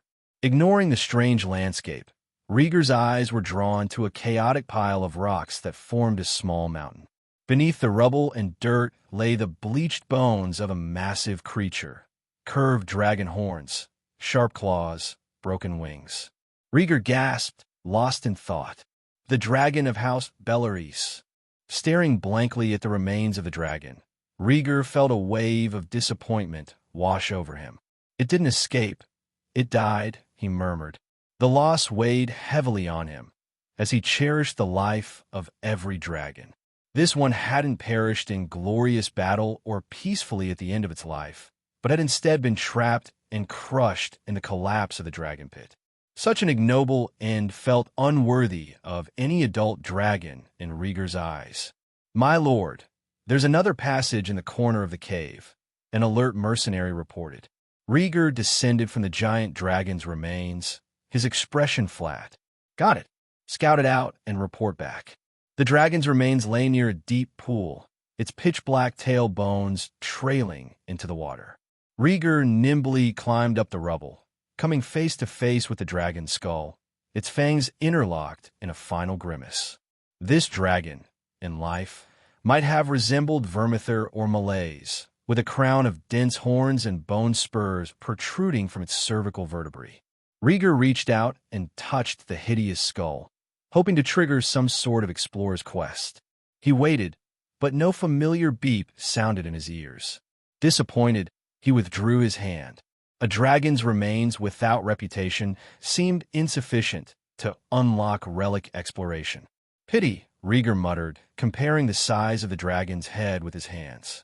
If circumstances allowed, he would have liked to cut off the cervical vertebrae and bring the dragon's head back to King's Landing for his collection. The skull was enormous, as large as a small bedroom, and would require 7 or 8 people to encircle it fully. Moments later, the mercenary who had scouted ahead returned in haste. "My lord, I found a black-robed man," he exclaimed eagerly. Rhaegar abandoned his thoughts of taking the dragon's head and asked urgently, "Are you sure it's a Shadowbinder?" "Seems so, cloaked in black robes and wearing a lacquered red mask," the mercenary replied, gulping nervously. "Lead the way." "No Shadowbinders can be spared," Rhaegar ordered, drawing the dragon claw sword at his waist. Shadowbinders of Ass-High always traveled with mysterious purpose. Their presence in these ruins was no coincidence. It involved the Dragon Lord's legacy, and outsiders could not be allowed to uncover its secrets. Rhaegar led the way, over 30 mercenaries following close behind with torches. They had already lost a dozen men to a round of attacks by the stone men.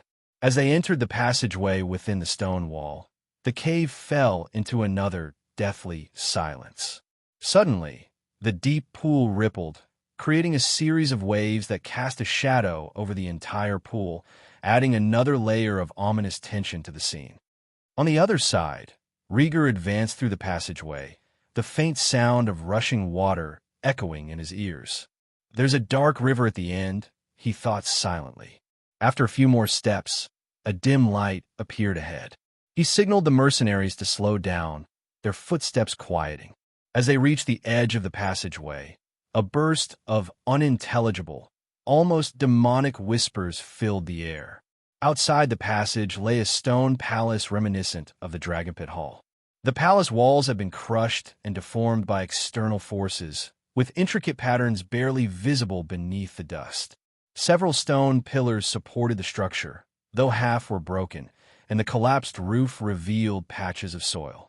The floor was cracked down the center, forming a deep chasm leading to the shattered wall's rear, where the sound of flowing water came from a tributary of the dark river.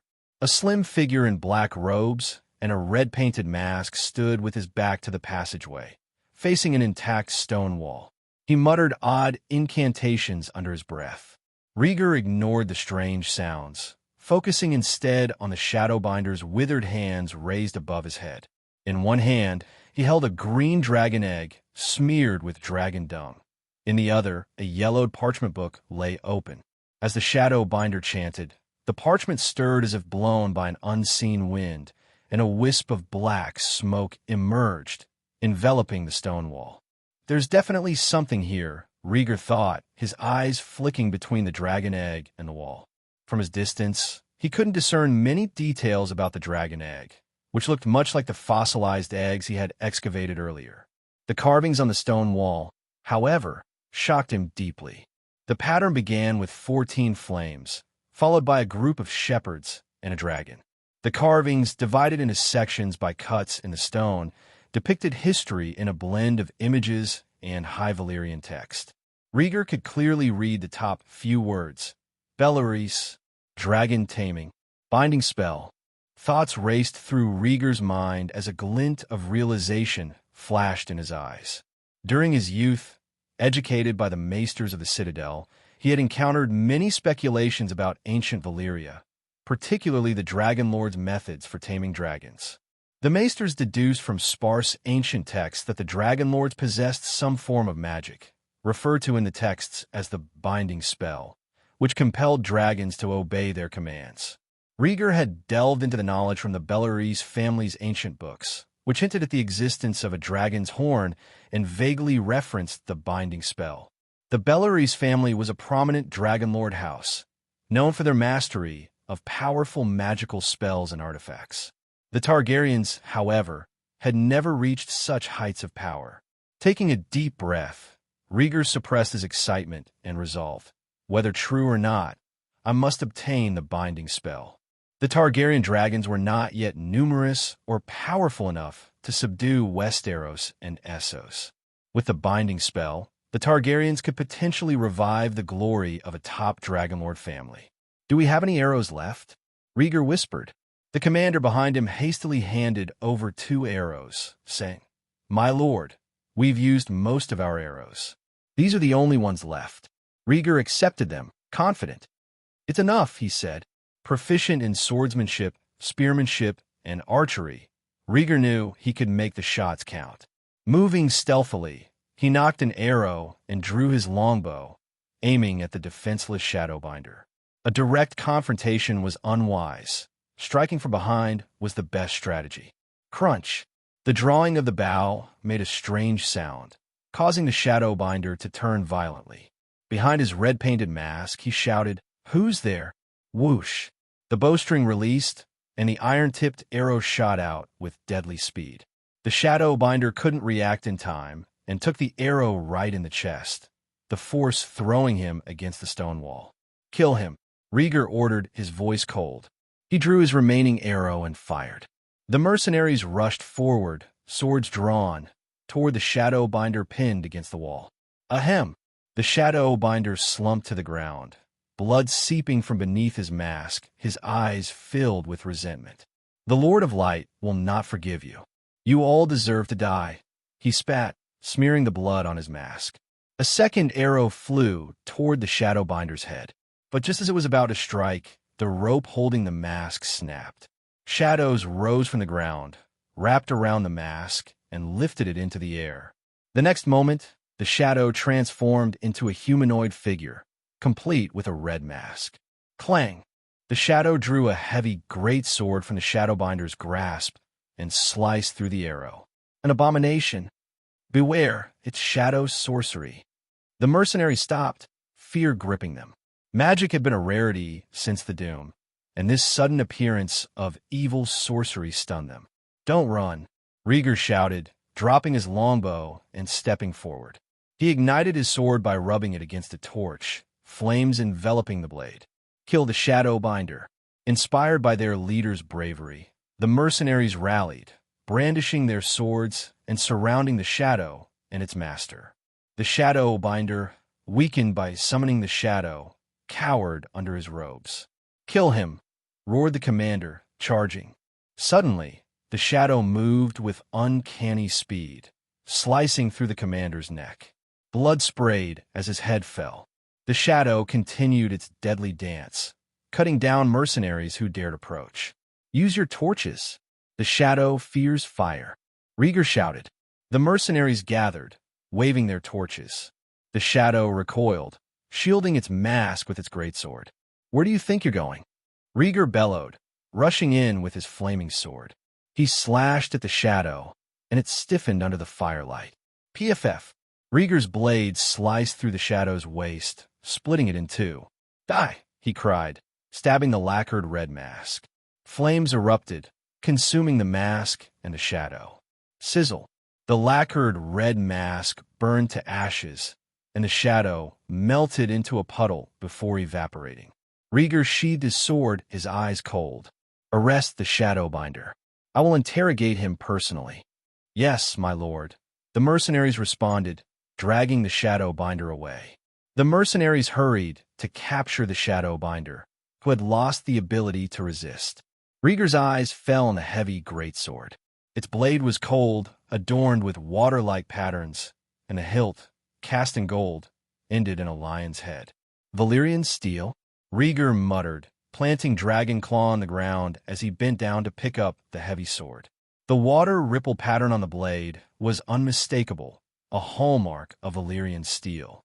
This sword's ability to slice through iron with ease meant he had stumbled upon a valuable treasure. The quest mission is activated. The target is the Valyrian steel sword, Brightroar. A system beep announced in his ears as soon as he touched the hilt. Rhaegar's eyes widened in astonishment. Brightroar? He had heard tales of Brightroar's legendary past. This Valyrian steel greatsword had once been the ancestral weapon of House Lannister. Before Aegon's conquest, Westeros was divided among 7 warring kingdoms. A century before the doom of Valyria, House Lannister purchased Brightroar at an immense cost. It was said the gold spent on the sword could have raised an army. King Tommen II later led a fleet of golden ships on an expedition to the ruined Valyria, taking with him the famed Brightroar. The fleet vanished after resupplying at Volantis, never to be seen again. Despite numerous attempts to locate them, neither Tommen II nor Brightroar was ever found. Tsk, a long-lost Valyrian steel greatsword. Now mine, Rhaegar mused, a smile curling his lips as he admired the sword. He activated the system panel. Brightroar. Exploration progress, 0.3%. Sheathing the heavy sword, Rhaegar secured it with a rope and slung it over his back, ensuring that nothing would interrupt his exploration. Thump! He patted the sword, unable to suppress his grin. The Lannisters had long sought to reclaim Brightroar, hoping it would restore their family's former glory. But now, the sword belonged to him.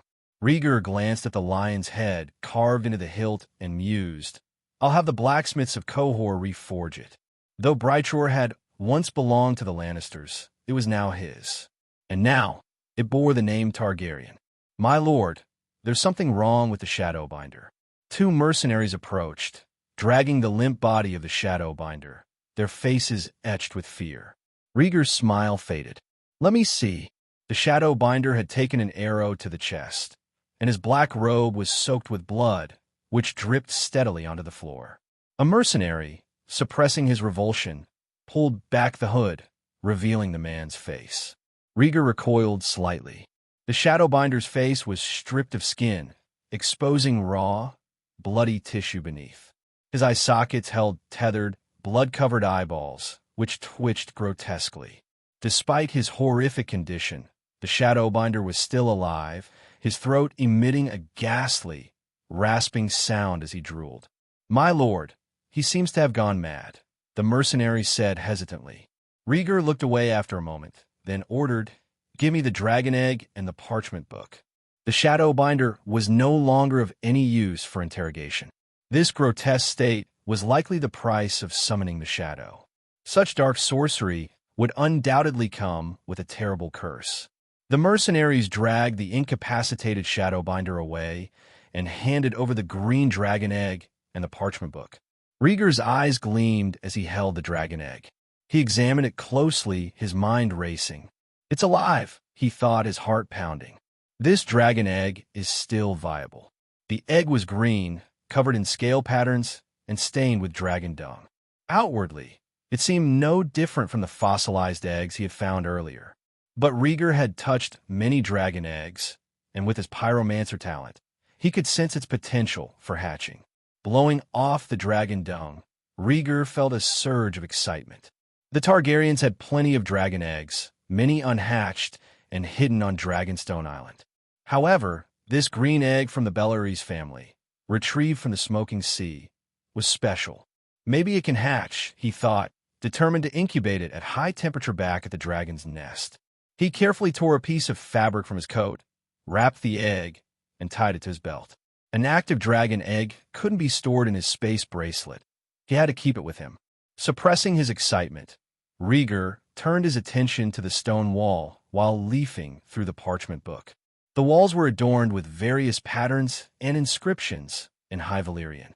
Rhaegar studied the designs, which depicted the rise of Valyria and the history of the Balerion family. But the most valuable part was the text on the front stone wall. "The Dragon Pit, the art of taming dragons, flying." Rhaegar translated the inscriptions on the stone wall with great care. He was certain now, this relic was indeed a dragon pit of the Balerion family. According to the text, this dragon pit was a private property of the Balerion family in the land of the long summer, used to temporarily house dragons. There were two significant magical elements associated with the dragon pit. The first was the broken stone tablet at the entrance of the ruins. This tablet was a magical monolith, inscribed with a spell to pacify the dragons and prevent agitation. The second was the stone wall before him, which did not possess inherent magic, but recorded a binding spell specialized in taming dragons, or rather, a part of it. This binding spell originated with the first families of dragon lords. The sages had used the Valyrian language and blood sorcery to create a spell that would better control dragons. The stone wall documented 3 crucial keywords of the binding spell, paired with various techniques for mastering dragons.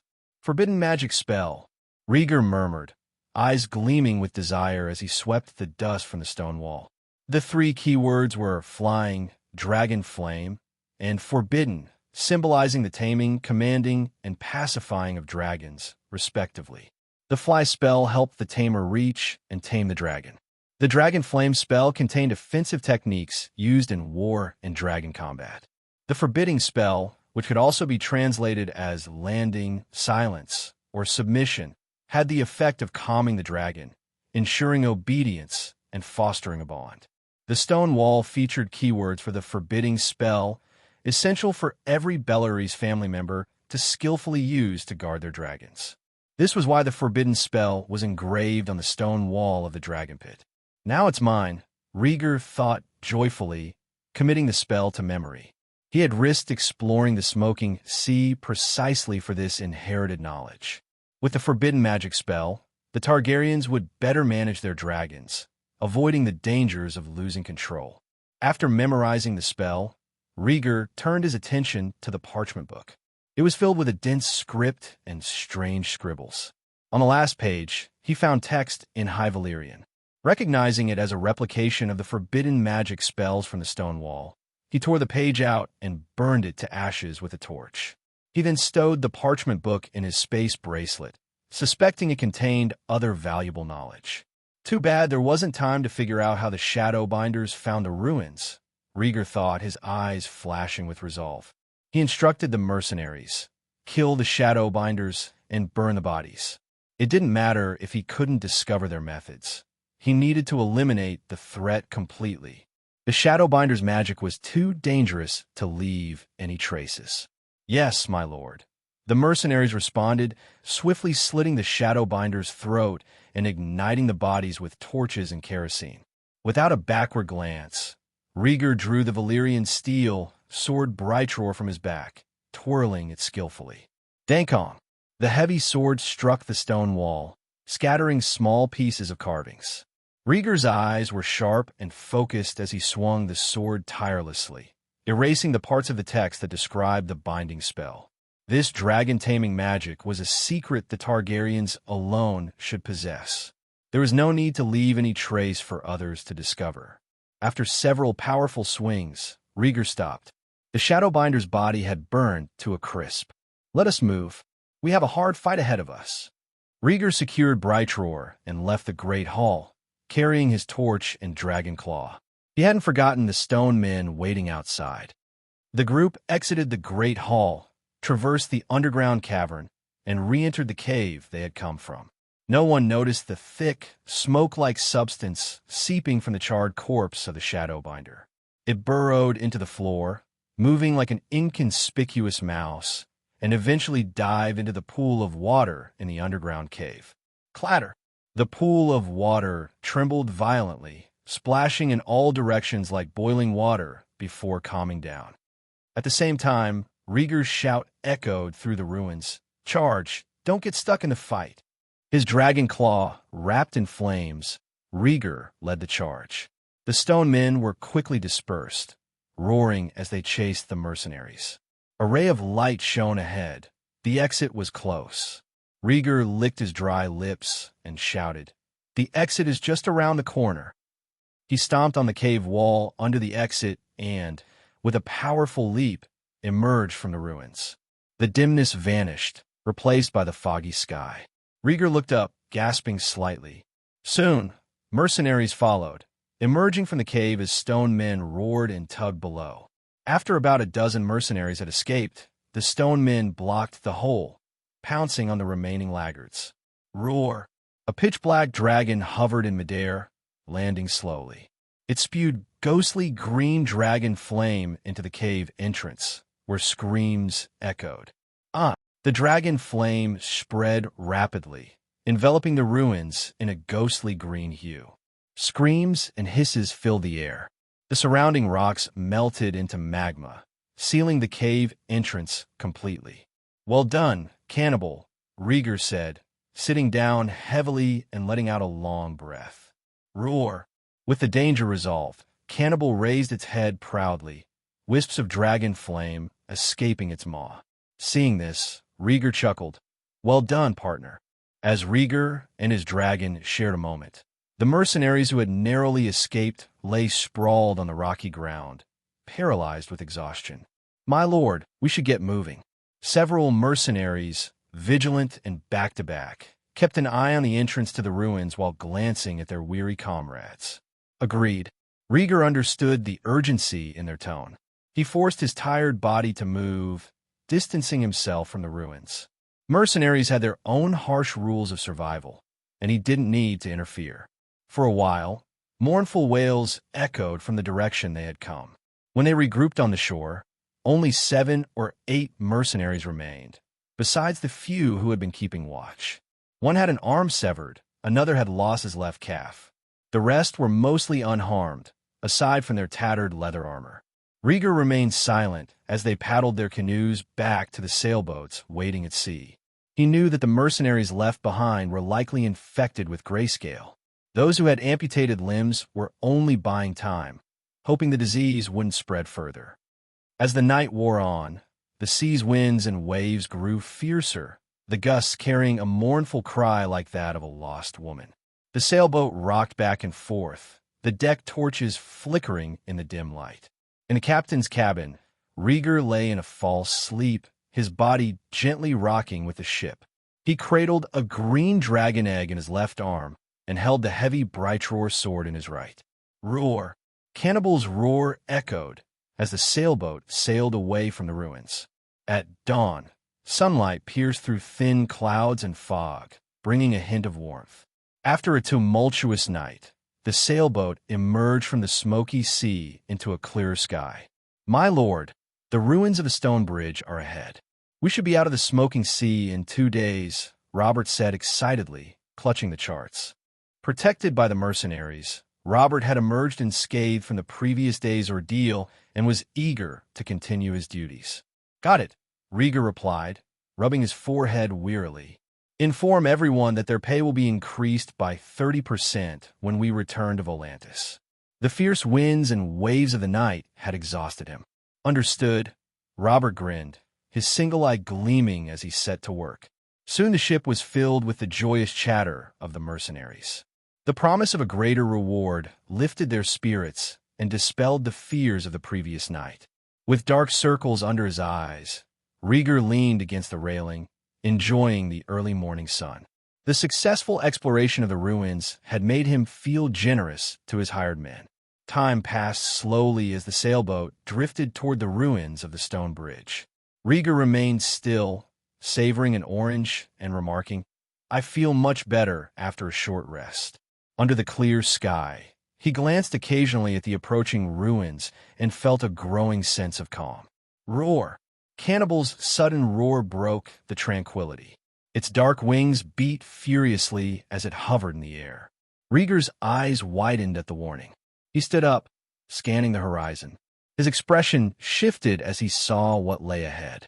As the sailboat neared the stone bridge ruins, a horde of terrifying stone men emerged from the north and south sides, their bodies covered in gray scales. Most were bare-chested, their eyes wild with hunger, yelling as they crowded along the shore. Just as the sailboat approached, they prepared to swarm. "My lord, what should we do?" the squad leader asked, his face pale and slick with sweat. The mercenaries' leader had died the previous day at the hands of the Shadowbinders, leaving the deputy leader in charge. "Hold your ground. It's just a bunch of stone men," Rhaegar replied, trying to mask his own unease at the sight of so many of them. Rhaegar surveyed the north and south coasts, estimating there were at least 300 stone men gathered in groups. He sighed inwardly. This was an unexpected obstacle.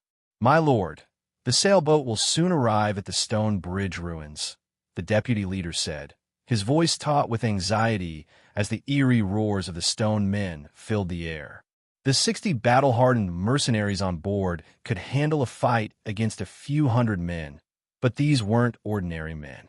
The stone men, once human, were now monstrous carriers of grayscale disease, and even a scratch from them could be fatal. Rhaegar understood their fear. Maintain formation and use arrows to keep the stone men from boarding. "We have a dragon." Roar! Cannibal sensed its rider's resolve, its green eyes gleaming as it hovered above the ship. "Dracaries!" Rhaegar commanded. As the sailboat neared the ruins, Cannibal swooped low and unleashed ghostly green dragon fire. The fire engulfed the southern bank of the stone bridge, reducing hundreds of stone men to ash. "Prepare to draw your bows," shouted the squad leader, strengthened by the dragon's power. The surviving stone men, now frenzied, leapt into the sea and swam towards the sailboat. Rhaegar remained composed. "Dracarys," he ordered again. Cannibal pivoted and directed its flames at the north shore, incinerating stone men both on land and in the water. Despite the dragon's efforts, a few stone men managed to cling to the hull of the ship, using their sharp nails to climb. The mercenaries fired arrows at the climbers, managing to keep most of them at bay. The situation seemed under control until a sudden burst of firelight appeared on the hazy sea more than 10 miles away. Rumble. The ground shook violently, sending ripples through the seawater and causing the sailboat to rock uncontrollably. "Everyone, prepare yourselves," Rhaegar shouted, struggling to keep his balance. He barely managed to stay upright as several mercenaries were thrown from the deck by the sudden tremor. The stone men in the sea seized the opportunity and pounced on the fallen mercenaries with ferocious intensity. Rhaegar clenched his fists and gritted his teeth. Damn it! He looked up to see a bright red flame shoot into the sky in the distance, exploding like fireworks. "A volcanic eruption," he muttered, watching the magma pour into the sea, sending up plumes of smoke. The undersea volcano was dangerously close to the ruins of the stone bridge, and the situation was rapidly deteriorating. "Helmsman, turn the helm. We have to get out of here now," Rhaegar ordered. The volcanic danger spread quickly. The air grew thick with acrid smoke, and the temperature of the seawater rose, making it difficult to breathe. Despite the imminent danger, the stone men continued their assault, climbing onto the sailboat. The mercenaries, struggling to keep their footing, found it increasingly difficult to fend them off with their arrows. "Roar!" Cannibal, sensing the chaos, flapped his wings furiously, sending gusts of wind and indiscriminate bursts of dragon flame at the stone men in the sea. Some of the stone men managed to climb onto the deck and launched frenzied attacks on the mercenaries. "Do not panic. Follow me and fight off the stone men," Rhaegar shouted, drawing dragon claw from his waist and decapitating a stone man with one swift blow. The seawater began to boil, bubbling with hot water and steam. Suddenly, a shadow emerged from the raging sea and moved quickly toward the slowly moving sailboat. Vaguely, several soft, vine-like limbs could be seen twisting and reaching out. On the deck, Rhaegar raised a sword and sliced a stone man through the chest, sending him crashing back into the sea. Just as he was about to face another, a cold shiver ran down his spine and the hairs on the back of his neck stood up. Something's wrong. Rhaegar's heart skipped a beat as he instinctively searched for the source of the danger. The smoking sea was notorious for harboring all manner of demons and devils, so he knew he had to be extra vigilant. With a sudden crack, a crimson limb shot out of the sea, lashing out like a whip. "Roar!" Cannibal roared furiously, spewing a stream of dragon fire. Man and dragon were in perfect sync. Reading Cannibal's intent instantly, Rhaegar stepped back, twisting to protect himself with the dragon claws. A thick, soft limb came down and tried to crush him. Bang! The impact was tremendous. Rhaegar raised his sword to block the blow, but he was thrown backward, slamming into the solid wooden hatch of the cabin. In the next moment, Cannibal swooped down and unleashed a torrent of dragon fire that scorched the surface of the sea. The water boiled and churned under the eerie green fire, revealing a massive shadow.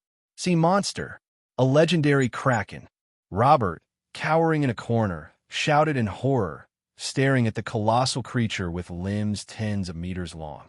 This was no ordinary monster but a giant squid, a true terror of the deep sea. House Greyjoy of the Iron Islands had a golden kraken as their emblem, a nod to this very creature. Rhaegar coughed violently, his body heaving. He lay amidst the rubble of the shattered hatch, blood trickling from the corner of his mouth. His skin was covered in a layer of green scales, as if he were possessed by a dragon. "It hurts," Rhaegar groaned, struggling to get up as his body spasmed uncontrollably. He managed to roll over and look down, his eyes widening in fear. From his neck down to his collarbone, left chest, and side waist, The bronze scales manifested by ancient runes were shattered in large areas. The overall glow was dim, indicating the severity of the blow he had taken. Hello, everyone. As we wrap up this video, I want to share a quick note. I have a Patreon account. If you'd like to support me and enjoy on-demand audiobooks, you can become a Patreon member.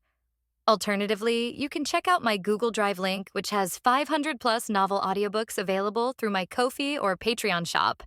I appreciate your support.